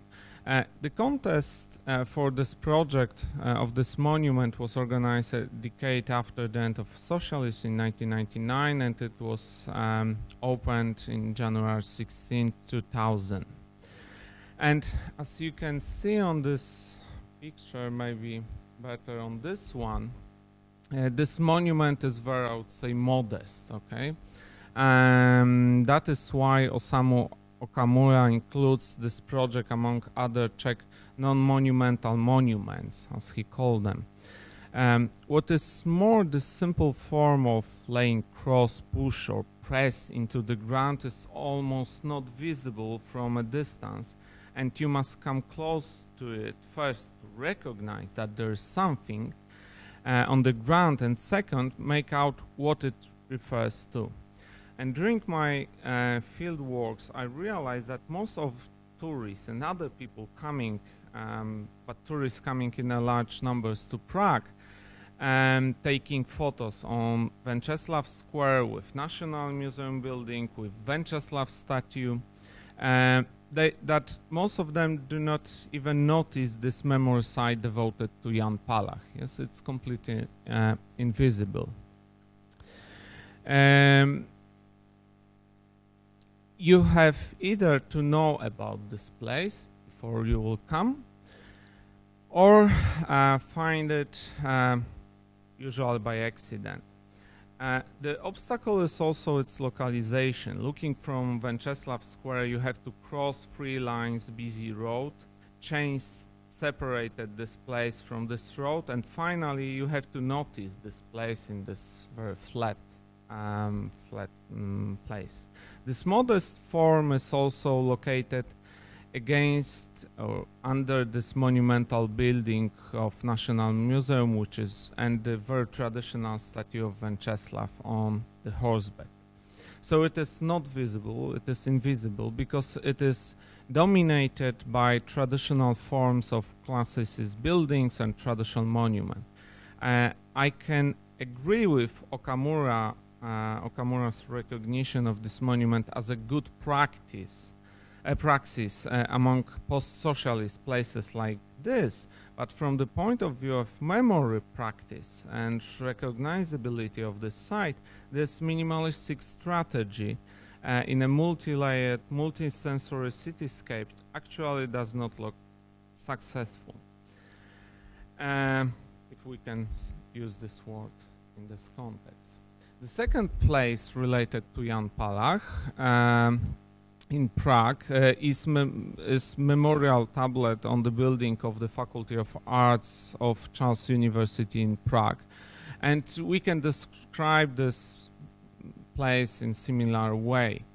This is, I don't know if you can see this face on this place is Palach's death mask, which was originally taken on 19th of January by Olbram Zobek. Then he made a metal copy of this, and finally they used this as a part of this memorial sites. So this dramatic and emotionally touching tablet is more visible for people because it's places on the wall. It is not located in.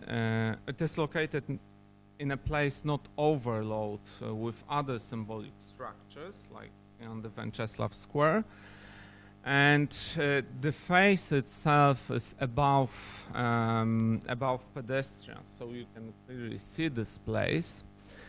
And the square on which this building is located is Jan Palach Square, so everything is connected with Palach here. And this makes him a central figure for this memorial site.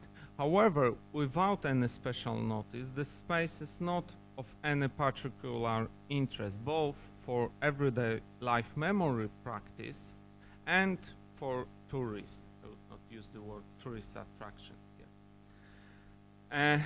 To conclude this, descriptions of those two sites of memory referring to Jan Palach, we can clearly say that they are a part of a collective and individual remembering, only accidentally, only for those who knew his story and heard about those places. And for others, especially, they are important only on some anniversary occasions.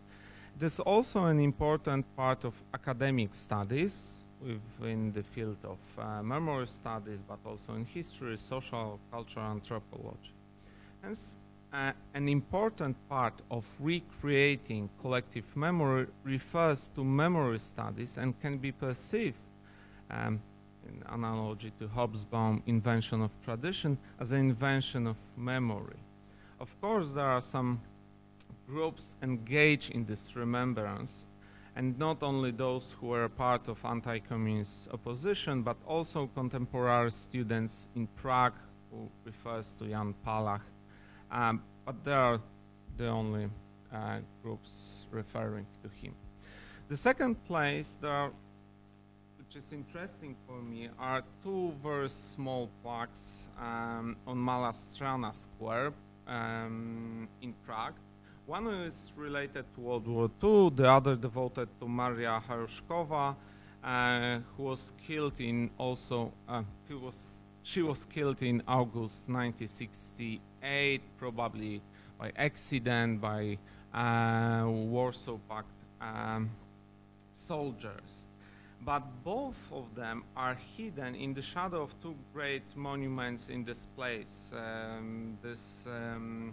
Památník Oksidle Henneho Lva and the place related also to the Second World War. They are located close one to each other. I'll show you, maybe it's better that you can see. On the first one, this is the main square. Here you have this tree, which is here, and those small places are hidden behind this tree. Okay? This one is behind the tree. And so they are located close one to each other, so I will treat them here as one place. What is missing, though, there are those two small plaques. They are hidden just behind big tree, this weeping willow, covering with its long branches. And the first one is devoted to the, on the right side, the small one. The first one is devoted to the Second World War. It is completely hidden under the dark green ivy leaves, almost covering its letter. The second one is nearby, without ivy, close to some flowers, with better exposition than the first one, and it's devoted to Maria Harushkova, as I said. However, if those two monuments refer to collective memory and creating collective identities, small ones are rather sites of individual remembrance. Both Boczek, the guy from the World War II plaque, and Harushkova did not become public figures of Czech or Czechoslovak memory, which was the example and the case of Jan Palach. There's no group of interests referring to those people, like in the case of Palach, where students or dissidents or intellectuals who can sustain or keep up this memory. Far from this time we are, less those places are visible.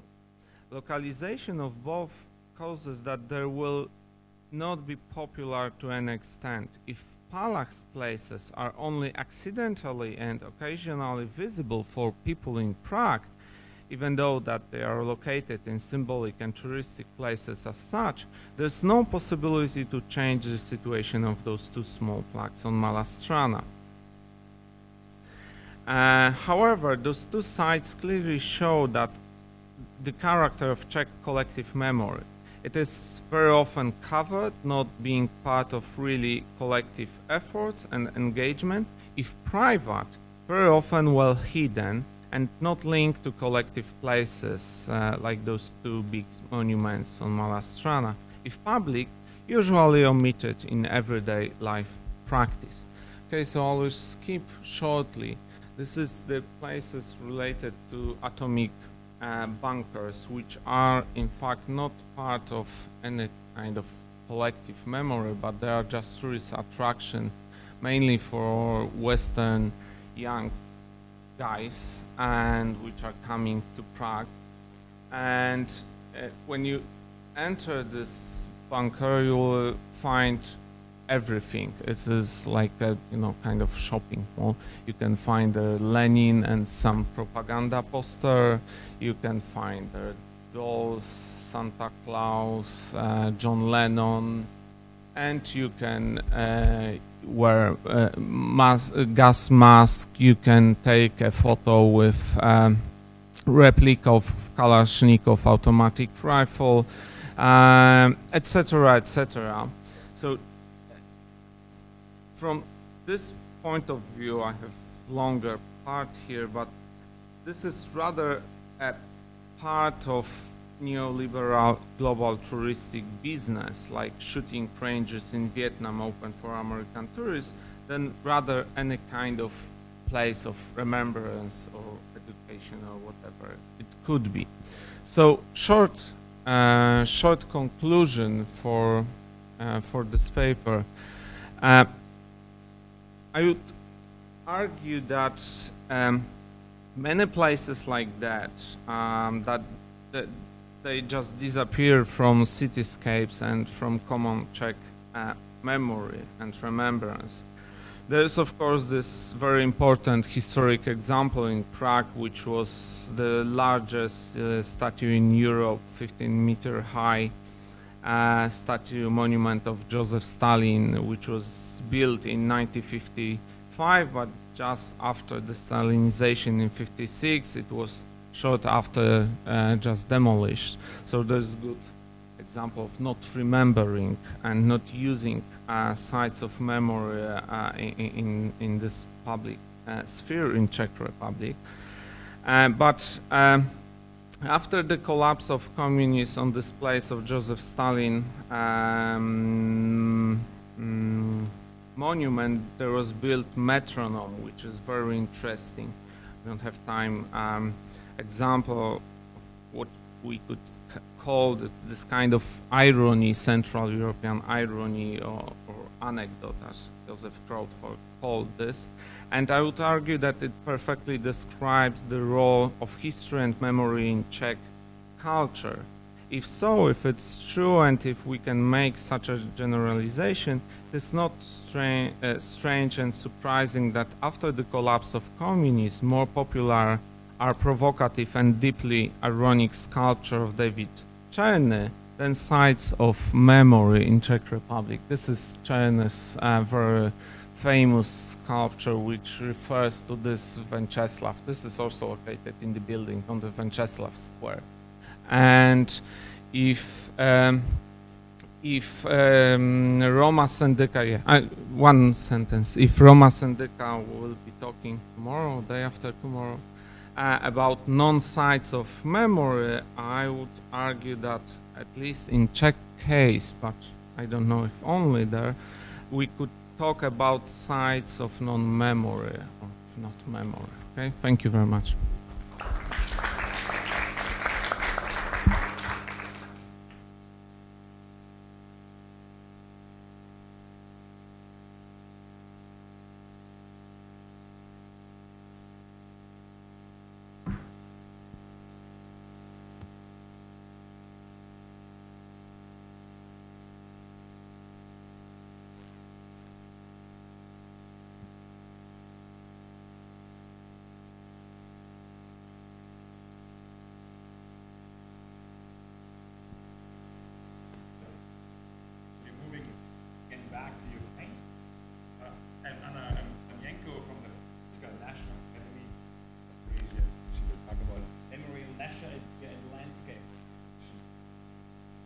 Thank you.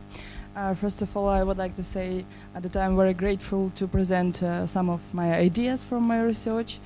And I will talk about memory, national idea, and landscapes in Ukraine. So today, ecologists, biologists, activists, different activists in Ukraine often raise questions about the feasibility of the construction of hydropower, hydroelectric power stations and reservoirs on the Dnieper River. As it is known, the Dnieper in 50 years had turned into a cascade of reservoirs because of the construction of a number of such hydroelectric power stations. Ecological consequences of the construction of reservoirs took an important place among the assessments of the consequences. The media used the term for their Dnipro reservoirs such as tragedy, such as catastrophe, Soviet utopia, unfulfilled hopes, etc. And these terms have already become well established. This suggests that people in the 21st century can estimate the damage caused by construction of reservoirs and gradually comes to the declensionist interpretation of history in which responsible for the change of nature lies on human activity. However, the awareness of the damage to nature and the protest attitudes of citizens and activists didn't affect the state policy in the field of hydro construction.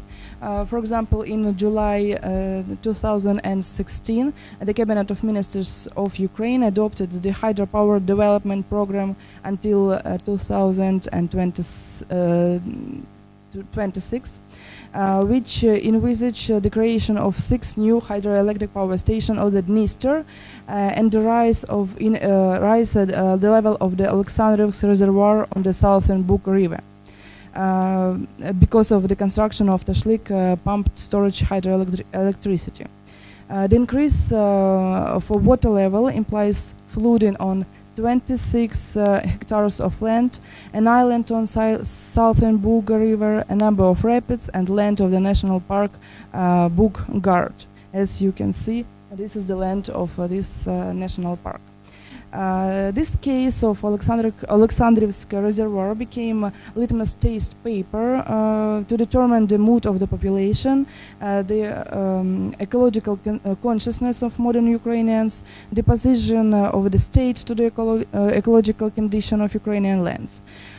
Immediately after the announcement of the decision to raise the water level, in a lively discussion of the issue by local communities, media representatives, environmental organizations, scientists, etc., has begun.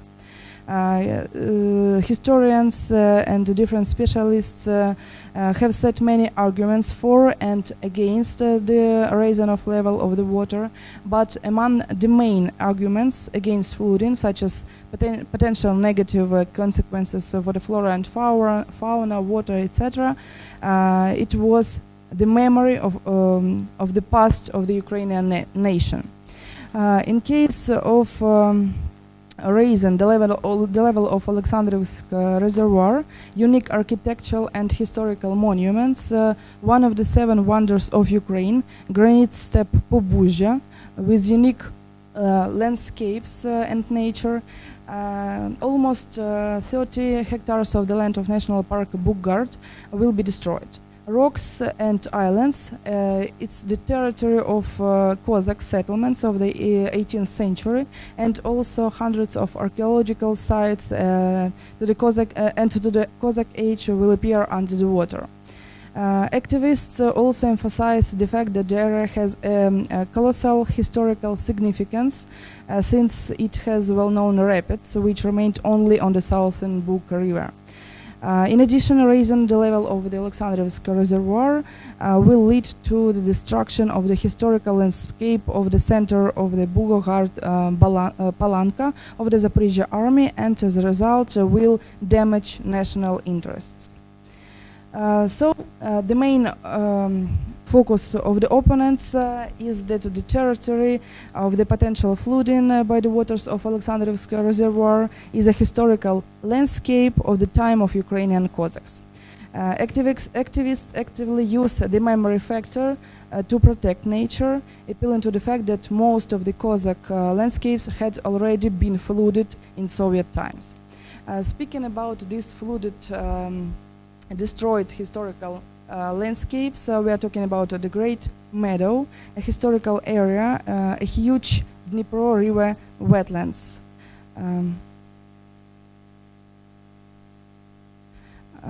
Which were located between River Dnipro and Konka. This territory belonged to the Zaporizhia Cossacks and was associated with all Zaporizhia. The whole territory of the Great Meadow and its wetlands was settled by Cossack farms, where the Cossacks were engaged in economic activity. It was on the territory of Great Meadow where the majority of Zaporizhian sieges were built, which became the symbol of the security and freedom of the Cossacks from the landowners. Great Meadow also became one of the main objects of the Cossacks and rural folklore, where it appears as father and breadwinner. The representatives of Romanticism in the 19th century, who was the main leaders of the national idea, were appealing to the Cossacks and the Great Meadow in search of national identity and forming the cult of homeland as the land of ancestors. Everything connected with the Cossacks turned into national myths about the heroic period in history, which had great significance for national self-identification concerning the past of Ukrainian people and its territory. In the works of historians, folklorists, ethnologists, etc., Great Meadow appeared as an eternal glorious land of the Cossacks. Thanks to these works, to the works of these researchers, a stable idea of connecting the Cossacks and the Great Meadow appeared in the historiographic discourse, which became a way of marking the boundaries of Ukrainian society.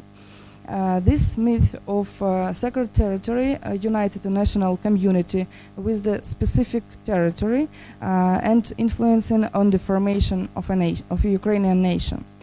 Also, the Dnipro wetlands were considered as the main wealth of the southern Ukraine, breadwinner, employer, supplier. For the steppe region, wetlands were the basis of economic activity and the main resource of income for rural residents. As you can see, this is the historical photo of Dnipro wetlands. Also, the sacred meanings of the lifeguard wetlands got in the years of Holodomor, the World War II, and the famine of 46-47.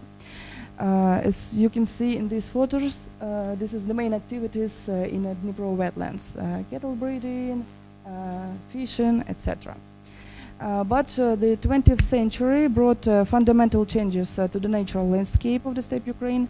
The cult of scientific and technological progress of the Soviet Union and the belief of ability of Soviet men armed with science and technologies to transform the environment. The belief in power over nature has led to the destruction of the Great Meadow. Almost all the territory of Great Meadow, which became a symbol of the identity of Ukrainian people in the 19th century, appeared under the waters of the Kakhovka Reservoir. In this map, you can see the map of the Dnipro wetlands, and these black lines is their current borders of their Kakhovka Reservoir. So, the use of the cult of scientific and technological progress in the ideology of the state in relation to environmental changes contributed to the fact that a lot of people became enthralled with the new attractive ideas of human power over nature and gradually acquired the features of the new Soviet modern industrial identity. Thus, change of the landscapes replace of the national narrative with the industrial one contributed to the gradual formation of the new man, Homo Sovieticus, the holder of a new identity, Soviet, modern industrial, as opposite to the national Ukrainian agrarian traditional identity. After gaining their independence in 1991, after the liberalization of society, the struggle between different identities became more acute. On the opposite side of the barricade was the Great Meadow, which for many decades has become an integral part of the economic life and of the inhabitants of the steppe region and was a member of Zaporizhian Cossacks, and Kakhovka Reservoir, on the other hand, which became a symbol of scientific and technological progress of the Soviet state and human power over nature. The formation of clear dichotomy can be traced. Great Meadow, Kakhovka Reservoir, which reflects the conflict of interest in society between Ukrainian national traditional and Soviet modern and technocratic approaches. In the history of the construction of the Kakhovka Reservoir, the most important and painful consequence for Ukrainians is the flooding of land, the responsibility of which society puts only on the Soviet government. This destruction of wetlands, repeatedly called Ukrainian Atlantis, is now considered as the tragedy of Ukrainian land and Ukrainian people.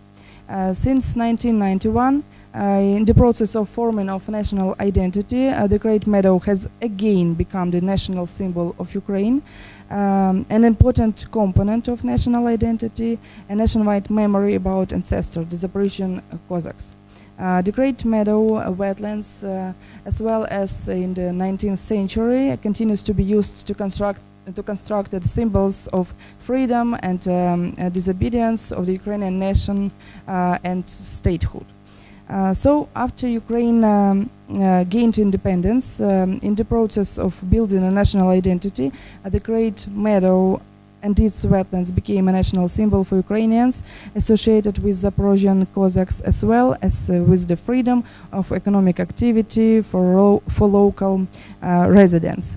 At the same time, it should be noted that in the conditions of the acquisition of Ukrainian statehood, there is not only a return to the Ukrainian symbols, but also their ecologization, the combination of the political national upsurge of Ukrainians miraculously combined with the advancement of the ecological movements. The result of rethinking its history and collective traumas was the revival of national values, and thus the possibility of creation in the independent Ukraine such objects as regional landscape park Kremenchuk wetlands, landscape reserve Biletskivsky wetlands, national park Veliki Lug, Nizhnodniprovsky, where an attempt to preserve the remains of wetlands is made. Thus, the historical experience of destroying the historical landscape of Ukrainians is now actively used by activists in the struggle against new objects of the hydro construction. In today's conditions of development of the Ukrainian identity, opponents of changing the landscapes appeal to the historical experience and memory of Ukrainians about the past. Reconstructing and reviving the Cossack myth, the beginning of which relate in the 19th century, opponents of the flooding of the lands by Alexandrivsk Reservoir have a direct link between the destruction of the landscape and the destruction of the national identity of Ukrainians. And this is the photo of current activists. In case of the Alexandrivsk Reservoir, appeal to the history has so far proved to be effective still, despite the emphasis on the benefits of the economy for the population from the rise of the level of the reservoir. Residents of the three settlements did not agree today to increase the level of the reservoir, which still does not allow to continue the implementation of the project for the construction of the pump storage hydroelectricity. Thank you.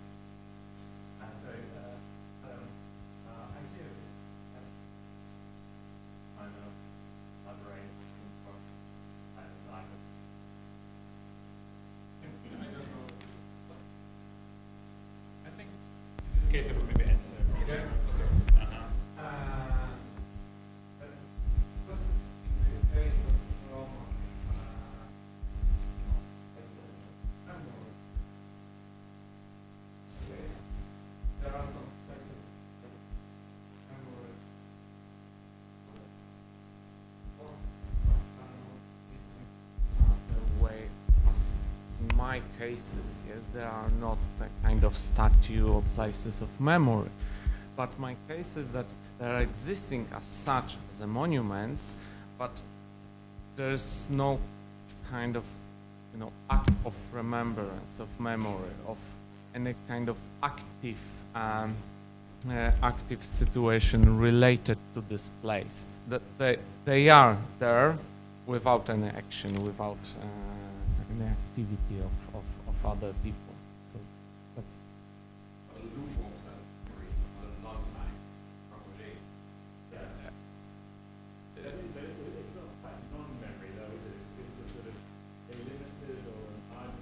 yeah. Yeah. Or a memory that's not front-centered. Yeah. That's a slightly better term. Sort of non-memory sounds like. I mean, I know that this was something of a throwaway line to conclude and to link your argument with Roma, but it sounded intriguing. But then I was wondering whether it was. Yeah, you're right. Questions.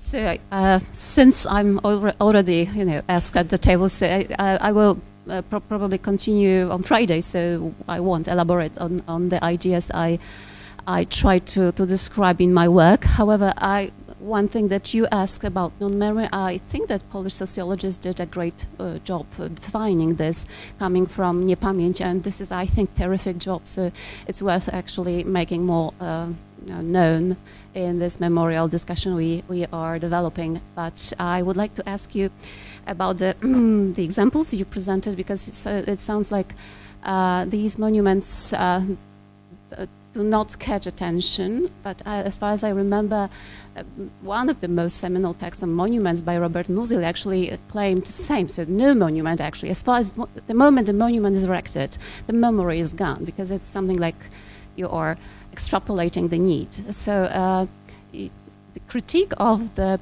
potential of memorial work for those monuments, I wonder, what do you think about those efforts to actually pay attention to those anti-monuments, counter-monuments that have been so much discussed last like 20 or 30 years, starting from the 90s. And I think in Yugoslavia, there is a very interesting, or former Yugoslavia, there is a very interesting movement started by something that is called monument group, Spomenik group, that actually they claimed, the artists, this is a collective, they claim that actually for those acts of political violence, we should never erect those manmas or, monuments to remember what happened, but actually we should refrain from any monumentalization, because monument is actually a political tool. So if there is a victim of political happenings, should we really use the same language of politics to commemorate them, since politics killed them, basically?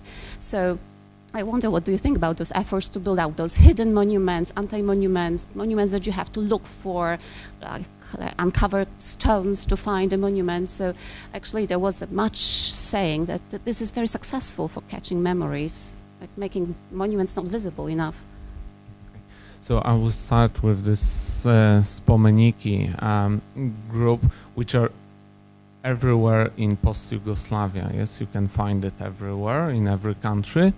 But I would argue that they are now more popular in Western countries, in Western culture, due to this photography. I don't remember the name of the photographer, and some exhibition in Western countries than in former Yugoslavia itself. And I have one very short story. Okay, when I was trying to find one of this place in Podgorica in Montenegro, and I asked taxi driver, could you take me there, because I cannot find this place. He took me somewhere, but that was a new installation which refers to this Spomenik, but that was not exactly this place, but that was very modern sculpture referring to some extent to this Spomenik. So for people from, at least in this Montenegrin case, these new things were more important than those Spomenik, which I don't know if you know them, but they are very famous. I think so. I don't know if it's true. So from this point of view, I'm not pretty sure whether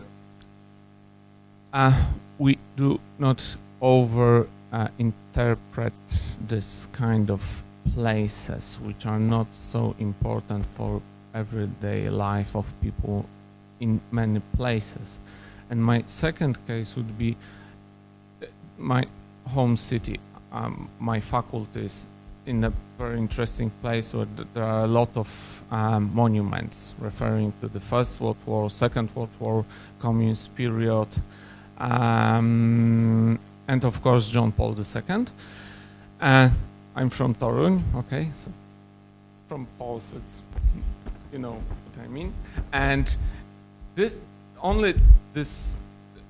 monument referring to John Paul II is always with some flowers and candles and things like that, whereas the others, I would say that they are invisible exactly in the same way as in my cases. So I don't have probably good answer to your question, but rather with some cases which can show us that this is not very simple, I would say so, okay? That was a perfect answer.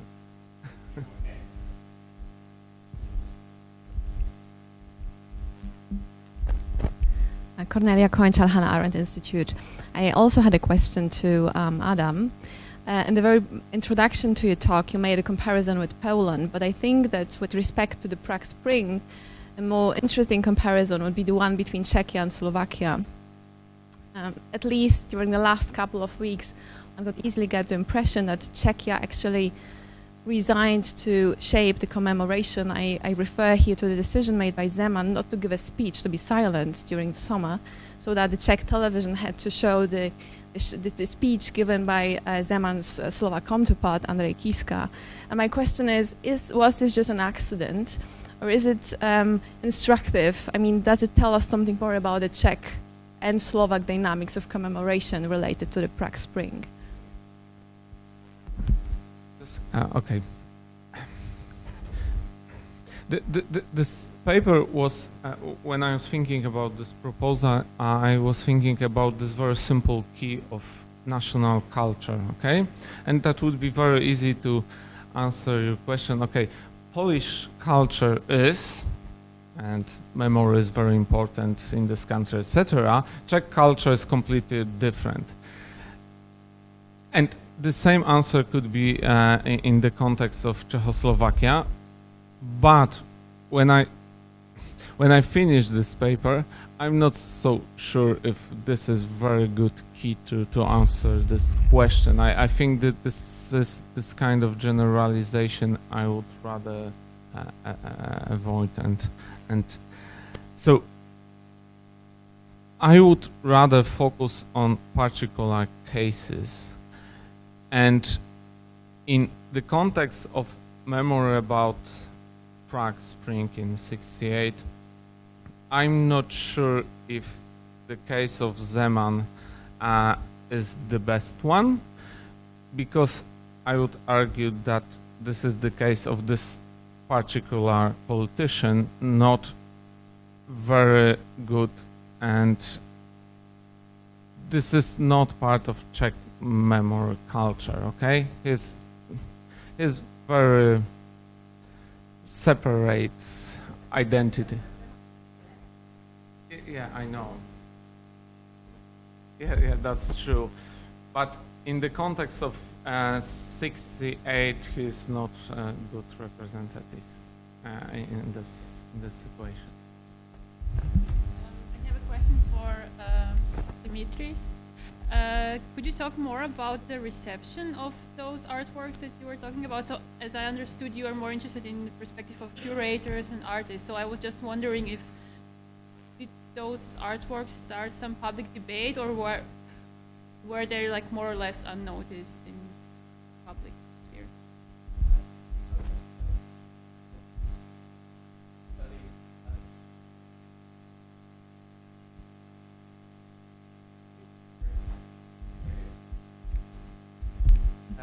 Especially the last one, got criticized in one of the newspapers, even had a debate with artists and some of the architects on this gate of honor, and I think the title of the article was something like Lenin's pants, that even that those who are sort of like critics essentially named it Lenin's pants. But as far as I remember from reading the debates, the much of the criticism was not referring to the site itself, but it was more in a context of increasing number of sculptures in a public space in a city. So,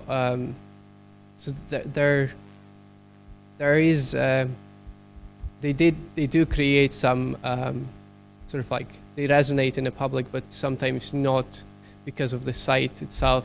Even though here, sort of like this critical Lenin's pants kind of still refers to the statue, but the bulk of the criticism was directed to something completely different. Yeah. Hope that answers.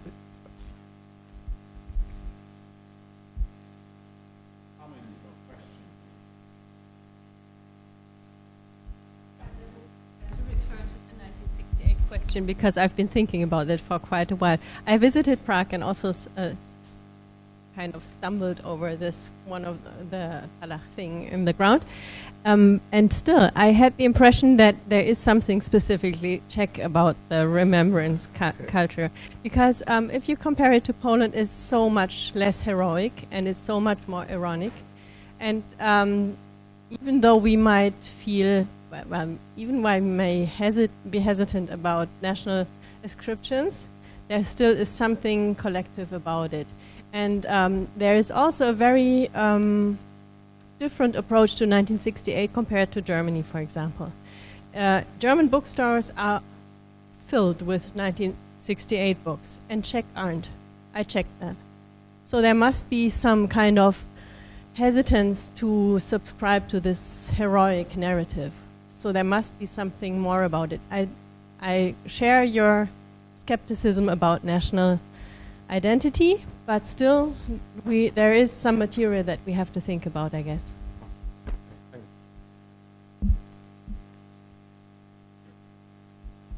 Comment or question? Yeah. Yeah. She was left. I think this is a very special example of national the need of national identity and the need to protect nature. And it is, I think, maybe this is a question to you.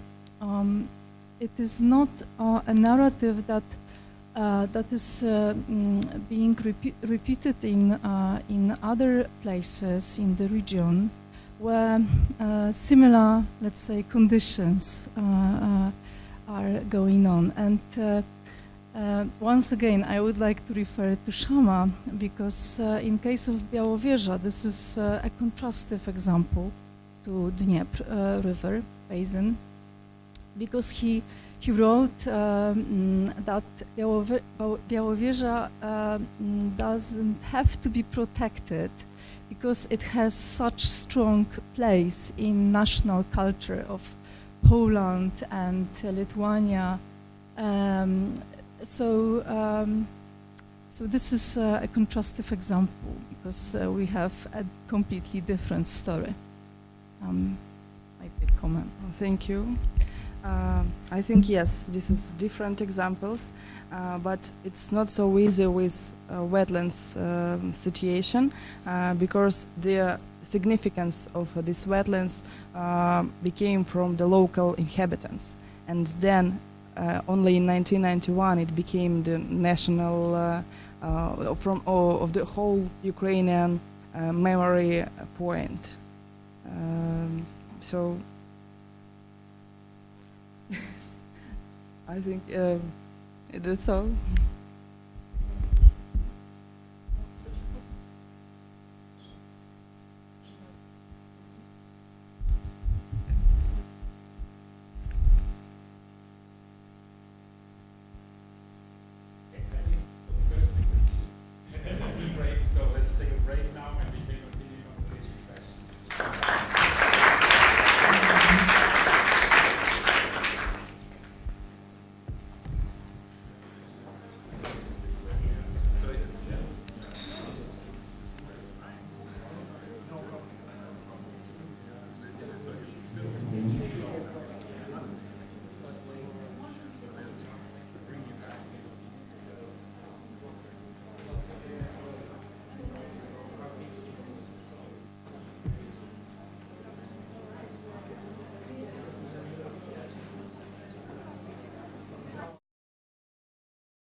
Raz.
Ja, sollen wir mal anfangen?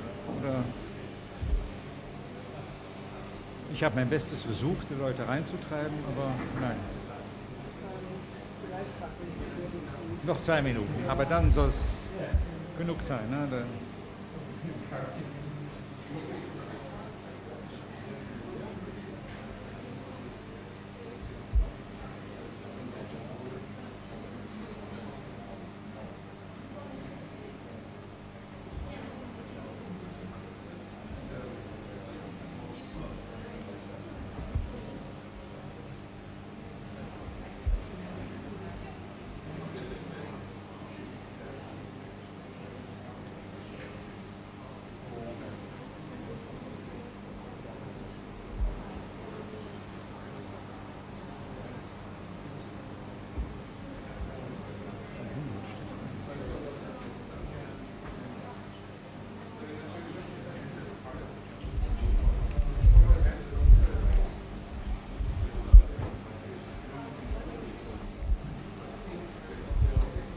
Yeah. I think we... Ladies and gentlemen, could I have your attention for the last speaker of this day, this long day? I'd like to introduce Professor Kirsten Kopp, who is Associate Professor at the Department of German Studies at the University of Missouri in the USA. Before that, she was attached as a graduate student to the University of California at Berkeley and also taught at Harvard. Professor Kopp will talk about the unexpected cultural landscape of African American civil rights in Germany. Professor Kopp. So I'd first like to just start off by thanking Dorota Kołdziejczyk for allowing me to come and present my rather unorthodox approach to the conference theme. Thank you very much for the opportunity to present this material here. So I'm starting off with Ryan Mendoza's art project, The White House. Ryan Mendoza is an American who lives in Berlin and in Naples, and upset with US politics as a child or as a young person, he left as soon as he could, and he's been living in Europe ever since. But now, in recent years, he's started a family, and he's been thinking about what it means to have a home, what it means to leave home, and what it's meant for him to leave the US. So as an art project, he traveled to the US and he decided to save a house that was scheduled for demolition by bringing it back to Europe with him. So he buys this house in Detroit, Michigan, which had belonged to the Thomas family, but had been blighted and destined for demolition. He hires a team of locals to help remove the facade of the house, and his wife, Fabia, made a documentary film about this entire dismantling process. And there's a lot of music in the film as workers and neighbors perform various musical genres in and around the house and the neighborhood. So this is the film and some outtakes from it. She also filmed many of the workers and members of the community as they reflected on the project and what it meant for them. And this is a member of the Thomas family who had lived in the house as a child and was really excited about the thought that this house that he grew up in would be saved, and was very intrigued by the idea that it would end up in Europe. So the facade was shipped to Rotterdam and reassembled there, and it is now permanently in an art installation in Belgium. So he recreates this house at an art fair, painted it white, and illuminated it from within so that it gives off a warm, inviting glow. And if you go inside, he has screened projections, images of his own family and the Thomas family in an attempt to create connections that didn't exist before between these two families.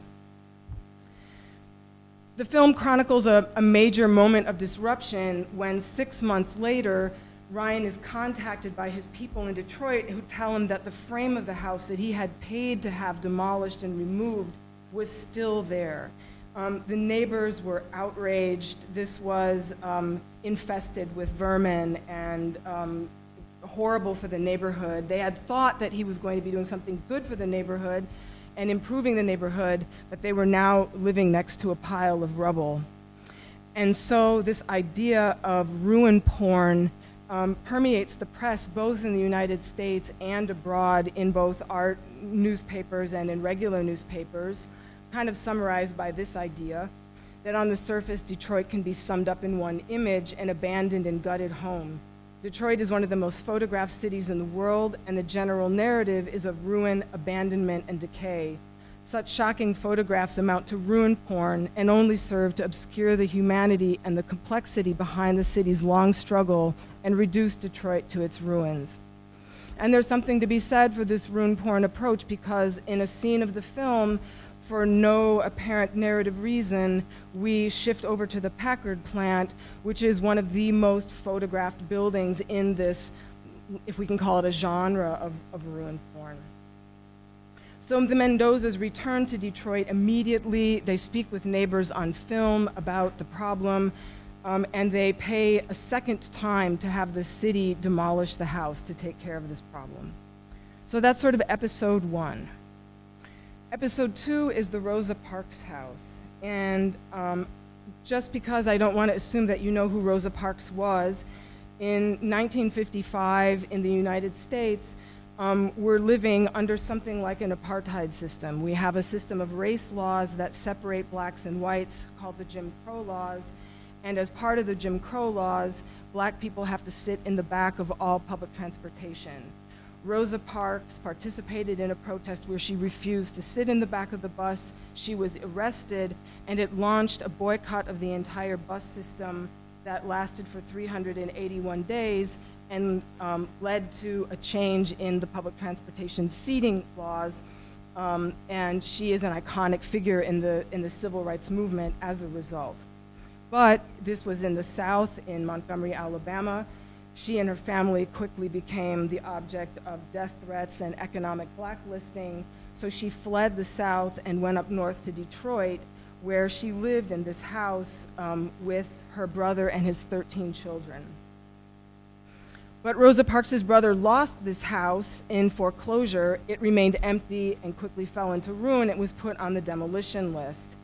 And Rhea Macaulay, who had lived in the house with Parks, bought it for $500, but couldn't find anyone to take on the project of restoring the house and saving it as a piece of our nation's heritage. At the end of her rope, she finally contacted Ryan to see if there was something he could do.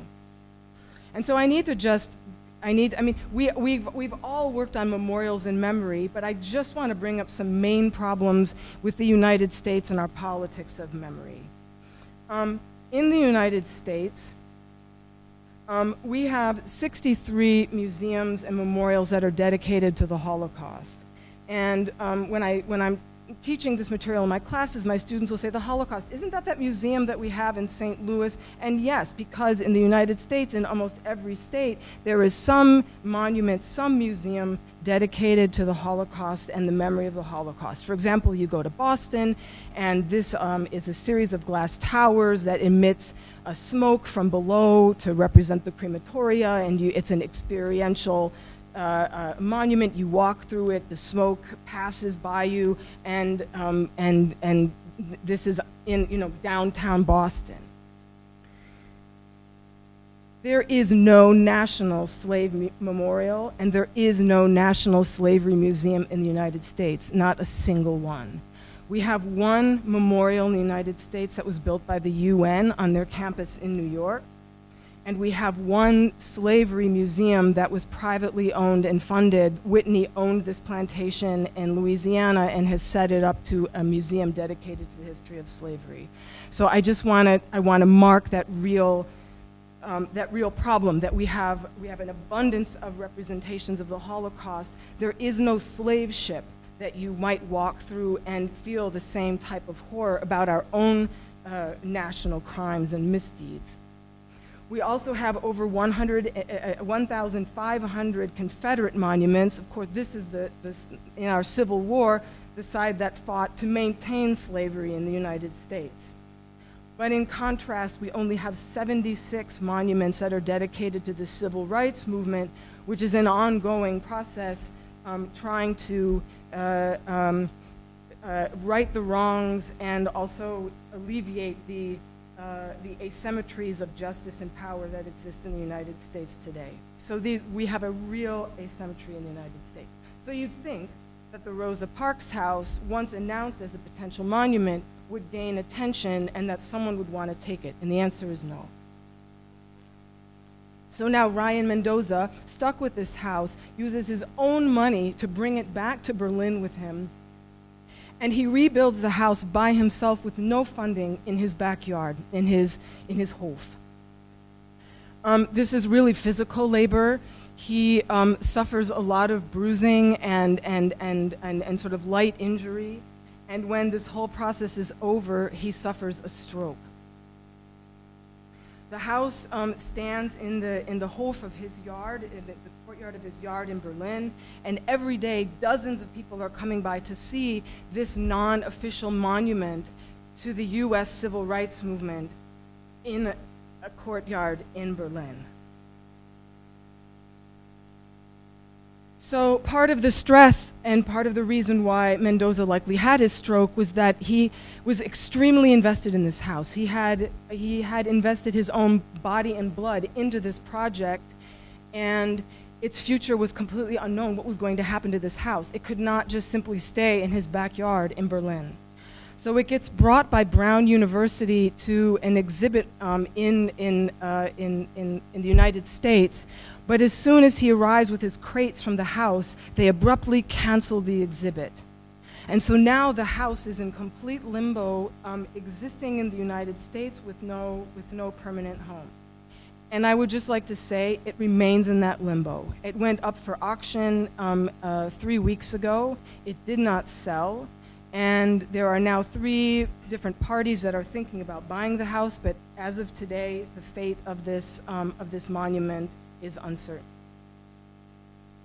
So going back to Berlin and thinking about it in this backyard courtyard in Berlin, there were 2 ways that people were looking at this house, both of which I think were wrong. And the first was in terms of its location in Berlin. The first one was entirely arbitrary. It wasn't important that the house was in Berlin, it was important that it wasn't in Detroit. Mendoza hoped that relocating the house out of Detroit would shame the United States into action. Like, how can we let this happen? We need to bring it back and give it a proper home. So it could have been anywhere. It could have gone to Asia, it could have gone to Africa, it wouldn't matter. It's just that it wasn't in the United States anymore. The other way that they were looking at this house was as a universal symbol of black suffering and oppression. And so someone says this is that Rosa Parks is a symbol of civil courage and the fight against racism and intolerance. It says in one newspaper, after all, there's an elementary school named after her in Kreuzberg, Berlin, the Rosa Parks School. And another paper resisted the idea that the house should be returned to the US, but with the argument that, after all, Parks's struggle for civil rights of blacks has universal meaning, so this idea of a universality. Brandenburg and Prussia had also profited from the slave trade, and Berlin was once the center of European racism because the Africa Conference took place there, as did Skull research at the university, and the murder of the Jews, Roma, and the Sinti were planned from the city as well. Sort of placing this house in a context of global black victimization and suffering.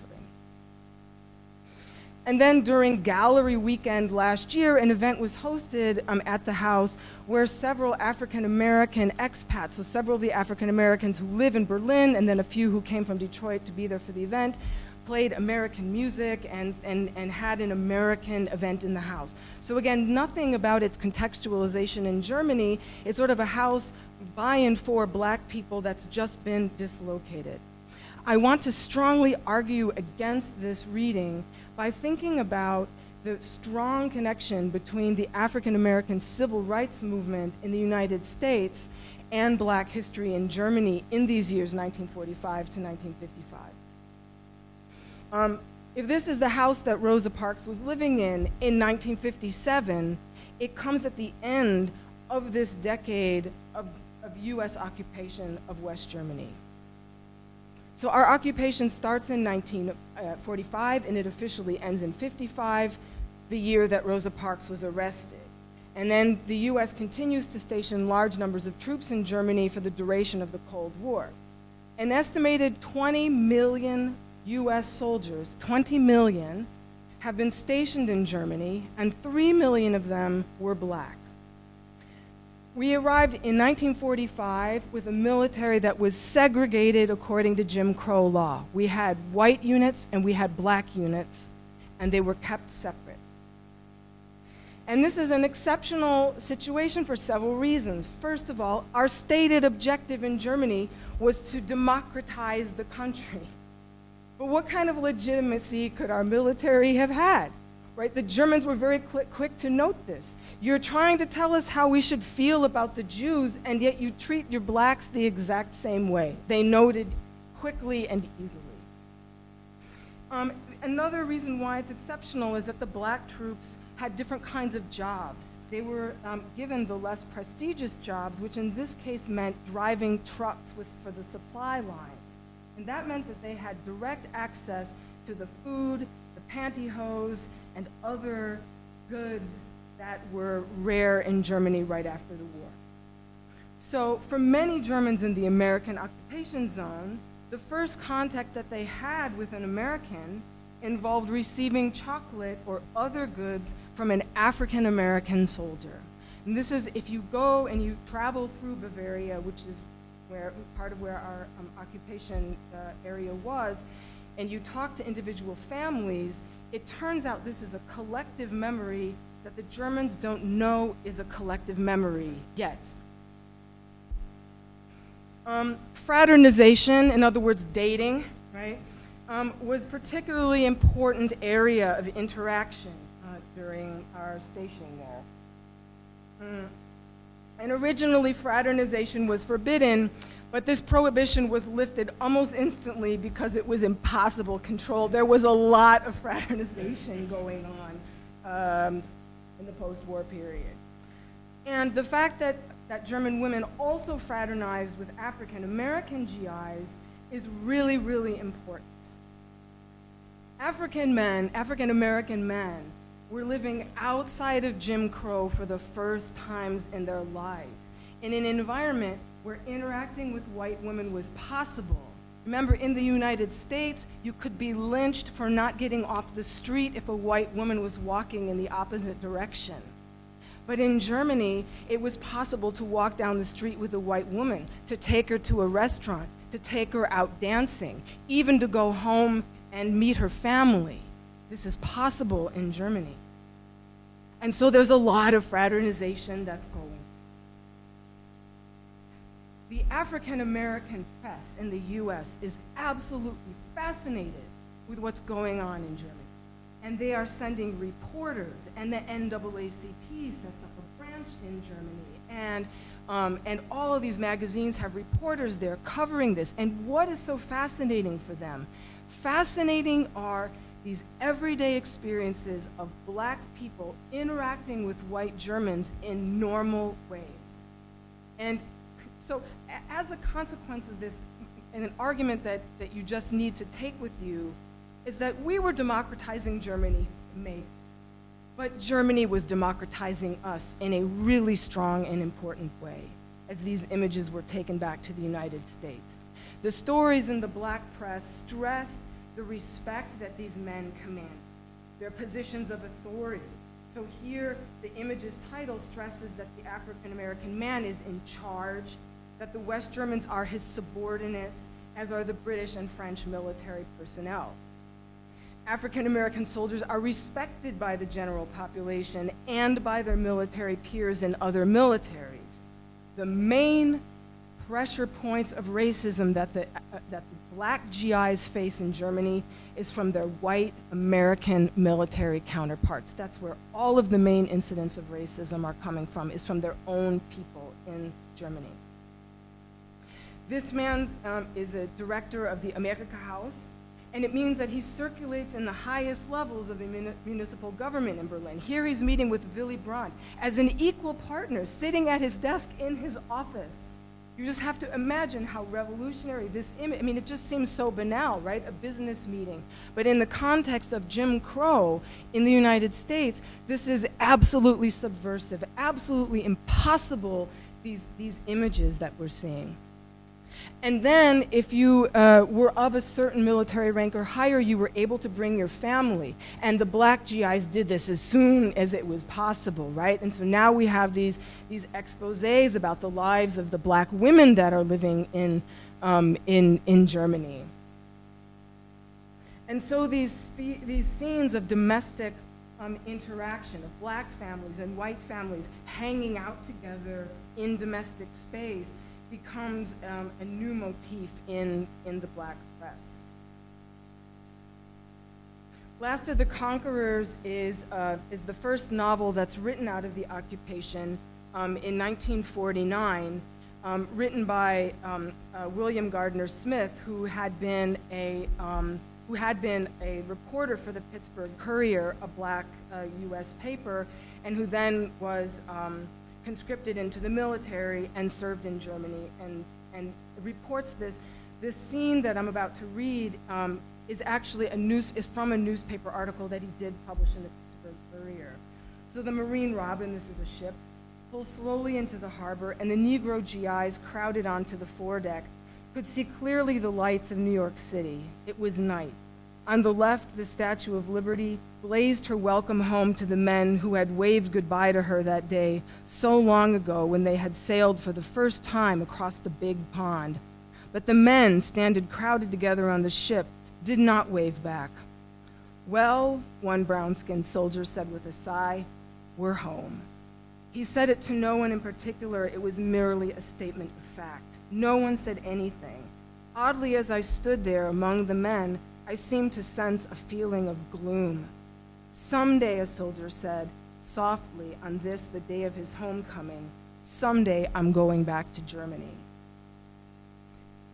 In a scene from this novel, a character who is being sent home, I'm not going to read all of his words, but he's talking about why he doesn't want to leave Germany. "It's the first place I was ever treated like a goddamn man. Now I know what it's like to walk into any place, without worrying about whether they serve colored.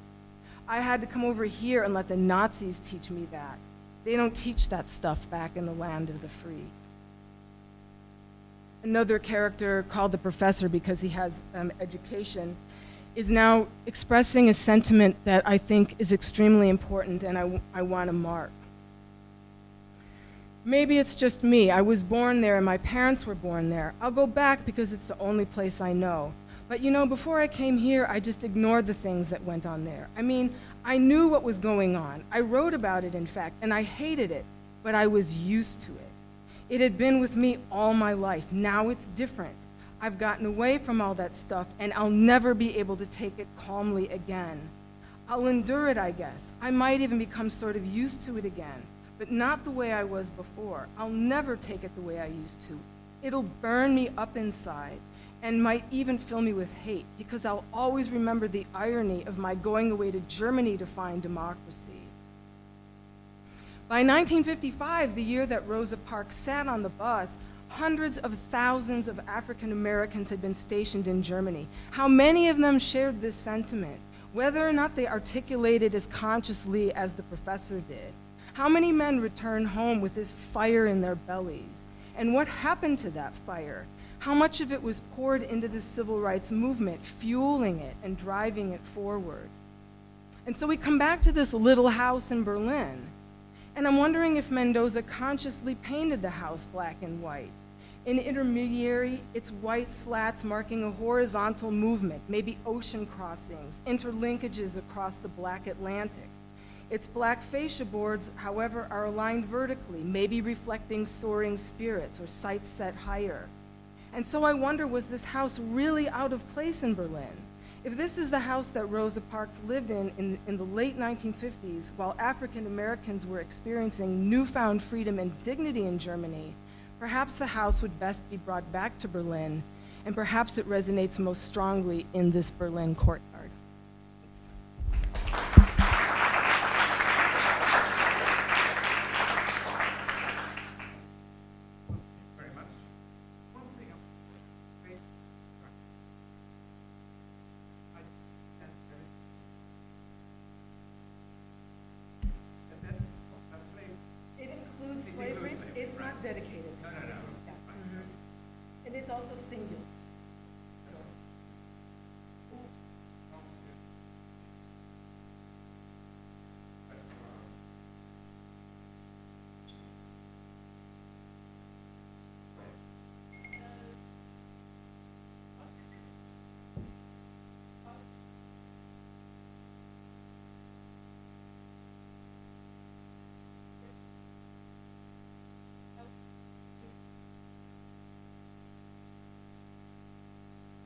Yeah, so the African American GIs, as a product of that fraternization, as a product of fraternization across the board, tens of thousands of babies are born in Germany. And the children that are born to the black GIs actually become a major generation of Afro-Germans in Germany today, right? So those offspring. Which is a really complex history for reasons that usually were, or I should say almost always were not the fault of the men. They were not allowed to stay. When they finished serving their military term, they had to return to the United States to discharge. It was a legal process that they had to undergo.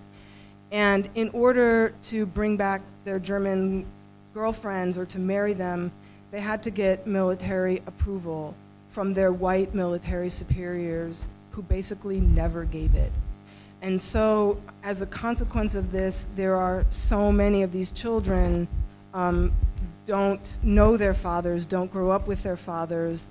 the men, once they returned to the United States and into a general state of poverty in the 40s and 50s, traveling back to Germany it's not even economically possible, much less feasible in a life context. And so that history becomes really complex. And in the 1980s especially, that generation of people starts to recognize itself as such. So, but it's a really complicated and long history. Thank you. So I was thinking of Black Germans that were there before the World War II. So some that were there from the 20s, and so if I know this is not like a significant part of the population, but I was just wondering if there is some. Are there some encounters, or? It's interesting. I don't have encounters in my mind in the post-war period, but the founder of the Chicago Defender traveled to the United States. In fact, his name is Robert Stengzacke Abbott, and Stengzacke is because his stepfather, whose name he took, was an Afro-German who came to the United States and married his mother. And so it's a very complicated story. And he travels to Germany in the 20s to find Black Germans that are existing there at the time. So I can talk about linkages in the 20s a little bit easier than in the post-war period. Yeah.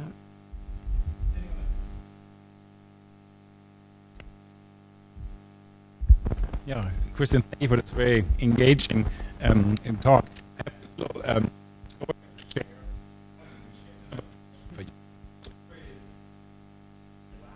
Explored a little bit this encounter between Black Americans and Germans, but in the 1930s, and he talked about Jesse Owens, so the big Olympic medal winner in 1936, who so much enjoyed his time in Germany because for the same reason, it's like, oh wow, it's the first time I felt like a human being, was treated well and so on. There was this one moment, he went to the park in Berlin, and there were 3 Germans sitting on a bench somewhere, and he went to the park and didn't sit at the bench, but went to another bench away from this bench. And he saw they was just waving and just making these movements. Don't sit on that bench. He said, oh my God, I know this story. He liked America, now I cannot sit on this bench. He said, no, you can sit, but come over to us. That bench is just for Jews. So that's just really, it was a complicated story. It's so, W.E.B. Du Bois travels to Germany at the same time, and in 1936, he had lived in Germany at the turn of the century, and then returns in 36. And he has such a hard time negotiating those two realities. He talks so briefly about the anti-Semitism that's going on. He has this mustache that he has. He takes it, and it's a German mustache that he wears his whole life out of joy of what it felt like to live there. It was so hard for him to negotiate these two truths. Yeah. No more question. So, do you have evidence that those Black Americans or soldiers going back, then were really involved in the civil rights movement and refer to their German experience, or do you just assume that that experience informed the attitudes and just fucked them up basically for the civil rights movement? I think I'm assuming until further research. Yeah. I mean, I know, on some level, I know it. On some level, yeah. It sounds completely convincing. And part of it is this William Gardner Smith. I mean, he is one of these figures who does come back from that experience, thinking about it in those terms. And then I'm appealing to research of others that isn't anthropological in that way or sociological in that way. It's not involved with interviews in a way that I think it should be. But who's making that claim from an American context more.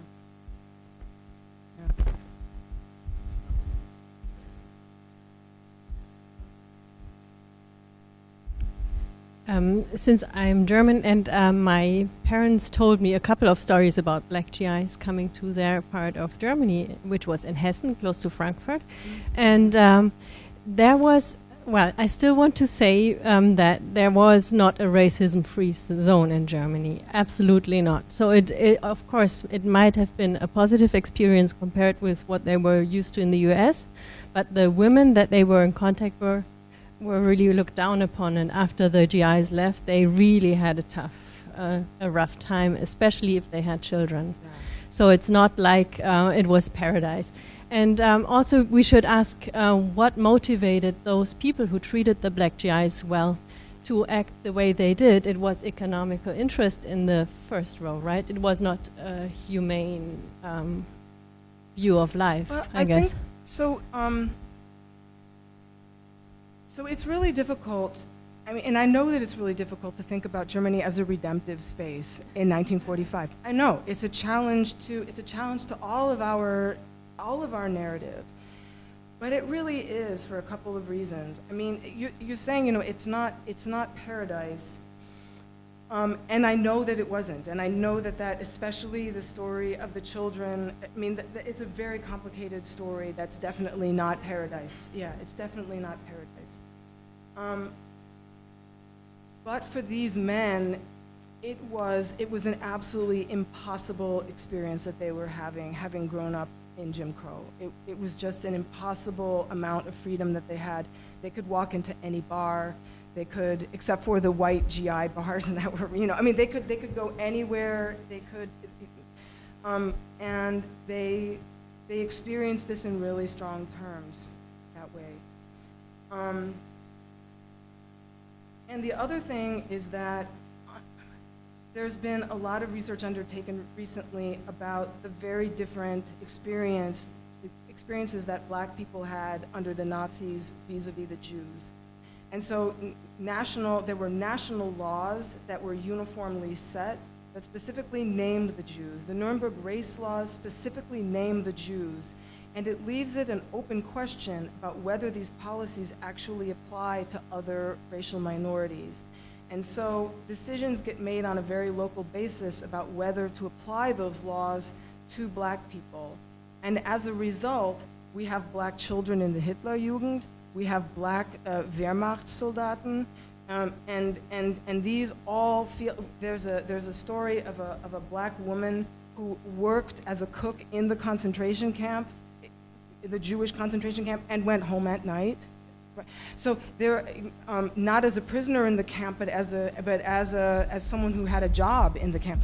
So this that really needs to be explored as part of thinking about what was this. It wasn't just that Germans were blanketly racist. Again, it didn't work like that really on the ground. It just seems like it must have worked like that, but it really didn't.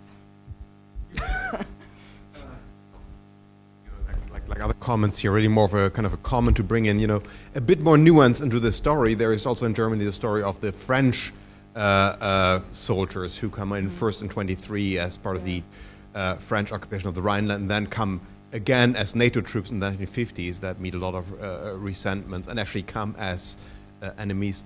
Different story, not something you need to cover in this talk, but if you expand this into a book, maybe there is a broader panorama that maybe we should have. And I'm always a bit skeptical about these kind of clear-cut moral stories, sense of, you know, different storylines that come in here. Don't challenge anything of the great stories you tell, but they just make this a bit more kind of a living picture here. This is just a story that needs to be in. We're so good at telling all of the stories of Germans acting racist. We're so good at making blatant statements about how people of color have always been oppressed. We're so good at telling those stories, and I know this one is challenging. It's rubbing you in all the wrong ways because we have this one monolithic narrative and this other one that really did exist. German scholars have been extremely reluctant to talk about it for the very reason that you don't want to be the person who says, oh, wait a minute, Germany redemptive space, 1945, right? And Americans, for various other reasons, I suppose. And I think this also adds nuance to what otherwise is a pretty monolithic and rather unbelievable story as well.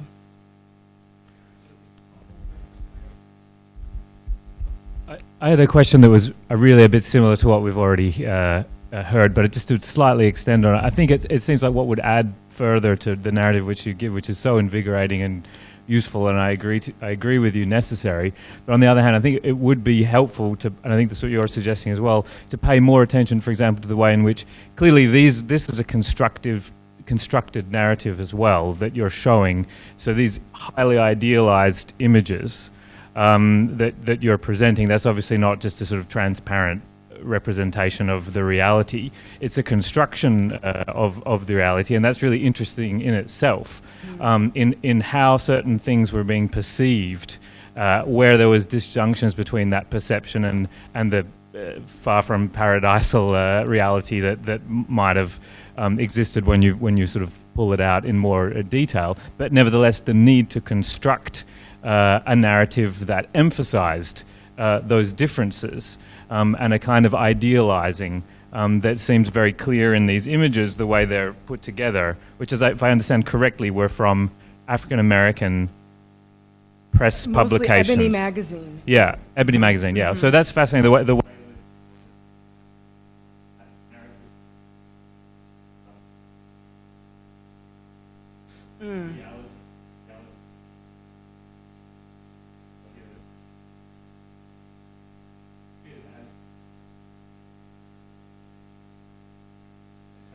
Yeah.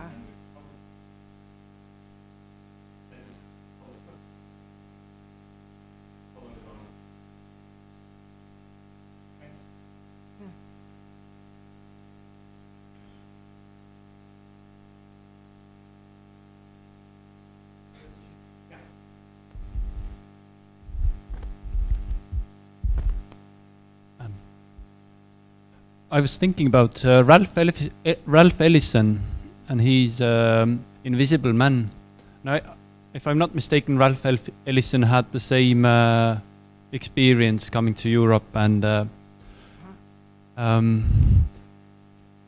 but then connected to it, do you know how the Communist Party in the USA reacted to this positive experience from post-war Germany? Or there's a lot of in a way this actually ties into Stan's question pretty well, because these narratives, I'm instrumentalizing them, and they were being instrumentalized at the time. Totally, they're constructed and instrumentalized, obviously, right? The black press is fascinated with the ability to create a narrative of black equality and acceptance in white space, right? They were hungry for the ability to tell that story.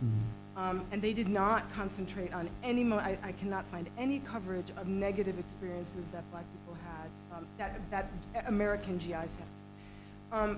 And then equally instrumentalized were the cases of these black GIs that desperately wanted to stay, and one way that they could stay was by defecting over to the east.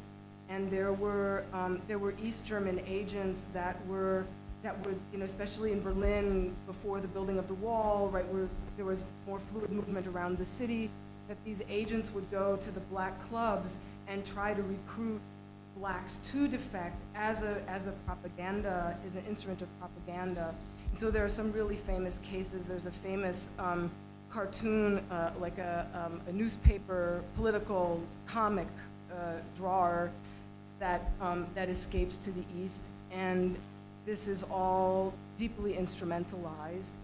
And then when you go further into the 20th century, Angela Davis and other black communists and the Black Panthers are absolutely heralded, especially in East Germany.